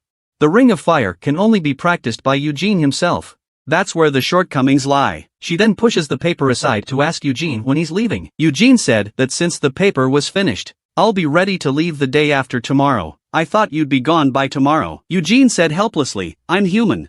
I need to rest too. And the Berolians are going to throw me a farewell party. Mel sulked at the news. I envy you for being able to go and eat lots of delicious food, and to receive congratulations from all over the world. Eugene smiled fondly at her loss and didn't answer. He changed the subject. Remember what I said a couple months ago? I'll tell you something when I leave. Sure enough, that managed to get Mel's attention. She curiously asked what happened to Eugene. Eugene, who is heading out, asks if she can keep a secret. I don't suppose you'll tell anyone my secret?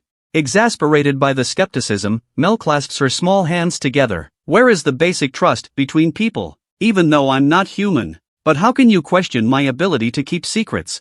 She's chasing after me and won't let up. Are you afraid I'll tell another magician about the contents of your paper? Eugene is being a fool again. Yes, have you told anyone? Mel was very sad to hear this.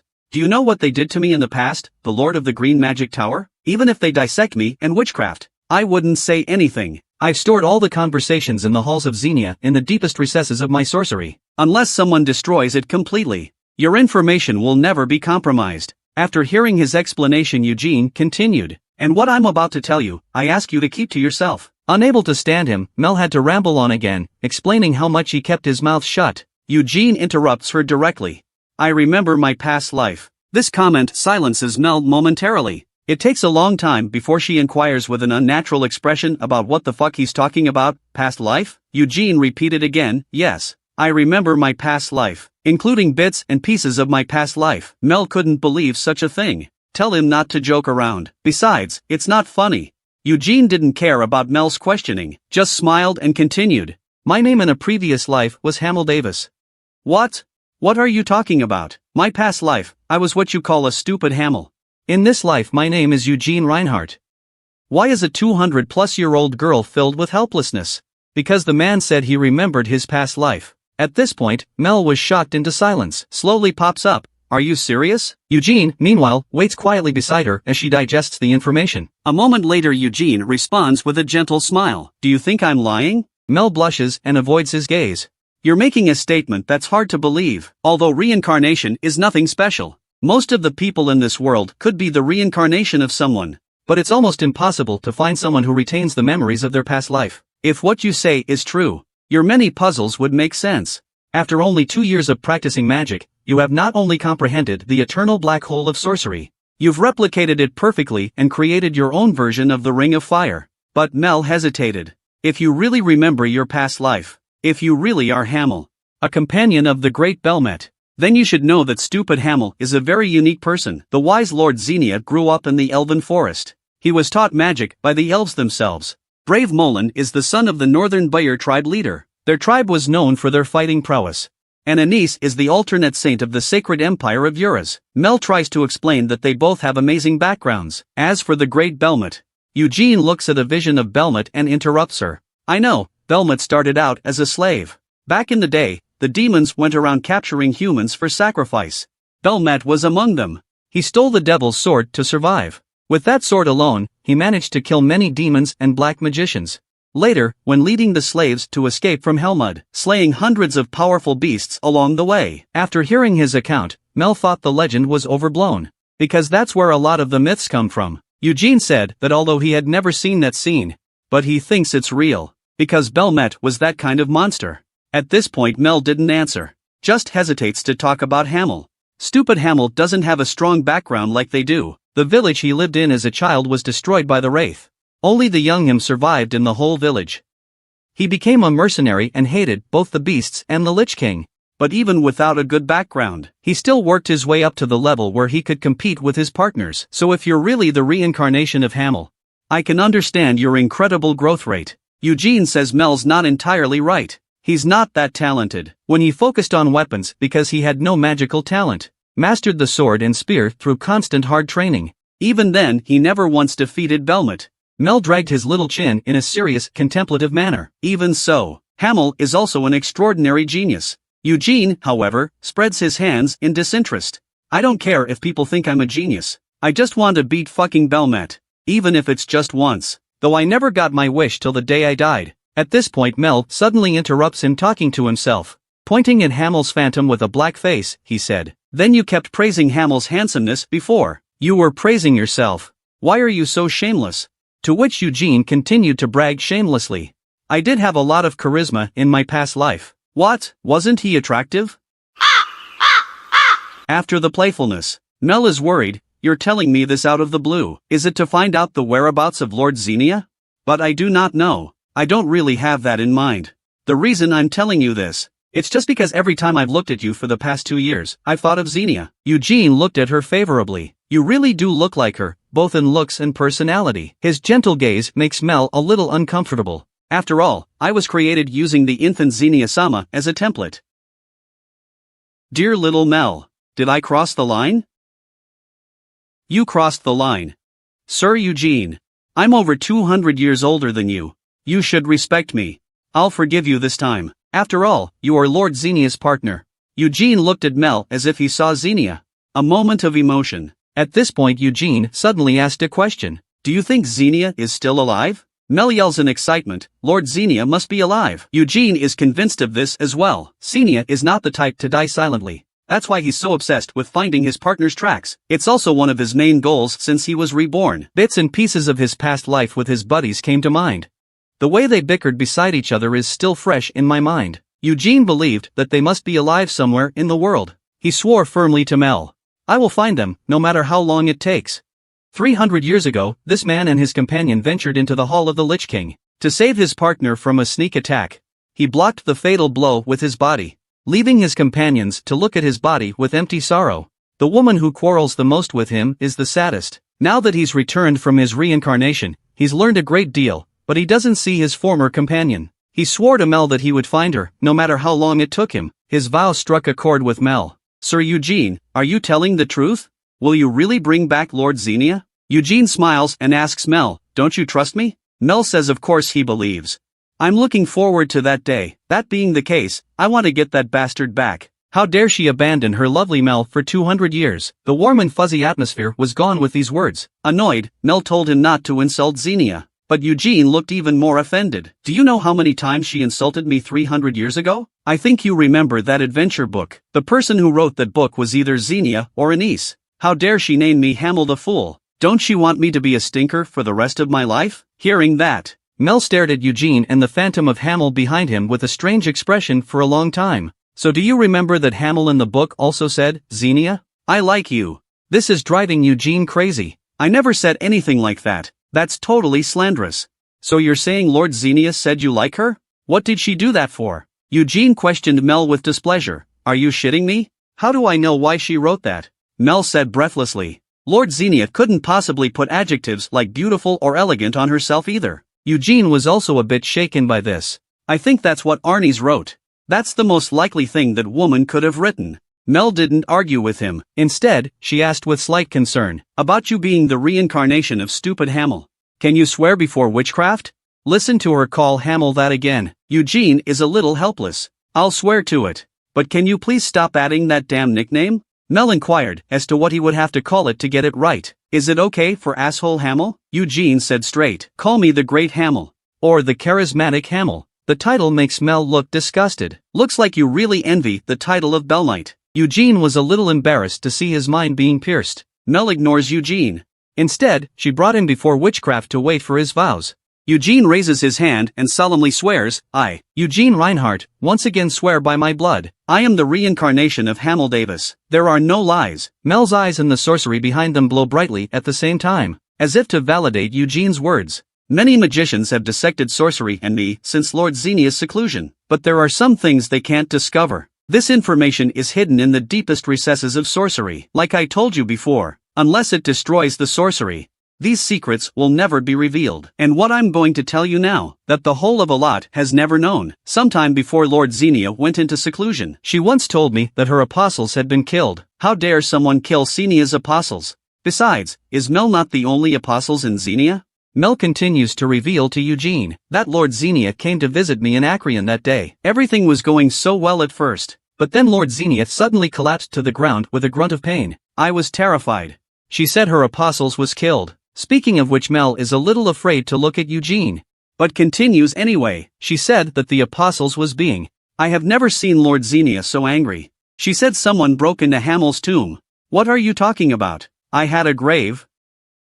Man alive, but told he has a grave. Teenage girl in her 200s says it's the grave of his past life, but now it's been vandalized. When his partner heard the news, she was furious. The man was astonished. He had thought it was impossible for his former self to have a grave after death. He was cursed in soul and body by a demon. It's only logical that his soul and body would dissipate into thin air after his death, so he never thought he'd have a grave. Mel said she didn't know until then either. And that's when Xenia disappeared. Mel sounded downcast, because Lord Xenia disappeared without telling anyone, so I don't want to tell anyone about this either. I'm afraid I'll get in trouble for her. But since you're the reincarnation of Hamel, then you have a right to know about it. After hearing that Eugene had an epiphany, now that he's reincarnated, then it's not surprising that I have a grave. Mel agrees with him on this. Since he can reincarnate, then it proves that his body from his previous life has also been preserved. The two discuss and Eugene comes to a conclusion. Xenia was definitely involved in my reincarnation. Eugene talked to Mel late into the night before leaving Acreon. At this point, Eugene kept wondering where the tomb might be. It's supposed to be kept in a secret place by Xenia. Could it be built where I died in my previous life? After the conclusion of the peace pact 300 years ago, the Demon King and the Demon Clan abandoned their invasion plans. Demons across the continent returned to Helmud. 100 years pass. The Demon King of Destruction remains silent as always. Imprisoned Demon King, as a representative of the demons, begins to repair the damage they've done. But too many kingdoms are attacked by the demons, leading to destruction. Even when the Demon King himself apologized, there is still fear and hatred in the eyes of the survivors. Imprisoned Demon King can only reorient himself to claim to the outside world. Among the Demon Kings there are also peaceful and radical factions. All the sins were committed by the late 3 demon lords, nothing to do with him as a pacifist. Even the Demon King of Destruction, who has remained neutral and unseen during the war. He was portrayed as hating the war. Of course, the dead lords had to take the blame. After all, they're already dead. There's no chance for them to object. The rest of their men have been taken over by Imprisoned Demon King. Besides, Imprisoned Demon King has also generously funded neighboring kingdoms, helping them rebuild their destroyed homes, also building magnificent cities around Helmet for the refugees, provided them with places to live. And not only that, but a lot of money was invested in reparations, into the main victimized kingdoms, paved roads to build new buildings for. 300 years later, this policy is still in effect. Those kingdoms still receive financial support from the Demon King. Helmut just became a huge empire. But it wasn't an empire to Eugene. It was just a hell where demons and black magicians who sold their souls to demons coexisted. Yet many kingdoms still recognized Helmut as an empire, in order to continue to receive financial support from the Lich King, and to name Helmut's capital the City of Disorder. Imprisoned Demon King's castle is in it, so by this scenario, Eugene's grave can't be in Helmut, in the demonic realm. Xenia wouldn't have buried him there anyway. To do otherwise would be an insult to Hamel's life's work. In that case, the only place there is a tie to Hamel is, could it be in my former home? Just then Clock appears behind Eugene. Eugene, interrupted in his thoughts, is quite upset. Impatiently, he turns back to Clock and asks him what's up. Why did you make a surprise visit at midnight? Clock feels a little innocent. It seems like every time I see you, it's when you're in a bad mood. Is it because of me? Eugene dislikes him back in a low tone. What do you think? But Croc didn't answer and kept talking. I hear you're leaving Aloth, is that right? But you should know that the northern kingdom of Roar is very close to Helmut. It would be dangerous for you to go there. Eugene doesn't want to tangle with him too much, impatiently asking what he really meant. Croc speaks bluntly. House Reinhardt's influence doesn't reach there. The kingdom of Roar once banned demons from its borders, but now the situation has changed. And there's a lot of demonic presence in Helmut, but not all of them take orders from Imprisoned Demon King. After all, there's more than just Imprisoned Demon King. There's also the Demon King of Destruction, who is ranked number 1 in terms of power. Eugene's face grimaces at these words. You mean Demon King of Destruction is ready to start a new war? This man thinks he's handsome. Hands in your pockets. Very cool. But if he meets one person, he'll be defeated before he can fight. Even the best of moods can become irritated in an instant. Just because this person is loved by everyone, flowers bloom and cars have flat tires. The invisible aura is the most fatal. Will you stop making things up? Keep telling the storyline for them. Crocker makes it clear to Eugene. If you insist on traveling to the Kingdom of Rule, you may attract the attention of the Doomlord. Those words made Eugene think Demon King of Destruction was preparing to start another war. His face instantly grimaced. But Croc dismisses Eugene's speculation. He states that Demon King of Destruction doesn't like violence, also respects Imprisoned Demon King's decisions. As long as Imprisoned Demon King doesn't make a move, Demon King of Destruction won't make a move. The name brings back unpleasant memories for Eugene. The Demon King of Destruction is the most powerful of all, as is his title. Everywhere he goes, he destroys. He and his buddies had only seen the guy from afar. Everyone was horrified. They couldn't believe that something like that could exist. In fact, he couldn't be sure what it was that he was seeing at the time. There was only one red color moving slowly across the open plains, but the pressure is so strong, it's suffocating. Xenia's face is very ugly. Clenching the staff with 10 fingers and trembling, she asked her companions if they want to go together. Anise kneels down and keeps casting holy magic to calm her down. Impulsiveness only puts them in an awkward position. Hamel was indeed frozen in place by the pressure.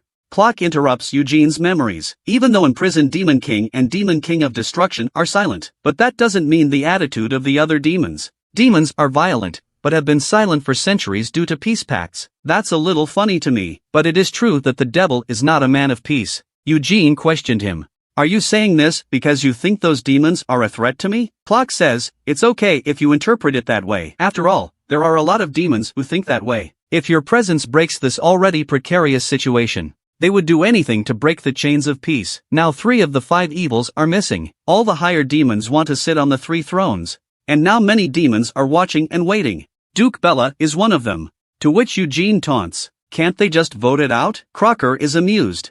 I'm afraid they'll smash the ballot box in that case. Eugene is finally starting to think seriously about this. Can I defeat a higher evil with my current strength? Cannot. He's confident, but not arrogant. He knows that 19 years of training is not enough. He needs time to continue to improve his strength. For now, he'll have to go to the Naala Desert.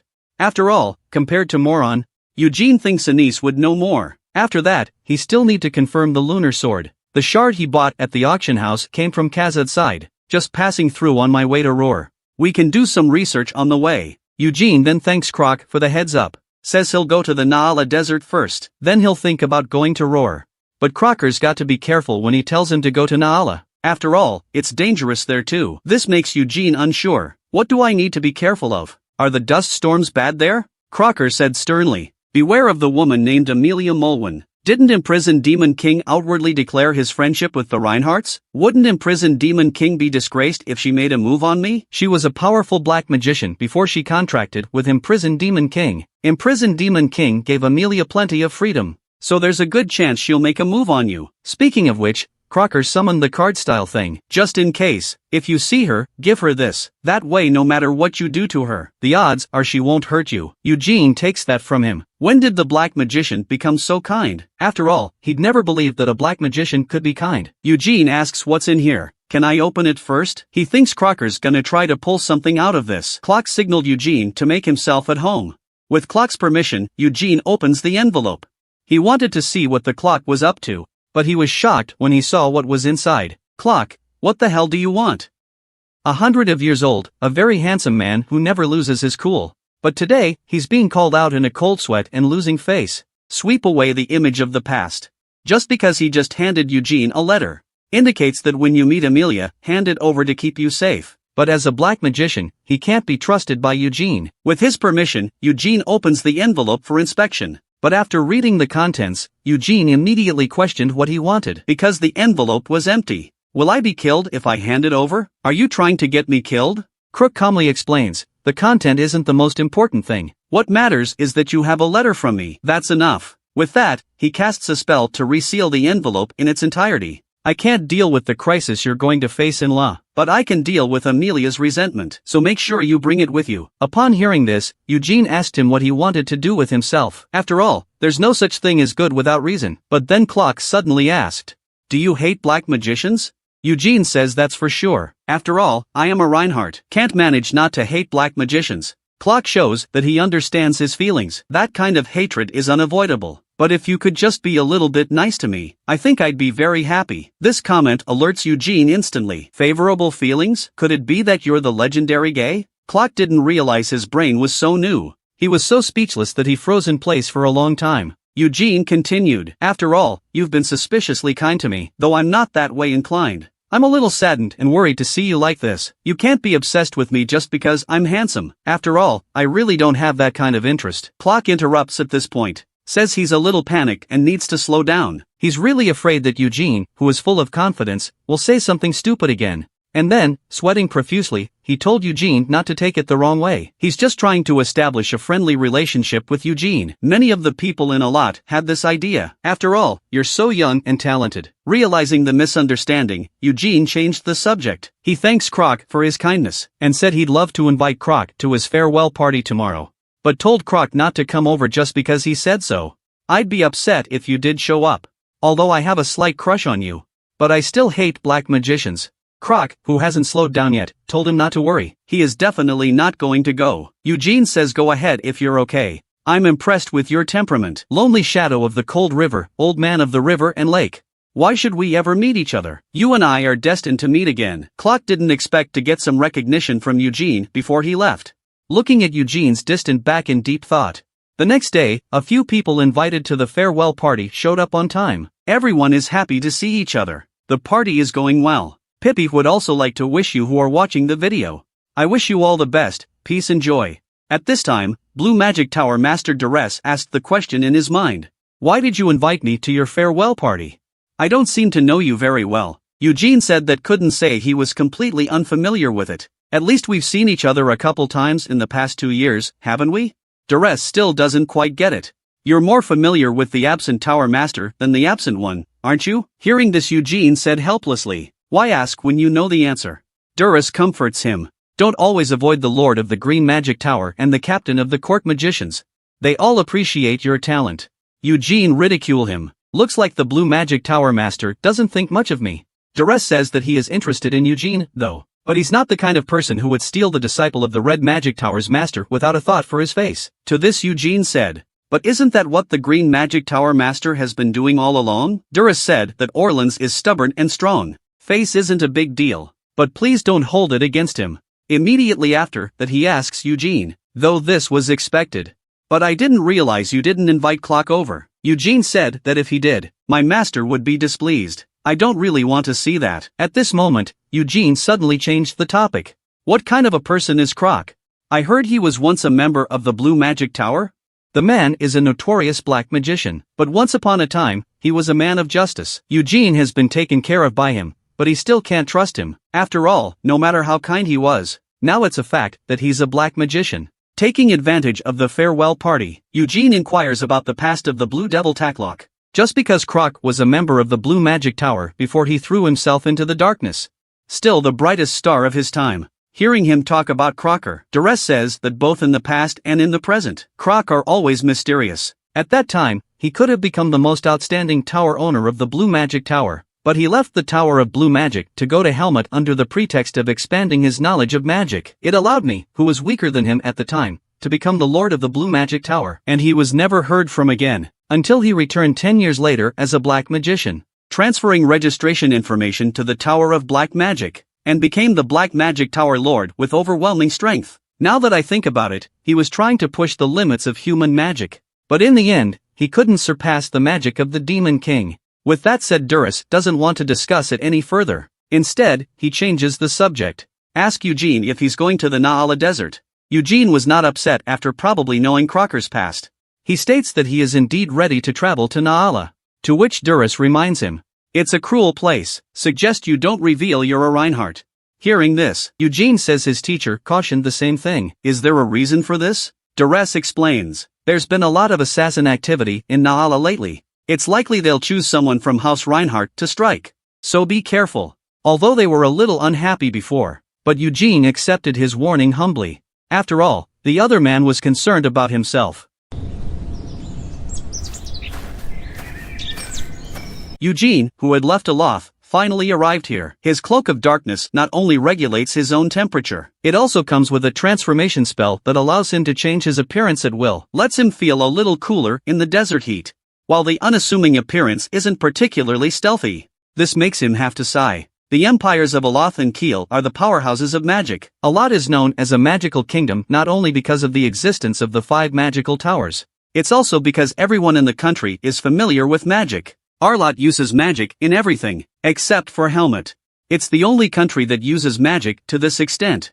It was at the forefront of the world in the construction of teleportation gates. Hundreds of teleportation gates can be easily maintained with a number of wizards, something no other nation can do. Like Naala, where Eugene is now, the only teleportation gates available are for nobles only, although he can enter with the name Eugene of Reinhardt.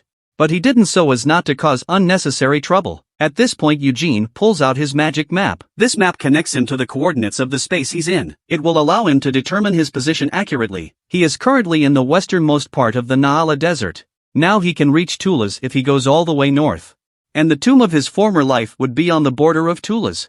That's where he came from in his past life. 300 years ago, the yellow sand blew up for no reason. Unusual sandstorms engulfed nearby villages. A former hometown is buried under the desert. Before that, Tulas was just a small country. In the face of such violent dust storms, they had no choice but to migrate. Abandoned territory became part of the Naala Desert. When first reading this history, Eugene knew it was man-made. The instigator of all this is the kingdom of Naala. 300 years ago, the Demon King was in chaos, and monsters were everywhere. Many nations rose up against the demonic invasion. But some nations took advantage of the chaos to expand their territories. And Naala was one of them. They were trying to invade the Kiel Empire, but in the end, they failed due to the presence of Belmt. Eugene hated Naala 300 years ago. This hatred grew even more when he learned of this history. But Eugene isn't going to bother with those guys. It was imperative that he find his own grave first. And, wait for me. Xenia, Anise. And more on the fool. Hamel is coming for you of all.